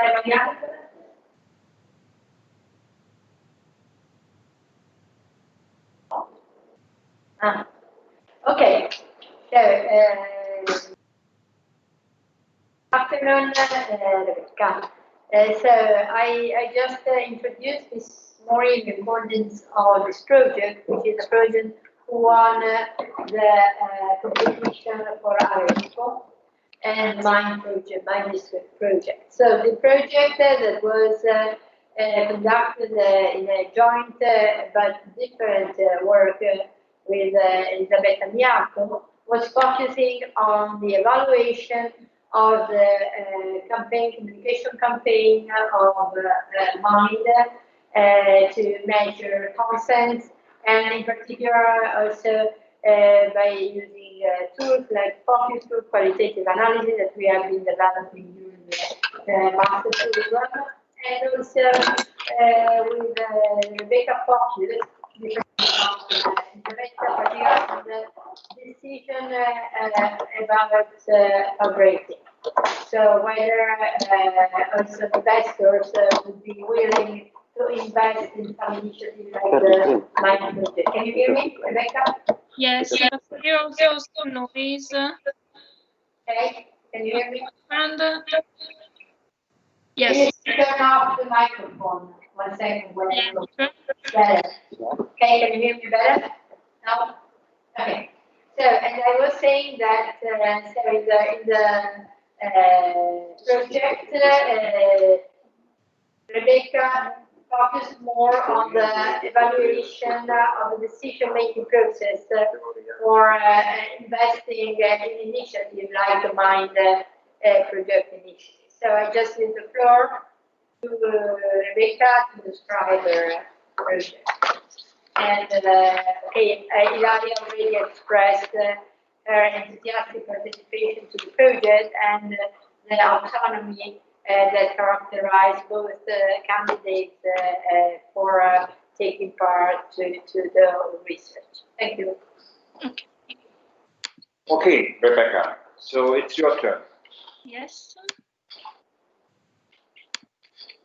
So can you see the screen now? Yes, we can. Great. So good afternoon, everyone. So my thesis is about communication process physics. I investigated the engagement level, citizen consent, and in the field of decision making. So modern psychology nowadays has a huge impact on our communicational aspects, concerning not only person-to-person interaction, but also active and passive exposure to media communicational channels. Since we are every day exposed to all sorts of advertising, it is important to reach the consumers in an alternative way. And the cognitive psychology, a branch of psychology, can provide us the tools to success in such purpose. So the case that I focused on were innovation districts that are this first destination for entrepreneurs that are looking for innovation, willingness to experiment, and alternative work environments. These districts are, as the name says, really innovation-oriented, and they are looking for innovative research, innovative business models, and startups. These districts are also growing all around the globe. The one that I focused on for the thesis were the one rising near the city of Milan, so the Milan Innovation District, also known as MIND. And this one has the aim to be excellence in life sciences and entrepreneurship to creating social, cultural, and economic growth. The focus of this district is the field of health, intended in its integrity, included both the aspects of healthy people and sick people. So why does decision-making play a key role in such districts?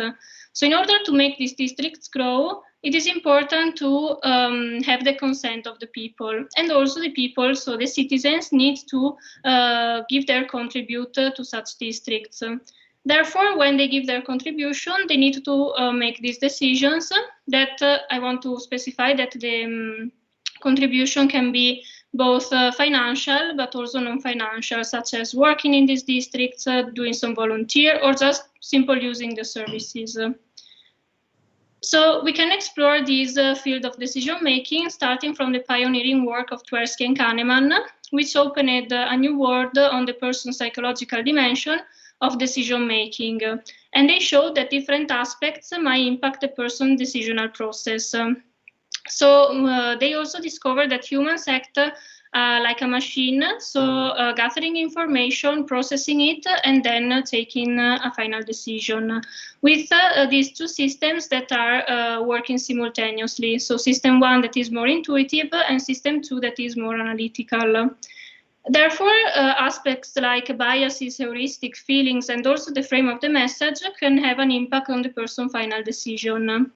So as we make a decision, we are not as rational as we perceive to be. Therefore, we might follow some paths that are irrational and not logic. Therefore, these aspects needs to be carefully considered when building a campaign, a communicational campaign, especially when we are trying to attract contributors. So, of course, what influences the decision-making process is also the media communication and communication in general. So we need to pay attention to the receiver because, of course, without the receiver, no communication can ever occur. And therefore, we need to understand its psychological processes and also what can be done to motivate and influence the viewer through communicational channels. Because, of course, it has been shown that we rely heavily on the content of the media when we try to reconstruct our perception of reality.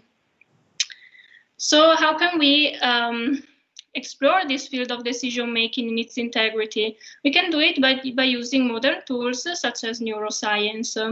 In fact, it has been shown that self-reported indicators cannot measure adequately consumer experience, because from when we receive the stimulus to when we can self-report something, there is this unconscious window that lasts about 300 milliseconds, in which the information arrive to the person, but they are not consciously processed.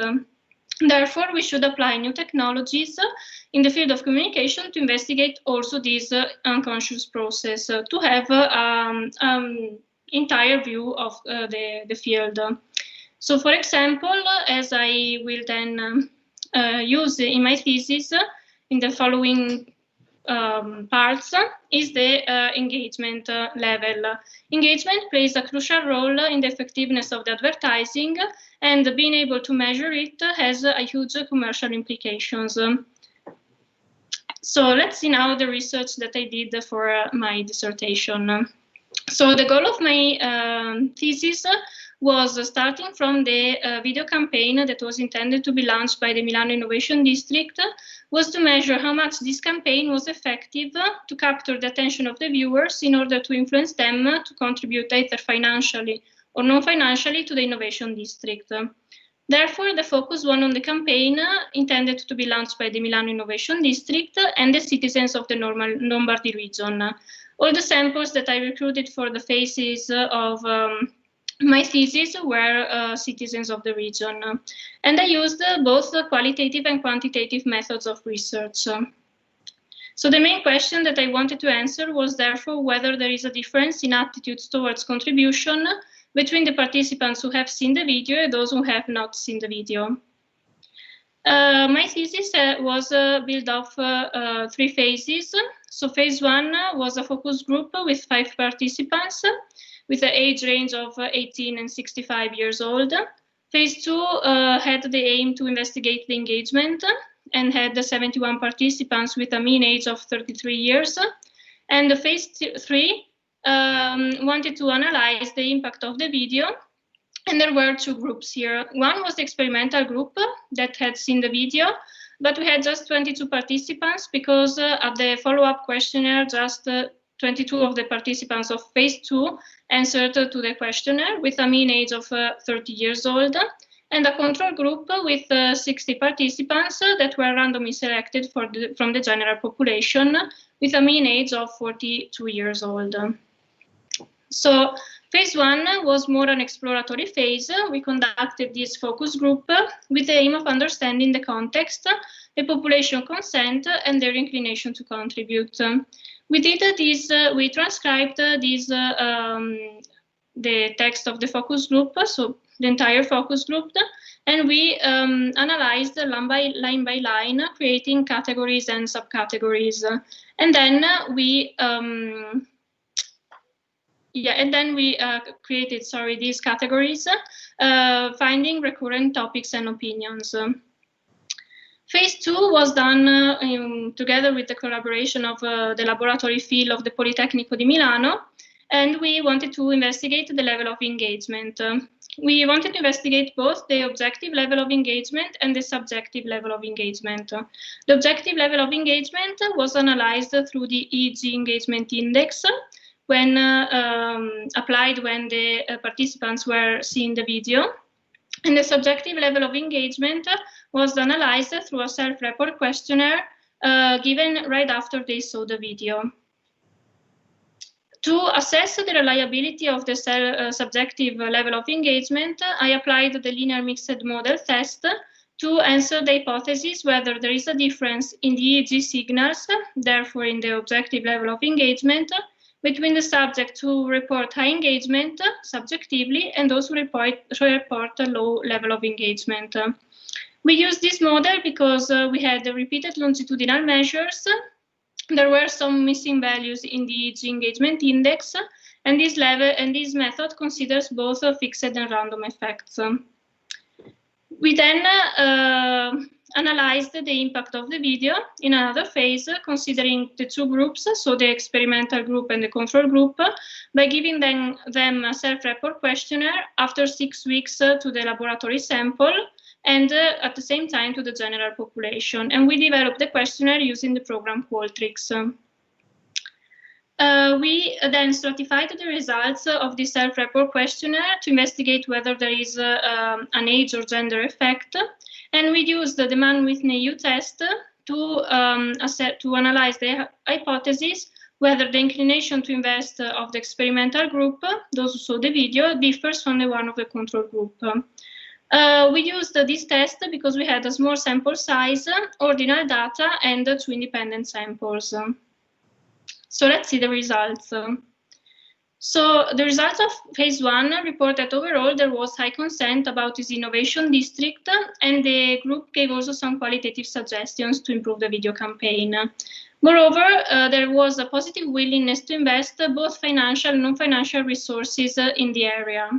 I might assume that this positive willingness is stronger now because phase 1 and phase 2 of the research were conducted before the COVID-19 outbreak.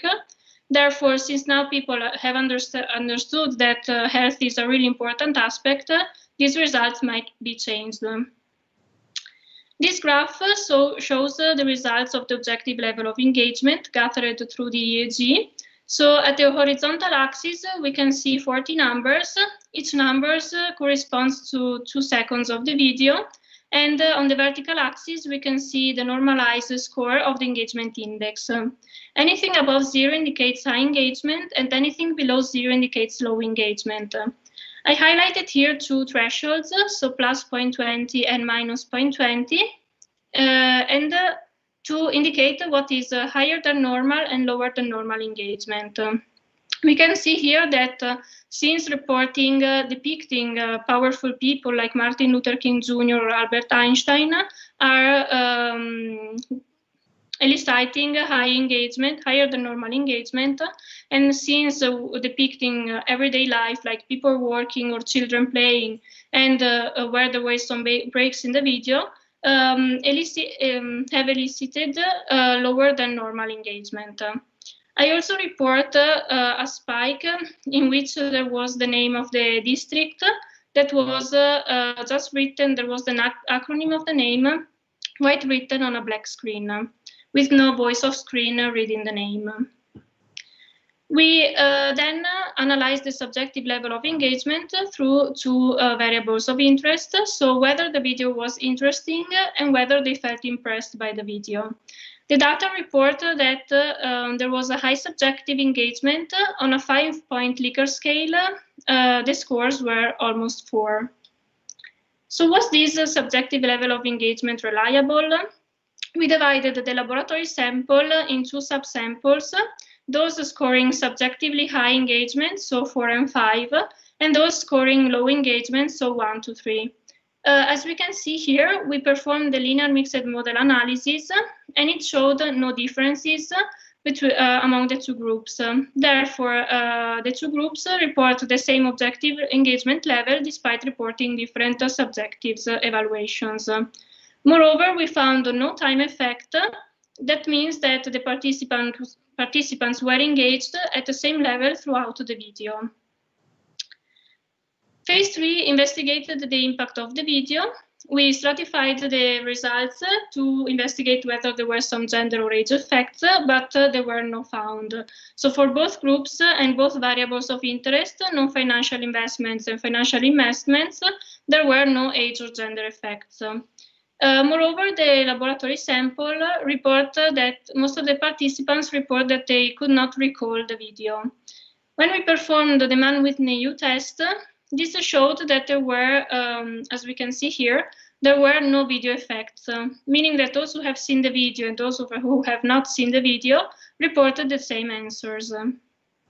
So in conclusion, we had no video effect, meaning that the video did not impact the participants. But since the three samples, so the focus group sample, the laboratory sample, as well as the control samples, are positively inclined to invest and contribute in such districts, a proper campaign should be constructed, developed, aiming first at promoting the district and then at attracting contributors. Therefore, at the end of my thesis, I gave some suggestions for an effective campaign in this field. So first, we should design a promotional campaign that intends first to inform the citizens, so make them aware that the district is there, what can be done there, and create a connection with the district, since people, most of the people don't know that the district is there and what it does, and then influence the citizens to give a contribution, also just by using the services. Then we should, of course, aim at engaging the viewer, because in order to recall the information, because as we saw, they were not able to do that. So narrative aspects and multiple exposure to the brand name are critical when promoting something. So we could put the logo and the name of the district in its extended form multiple times throughout the video, also read aloud by the off-screen voice. And of course, we could aim at an emotional engagement and an effective framing. So when we want to start to promote the district, we could use a gain frame in order to highlight the gains, and this also elicits a brand selection. And then when we want to attract more donors, we could use a negative frame, because it creates emotional dissonance, and this induces the people to take action and contribute. So unfortunately, this study had also some limitations. So COVID-19 pandemic impacted the data collection importantly. We did not investigate and release on income and family composition variables that could have an impact on the attitudes towards contribution. The investigation of emotions here was limited, and the level of engagement was treated just as a binary high or low label only. So we could investigate more emotions and do a continuous level of engagement. And we could use also some other neuroimaging techniques or eye tracking to investigate further these aspects of the thesis. So as a final remarks, today cognitive psychology has a huge impact and many innovative applications. So many disciplines such as marketing, communication are understanding that not much can be done without knowing how we work. Therefore, as we are constantly exposed to a lot of advertisements and stimuli, it is important to know how to trigger and impress the individual in order to attract as many people as possible. Thank you very much for your attention. Thank you, Rebecca. And now let me, before we come to the discussion with our opponent, I would like to ask Dr. Mariani to say something as a correlator of the thesis. Please, Ilaria. Ciao, buonasera. Buonasera a tutti, mi scuso del ritardo. Partirei proprio da questi final remarks che ha fatto Rebecca e che trovo particolarmente fittanti, direi, per noi del MAI Milano Innovation District, e che abbiamo fin dal principio, appunto, in questo lavoro che abbiamo voluto fare insieme, cercato di portare innovazione nella comunicazione che facciamo. Costruire un distretto dell'innovazione ci dà, noi come area comunicazione, diciamo, l'onore di promuovere un progetto di importanza strategica, ma anche il rischio appunto di sbagliare, di bruciare l'opportunità di promuoverlo bene. Il coinvolgimento dei ragazzi per noi è particolarmente importante, infatti la campagna su cui Rebecca e Elisabetta hanno lavorato è stata elaborata dagli studenti dell'università dell'OIED e riteniamo particolarmente importante poi appunto averla in qualche modo approfondita, misurata, soprattutto in ambito emozionale, così come è stato grazie al lavoro di Università Vita San Raffaele, di queste splendide ragazze, della professoressa Clelia Di Serio. Quindi grazie a Rebecca, grazie per i preziosi consigli di cui faremo sicuramente tesoro, congratulazioni e in bocca al lupo per il tuo futuro. Grazie. Grazie, ciao, arrivederci, grazie. Thank you very much, Dr. Mariani, and let me now invite Professor Brombin to come up with her question. Okay. I will describe the experimental setting. Okay. Can you hear me? Yes. Okay. So thank you for the presentation. And so it was a complex project because it involved many expertise in different settings, in different areas of research. And I would like that you maybe elaborate a little bit on the advantages of integrating qualitative analysis in the design and the verification of the experiment. So, what are the information that you actually derived from, for example, the focus group that were useful to improve the experimental part, or in writing down, for example, the questionnaire? Yes, so if I understand well, you asked how the focus group was useful to build the other steps. Okay. Yes. Is there something like a methodology that you can also propose for future studies? So starting from the focus group and then going in experimental section. Yes, so we did this focus group and this qualitative analysis. Unfortunately, we did just one because of the emergency situation. but we plan to do more. But anyways, this one was enough because we, due to the analysis of this focus group, we found the different categories, like the most recurrent ones. And with these categories, we built then the other questionnaires that were useful for the experimental part in the laboratory for the EEG part, and also in phase 3 to understand whether the video was effective. So with the focus group, we explored a little bit what people needed, and we then build the research accordingly to that. Just one curiosity. In analyzing the evolution over time, the dynamic of engagement, you take advantage of the last question that was implemented in the final questionnaire. And why you didn't use the results obtained from that, and in particular the item referring to the interest? Sorry, can you repeat that? No, I was just wondering why you decided to relate the dynamic of the engagement over time with the self-reported interest by using the question in the last questionnaire and not using the information from the item that related to the interest reported of with the vision of the movie. So how I used the questions of phase 2, the one of the... No, I was why the final question was more raw, let's say, evaluating directly the interest and not maybe the item from the depth scale.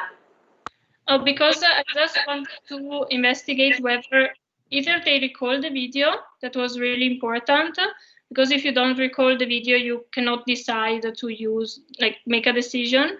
And also, I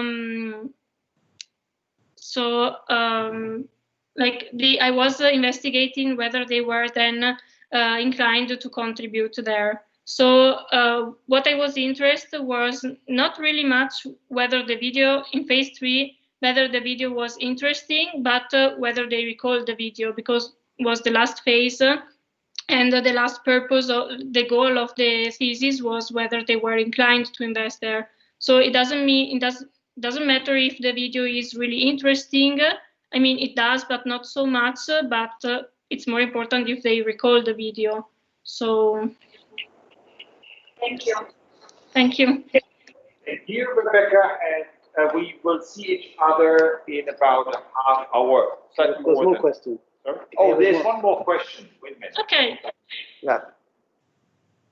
Hi, Rebecca. Can you hear me? Yes. Hi. Congratulations for your work.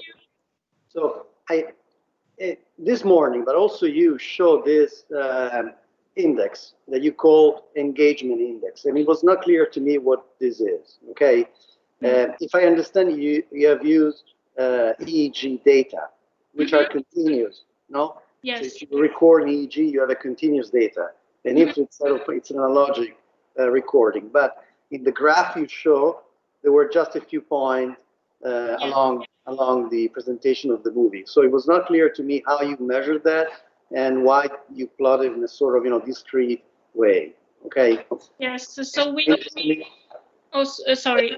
this index by using the beta and alpha waves of the EEG. And then we create at each point, so these 40 measures of time, we blocked and we took the data from the EEG and built it in this index. No, because if I understand, one of the problems that you had with these movies was that, the results were not as clear as you would have liked.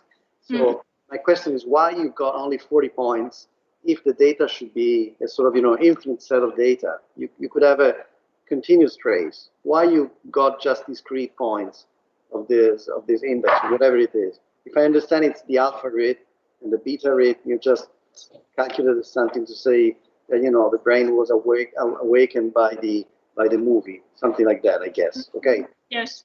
Why you choose only 40 points? And what was the sort of, which kind of decision you took to select those 40 points and not the rest? Because the video lasted 80 seconds and each point took into consideration 2 seconds of the video. So we had 40 points. So each point 2 seconds of the video. All the data that you had. Sorry? All the data that you got were integrated and been in 2 seconds? Yeah. Yes. Okay. Easily find the analysis first. Yes. Okay, thank you. Thank you, Rebecca. Thank you.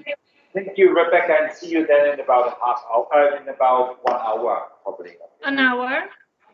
Yeah, or less than an Less hour. or less.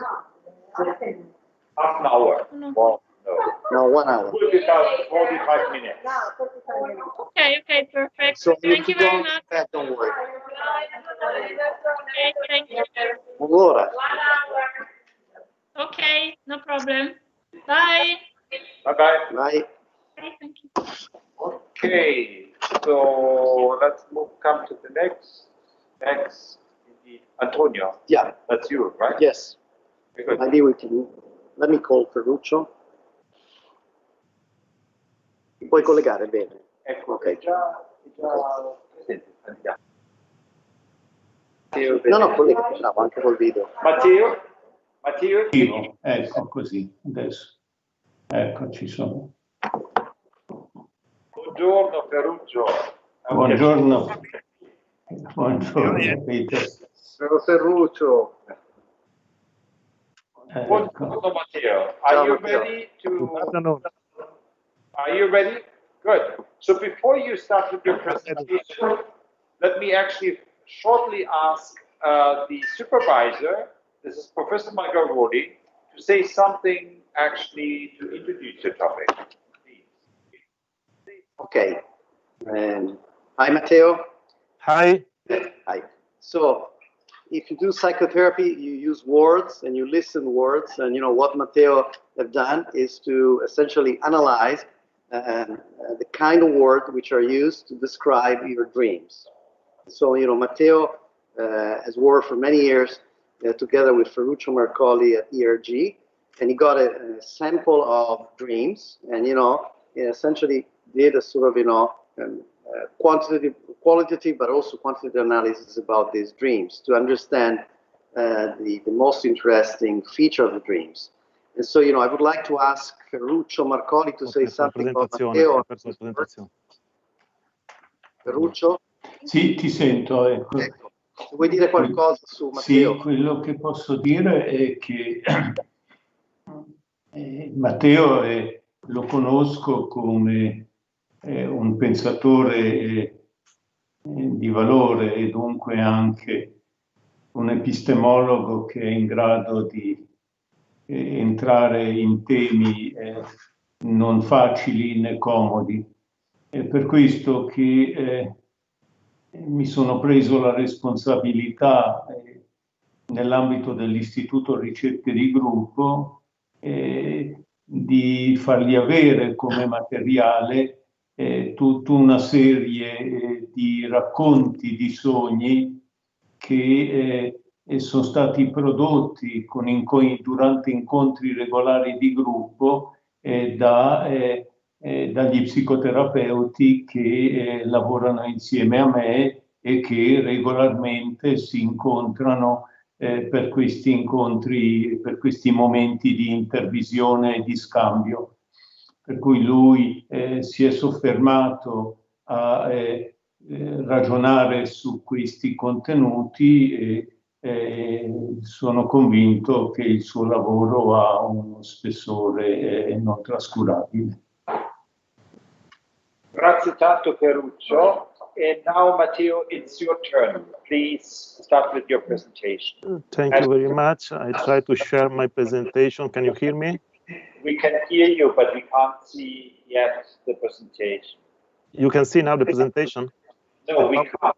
Please upload that. You have to share the screen with us. Oh, sorry. Just a second. I try again. I try again. Yeah.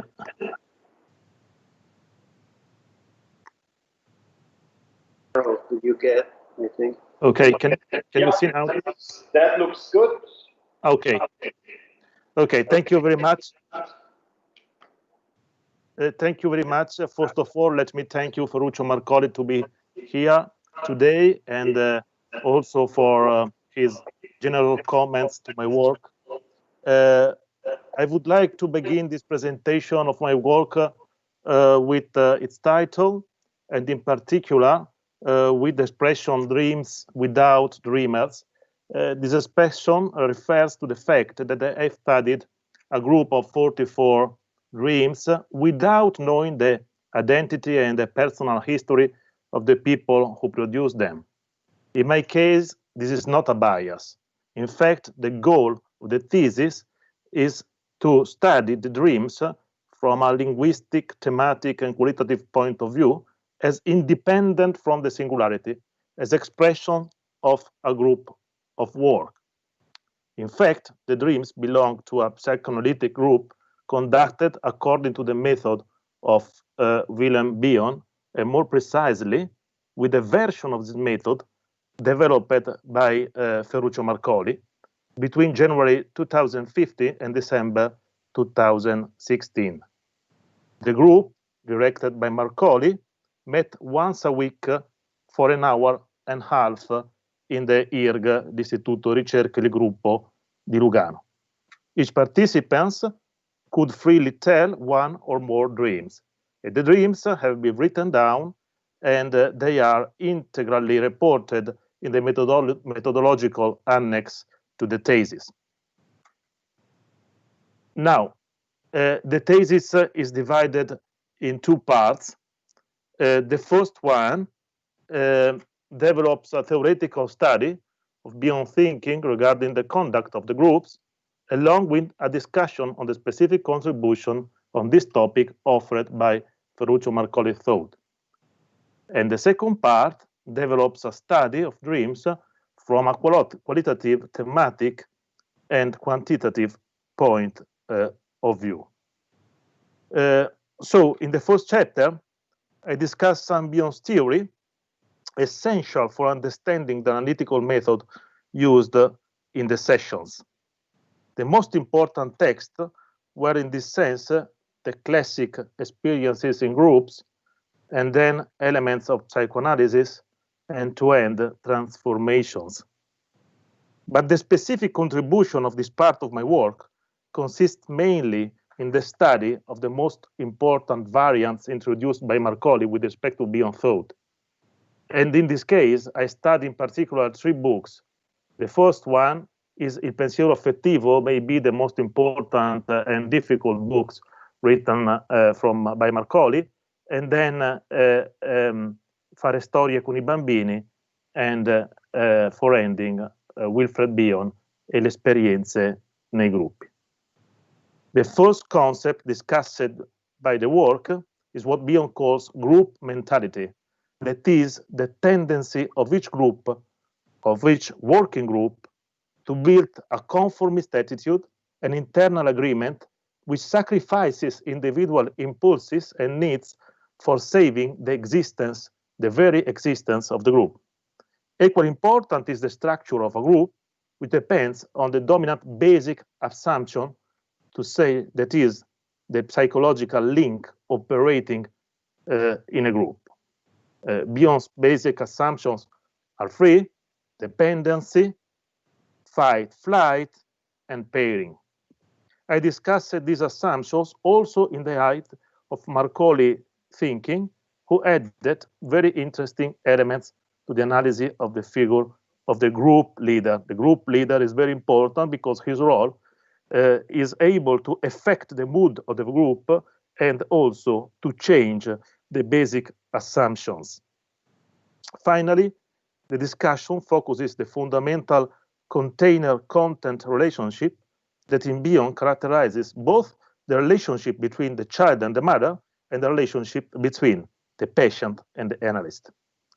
The mother, like the analyst, has in fact the function of host within herself those distressing experiences that the child is unable to process mentally, and to elaborate them to make them acceptable for the child. In the same way, the group is a container in which, under the analyst's direction, a collective processing of individual psychological distress takes place. The analyst constitutes the group as a single apparatus for thinking, to use an expression of Bion. And the dream story is the content, the work group is the container.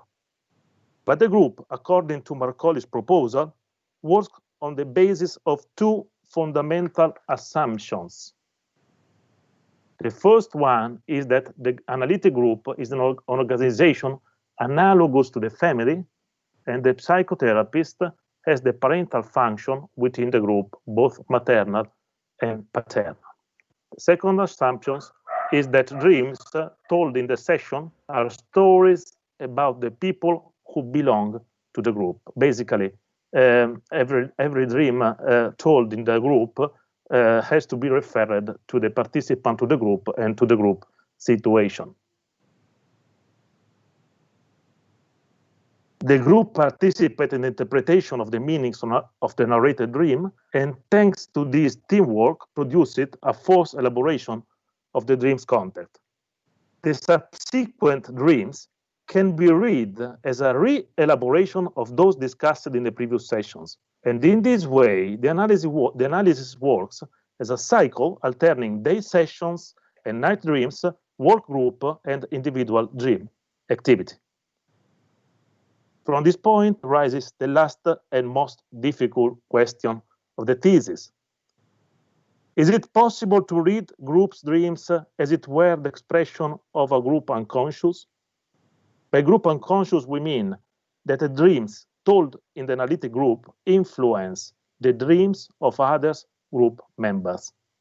The hypothesis is, therefore, that the group works in daytime as in nighttime, alternating the tale of dreams with the relative collective discussions and the capacity to produce new dreams referred to the previous presentation, to the previous discussion of the dreams in the sessions. The second section of the thesis starts with a quantitative analysis of the data, and of course from the sample, the patients or psychoanalysts in training born between 1955 and 1978 were 4 males and 2 females.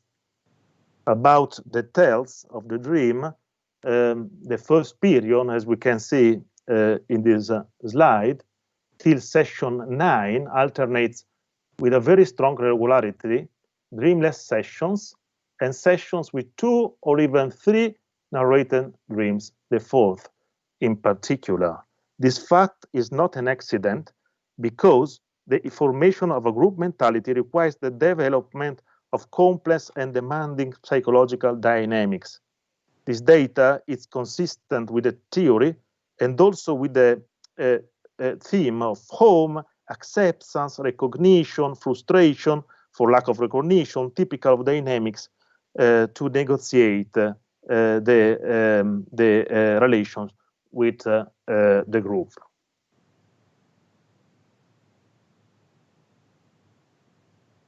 This slide, Subject and Dreams, shows that there is a subject, S5M, S for subject, 5 is just the number, and M is a masculine. This subject is clearly the most prolific and generous subject.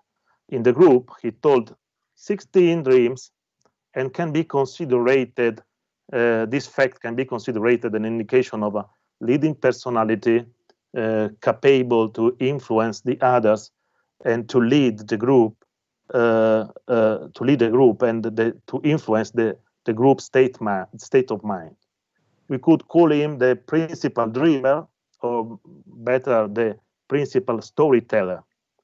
The quantitative analysis will fully confirm this hypothesis, that is, S5M is the leader of the group.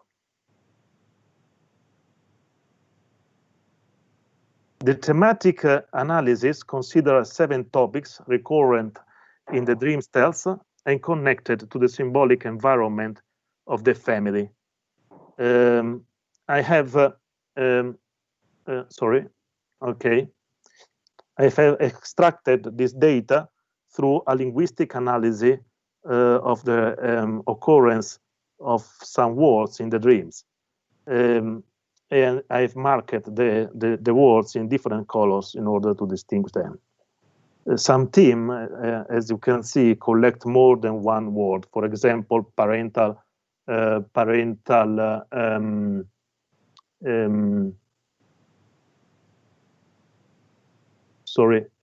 figures, collecting the figure of the father, the mother, and the couple. Anyway, it's in particular to be noted that the very category parenting figures occurs 15 times. And it's important because according to Marcoli theory, parenting figures in dreams can represent the analyst. But generally speaking, this data is interesting if you assume that the structure of the analytic group is analogous to the family structure. The most fundamental data in this regard, however, is the one relating to the topic of the home, which occurs 10 times in the group's stories. The home is in fact the theater of the original group, the family, but is also a maternal container, an idealized space, often explicitly connected with a positive emotion for security, love, sharing, protection.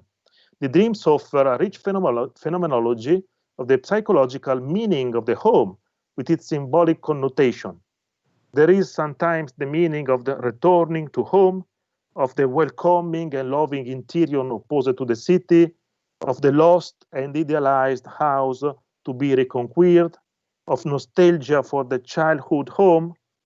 There are contexts of daily domestic life, but there is also the non-home, where everything is in disorder and there is no privacy because there are neither walls nor doors to delimit the intimate and private space of the bedroom. Even without going into details, in the metaphor of the house, you can recognize an apparatus for thinking, a container, a symbolical container for unconscious emotions related to the past and the present. An efficient metaphor for the group. About the basic emotion, which Bion calls links, social links, psychological links, the analysis shows a clear prevalence of negative, I'm still here, of negative emotions. Then this data will be breakdown, 25 versus 17, but it's not strange considering the context. But if we compare this data with the basic emotions on links that I was quoting before, we find out that strangely prevails the link love. So we said that there are a clear predominance of negative emotions, and here, analyzing the text, we have the prevalence of the link love towards our other person or ourselves. The reasons of these apparent contradictions is lies in the context dominated by the depressive state and by sense of guilt and frustration. This is exactly what we can see in the graphic, which divides the negative emotions in 4 recurrent feelings: boredom, guilt, shame, frustration. Guilt sense occurs in dreams 10 times, as well as frustration. Now, the link love is not in contradiction with this because it expresses normally consolation, nostalgia, compassion, so feelings that coexist without contradiction with the field of the negative emotion. The last part of the thesis is devoted to a qualitative study of dreams. qualitative analysis develops a psychoanalytic reading of dreams through a longitudinal reading of dream material and assesses the group leader, the role of the group leader, the strong analogy between family and group, and the mutual influence of dreamers, or what I called before, group unconscious. The last point is the most delicate. I try to indicate the moments when certain dreams seem to migrate from one subject to another, making the group work as a collective container, a participatory unconscious. It is quite evident in the relationships between some subjects, and in particular S5M and S4M, that there are many references and topics recurring, such as the analyst, the sex, the death of parents, and that passes from a dreamer to another during the analytic sessions. The analytic group creates, in this sense, a sort of psychic network in which dreamers seem sometimes to influence mutually. To conclude with, the thesis assessed or try to assess the effective congruences between dream tales and quantitative part of the study. In this way, the study tried a possible encounter between a psychoanalytic and a quantitative approach, and then the validity of the interpretative model, and to conclude with the existing correspondences between dream dreamt by different dreamers in an analytic group. Of course, I know that to corroborate this hypothesis, a more extensive study would be needed with much larger number of data, and it could be perhaps the scope of further and broader research. Thank you. Thank you, Mattia, for your presentation. And we will immediately start with the discussion. It's actually my role to ask you a couple of questions, or not more than two. Can you hear me, Mattia? Yes, yes.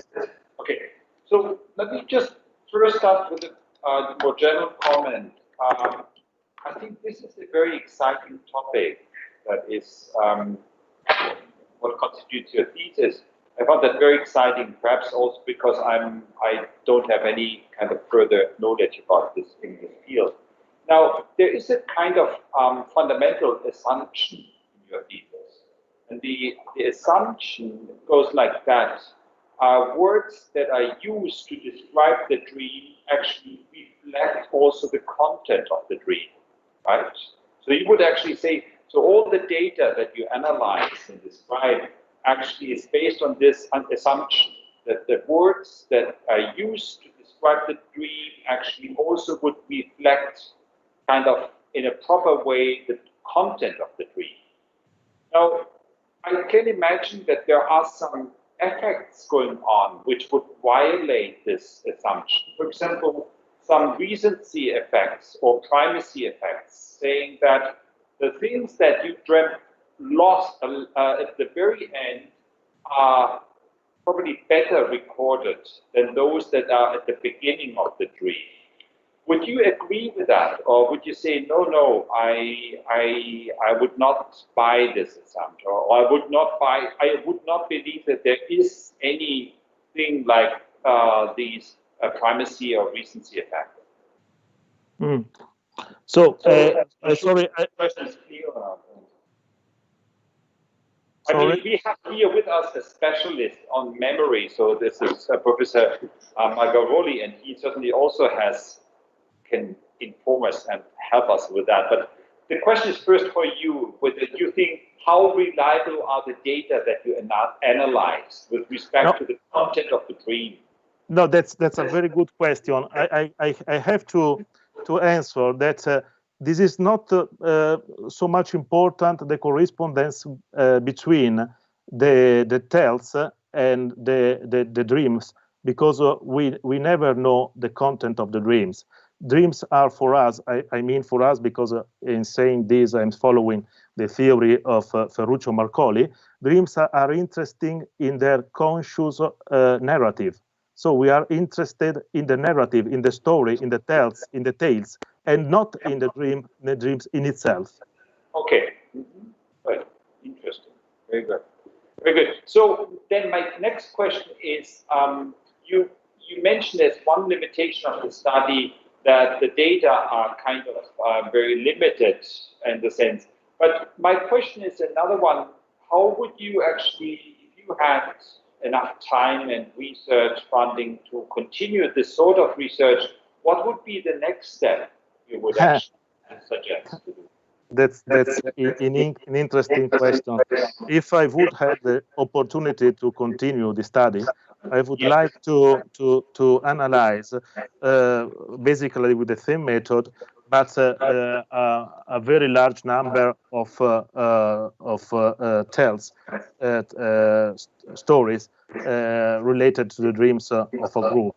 Because if with a huge material, we can probably describe a geography of correspondences reliable and larger and more interesting, because probably we can find out many connections, explicit and not, between the subjects. So it's in order to build this geography that we can try to describe the data, and maybe we can try to analyze them in advance, trying to have an idea in advance of what will happen in the discussion, the sessions of analysis based on the previous dreams. Okay, thank you so much. And I think this is all for the time being. We see each other again in about a half hour. Please make sure that you are available in about, say, 25 minutes. Okay? Thank you very much. Thank you. Thank you. Ferruccio, sì? ringraziamo di cuore per tutto il tuo lavoro, per tutta la tua partecipazione. Forse dovevo chiedere ancora se tu avevi ancora qualche commento per concludere. Se no, ti volevo comunque ringraziare tanto per tutto il tuo supporto. Sono io a ringraziare voi, le università, i docenti. Da parte mia, quello che posso aggiungere, avendo adesso sentito Matteo Vegetti esprimersi, muove in me una curiosità sempre, il sapere come viene colto quello che io faccio. In un certo senso mi viene quasi da dire che queste occasioni mi fanno capire come sto lavorando, e questo è un punto che è sicuramente ancora di grande aiuto. Grazie a voi. Grazie Ferruccio, e infatti speriamo tanto che questa collaborazione continua anche per i prossimi anni. Grazie. Io ne sarei molto lieto, grazie. Buona serata, ciao. Buona serata a tutti voi. Va bene Matteo, so we see each other in about 25 minutes or 20 minutes, and okay. You can actually leave the floor. Okay, thank you very much.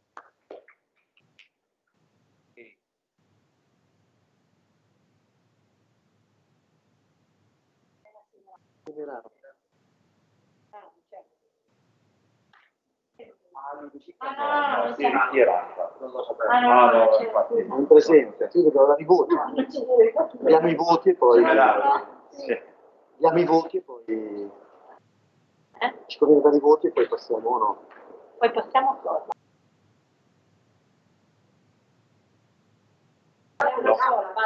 E perché è malata? Voleva venirlo, però adesso è malato.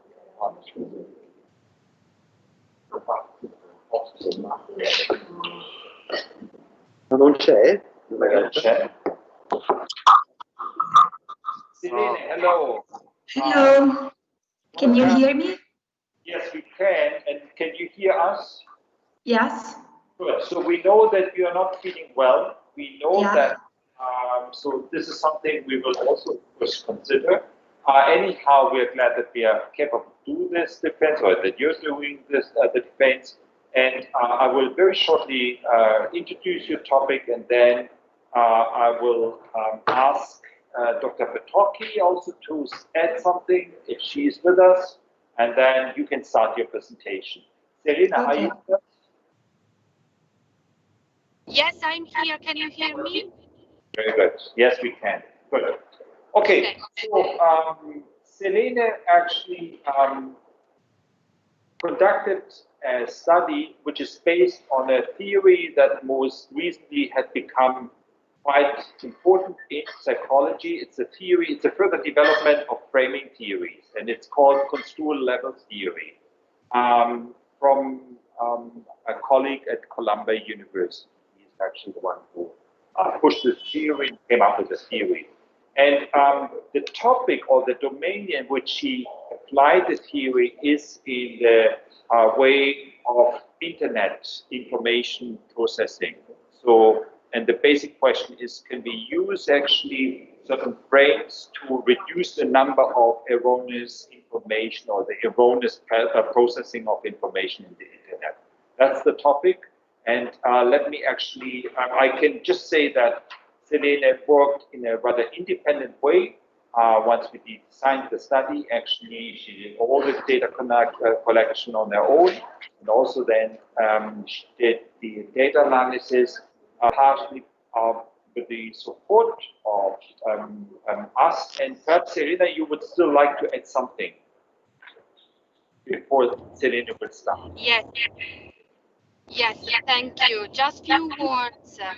I am very happy about Selene's job. Selene has done a very good job with her thesis, both because she worked very hardly and also very independently, and with lots of independent thinking about her field of the thesis, and also because she faced very well what sometimes happens with research when you don't find a significant result that you wished, and you have to restart like from the beginning and have a new idea and test the new idea. So she worked very hard on her thesis, and I'm very happy again as about her job, and I'm very keen to listen her. So I'll give her the word. So thank you so much, Serena and Professor Schultz. I will share the screen. So it's the first time that I use it. So can you see the slides? Yes, we can. Okay, so good afternoon. I'm Selene Semeraro, and today I'm going to present the master thesis, How to Counterbalance Erroneous Information on the Internet for People with Low Level of Health Literacy, a campaign based on construal level theory in the context of mental health. So here there is just the table of contents of the presentation. And I think that we can start with the background, saying that nowadays the internet is the first source of health information for many patients. However, the quality is assessed as scarce. And this can lead to several problems like increasing levels of misinformation and distress, and an enhancement of the tendency of self-diagnosis and self-treatments. Also, in the context of mental health, internet is widely used, and there is a higher probability that patients search information about depression than any other condition, and this can be due to the fact that depression is the most common mental disorder.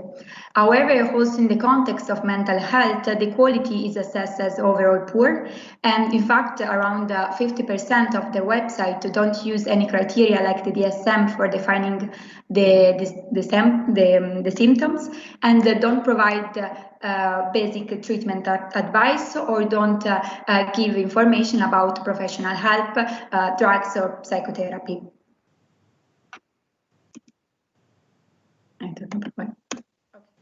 A fundamental concept of the present research is the context of health literacy, and that is the cognitive and social skills which determine the motivation and the ability of individuals to gain access, to understand and use information in ways in which promote and maintain good health.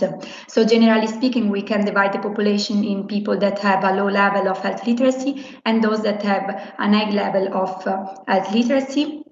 And in the present research, we focus more on those who have a low level of health literacy because among the difficulties that they encounter, there is also a higher difficulty in evaluating the quality of the information, and that they are more susceptible to rely on wrong or incomplete information.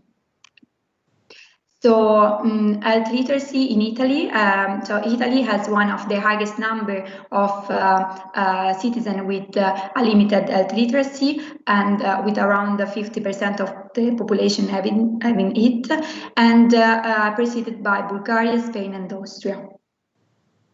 So the aim of the present research is to make people aware about the presence of possible misleading information on the internet, and to narrow the gap between people with high and low level of health literacy, or to help people that have a low level to overcome the damaging effect of the low level they have, thanks to an intervention in the context of mental health, precisely depression. So this intervention is based on control level theory, that is a psychological theory made by Trope and Lieberman in 2010, that based on the concept of psychological distance, meaning the ability to remove an event from the direct experience.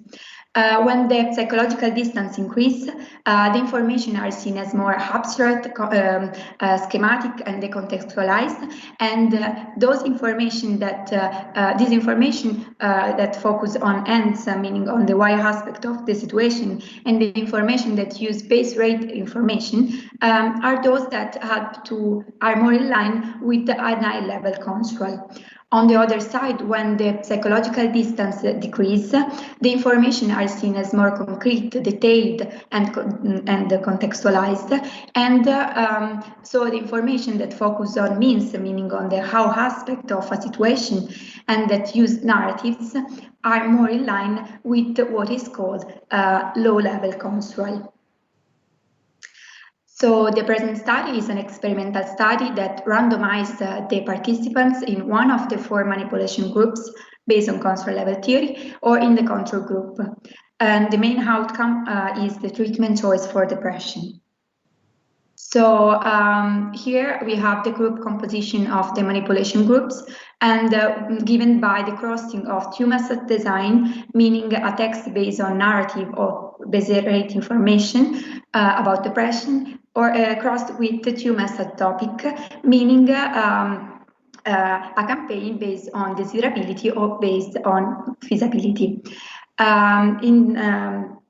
We have 4 experimental groups, and the narrative feasibility and base rate desirability are more consistent with the control level theory, and are those that we called homogeneous group. And the other 2 groups are what we call the heterogeneous group. However, these 4 experimental groups are also part of the warning group. So here we have the hypothesis and research questions. So the first research question states, will the education about health information shortcomings and the possible remedy of health literacy narrow or broaden the gap between high and low level of health literacy with regard to health decision outcomes? H1 states, respondent scoring high on objective measure of health literacy will make better health decision than respondent scoring high on subjective measures. H2.1 states, based on control level theory, people exposed to the narrative method design will prefer the feasibility method topic, while people exposed to the base rate method design will prefer the desirability method topic. H2.2 states, based on control level theory, people in the narrative feasibility and base rate desirability groups will make better health decisions than people exposed to the narrative desirability, base rate feasibility, and control group. H3 states, people exposed to the warnings about health disinformation will make better health decisions than people in the control group. H4 states, people exposed to the warnings about health disinformation will have a greater level of trustworthiness for experts and decreasing level of trustworthiness for non-experts for information about health and mental health compared to the control group. The last research question states, do people trust in health information sources differ based on their objective or subjective health literacy levels? So for analyzing this hypothesis, we create a survey with Qualtrics that lasts around 15 minutes and remain open around 2 weeks. For creating the sample, we use personal and public Facebook groups, and inclusion criteria were being at least 18 years old, living in Italy, and mastering the Italian language. So the measures, so participants in the manipulation group saw a text about depression based on narrative or base rate, and then they saw a campaign based on how or why, and they have to assess the quality of this campaign and the text with a 7-point semantic differential. Then we ask 2 health literacy measurements, and we use the NBS, that is the performance-based tool, and the HEHEALS, that is the perceived-based tool. As we saw before, one of the aims of the present research is also to assess the nature of these 2 instruments. And after we present to the participants 2 mock websites containing one good information about treatment choice for depression, and the other one containing bad information about treatment choice for depression, and they have to answer which treatment they will choose for themselves, for a family member, for a friend, to a multiple choice response format. Then we ask the level how much they trust the information about health and mental health given by doctor, pharmacist, internet, and social media through a 5-point Likert scale. Then we ask gender, age, and education. So we analyzed 325 participants. Around 80% of them were female and 20% of them were male, and ranging from 20 to 80 years old, and they were complexively highly educated. And on the right, you can find the group composition. So for testing the consular level theory, we use an ANOVA, and we found that there was not a significant effect of the manipulation groups on the quality assessment for the 4 group condition. And this is in contrast with the literature review that show an alignment between the Y aspect and the base rate message with the high control, and between how aspect and narrative message with the low control. And we hypothesized this hypothesis also because the intervention that use a combination between same control show greater results than those based on different control. But as we will see later, this was not confirmed in the present study. And for testing the first research question and the first hypothesis, we used a binary logistic regression, and we found that NBS and HEHEALS were not a significant predictor of the treatment choice, and these findings are partially in line with the findings of another master thesis that saw that NBS is a significant predictor of the treatment choice that we don't find in the present research, and that the HEHEALS was not a significant predictor of the treatment choice for depression, as appear in this research. However, in the present research, appeared that the interaction between the NBS and the HEHEALS is a significant predictor. For testing H2.2, we use a binary logistic regression, and we saw that being the homogeneous, heterogeneous, or control group was not a significant predictor of the treatment choice. So for testing H3, we use a chi-square. We don't find any significant differences in the treatment choice between participants in the warning group and participants in the control group. These findings are in line with the findings of Diviani that show that halting warnings don't produce better results. H4 was assessed through a non-parametric test, meaning the man with NAU test, and we saw that people exposed to the warning group expressed lower level of trust on the internet for information about mental health than people in the control group. So for the last research question, we used an independent sample t-test analysis, and we saw that people that have high level of NBS have greater level of trust of health and mental health information given by doctor, pharmacists, and the internet than people with low level of NBS. No significant differences were found regarding the information about health and mental health for social media, and no significant difference were found for different levels of e-hills. This is partially in line with the literature review that saw that people that have a low level of health literacy trust less the information given by by specialist doctors and physicians.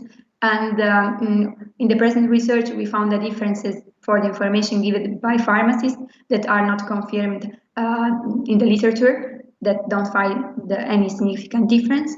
And regarding the internet, we saw the opposite result. And in fact, the literature suggests that people with low level of health literacy have higher level of trust for blogs or celebrity web pages and social media. While for social media, we didn't find any differences. So here some limitation, and so other coverage could be assessed, like previous knowledge of depression or mental health or previous experience, and different measurements for the variable treatment choice could be used, like a Likert scale, and we don't use them and the subgroups of the NBS suggested by the literature. And another fact is that people in the warning condition and in the control group were not equally distributed. The conclusion, the campaign didn't help to narrow the gap between people with high and low level of health literacy with regard to health decision outcomes, but don't broaden the gap neither. And the exposition to the warnings partially worked because it makes an impact on the level of trustworthiness of information found online for mental health. And according to the literature, people that have a low level of trust for the internet is less likely to use it as source of information. So this could be considered maybe a good result. And the last conclusion is that objective health literacy was not a better tool for predicting health decision than subjective health literacy, but the interaction between the two measurements represent a predictor for health decision. So further research should define better the nature of objective and subjective health literacy measurements, particularly analyzing the relationship between subjective health literacy and empowerment. And if a campaign on construct level theory should have done, they maybe use a different operationalization of the construct, and maybe a suggestion could be that not use the supporting messages but use the refutational messages that according to inoculation theory appear to be more persuasive. So thank you for your attention. Can you hear me? Yes, a bit low. Okay, Sidene, let's move on. I asked Professor Fossati of the Faculty of Psychology at San Raffaele, who asked, actually, would like to ask. Oh, well, President. Well, Selena, I'll be a very strange kind of opponent because I'm rather a supporter of your dissertation. Well, first, I did appreciate the conciseness of your presentation. You got straight to the point, and all your discussion were strongly and deeply anchored to the data. Thank you.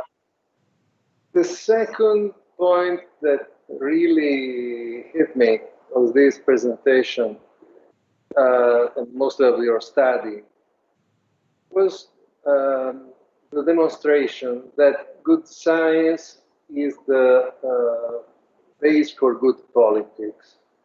I mean, I think that your data represent a major advancement in our knowledge about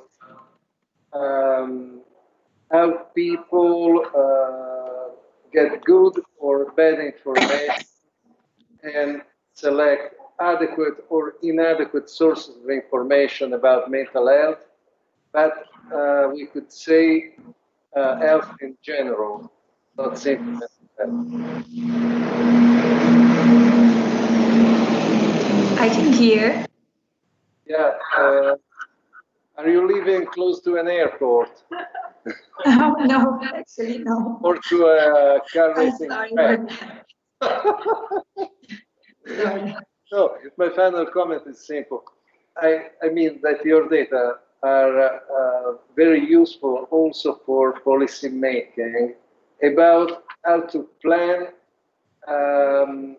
correct information dissemination and to contrast all the, let's say, fake news on correct treatment or correct diagnostic procedure that plague the web worldwide.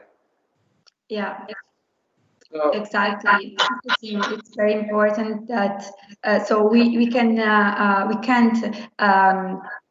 decide which information are present on the web, but we can make people aware about the fact that some misleading information can be present.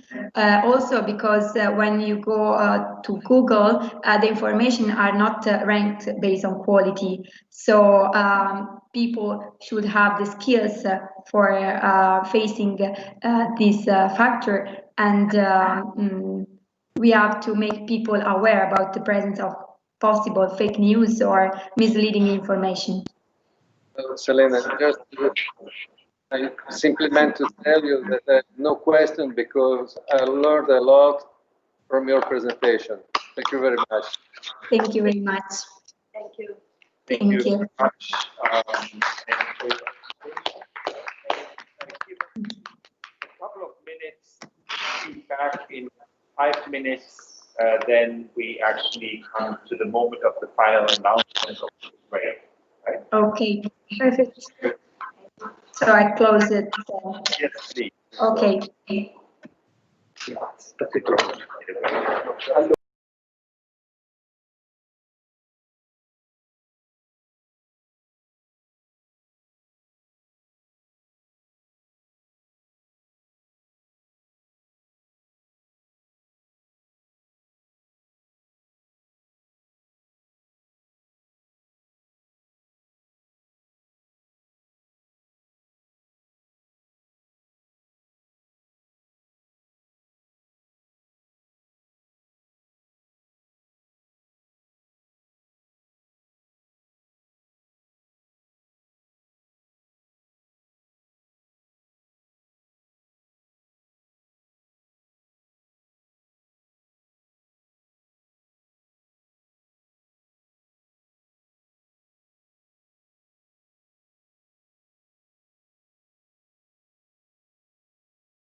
Yeah, yeah.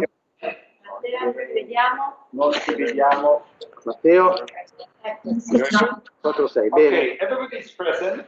Okay, then welcome to the final stage of the master program, which you actually attended for 2 years or more. So we are very proud that you spent this time with us. It was a great experience. I'm not sure about what you're going to say. I hope you would say the same. But let me talk just on behalf of all the professors and lecturers in the class. We highly appreciate actually your collaboration in the program.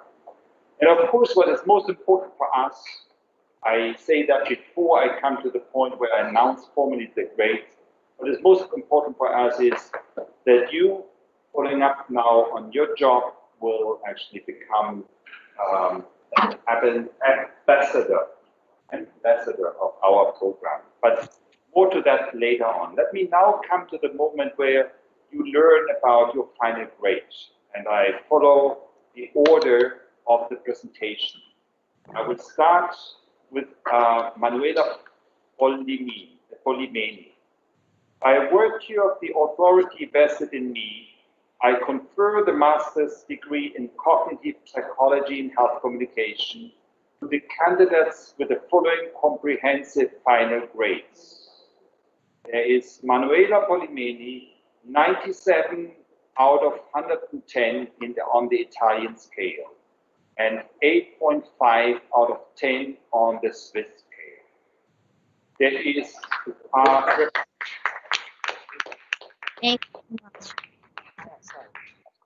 there is Rebecca Sergi with 96 out of 110 on the Italian scale and 8 out of 10 on the Swiss scale. Thank you. We have next Chiara Pagliara with 97 out of 110 on the Italian scale and 9.5 out of 10 on the Swiss scale. Thank you. Thank you so much. Next is Rebecca Tartaglia with 110 out of 110 on the Italian scale and 10 out of 10 on the Swiss scale. Thank you. Thank you. Next is Matteo Vegetti with 102 out of 110 on the Italian scale and 9 out of 10 on the Swiss scale. Thank you very much. Last but not least, there is Selene Semeraro with 102 out of 110 on the Italian scale and 9 out of 10 on the Swiss scale. Thank you. Professor Tisierion asking her for her final comment. And I just wanted to wish all the best for your future. We are always also very pleased today to have the Dean of our faculty in psychology, Professor Ottati. And so I hope that we just remain very much connected, also for knowing your placement, for interacting with the new students, and so we'll be like a team for the next. Okay. Congratulations. Thank you.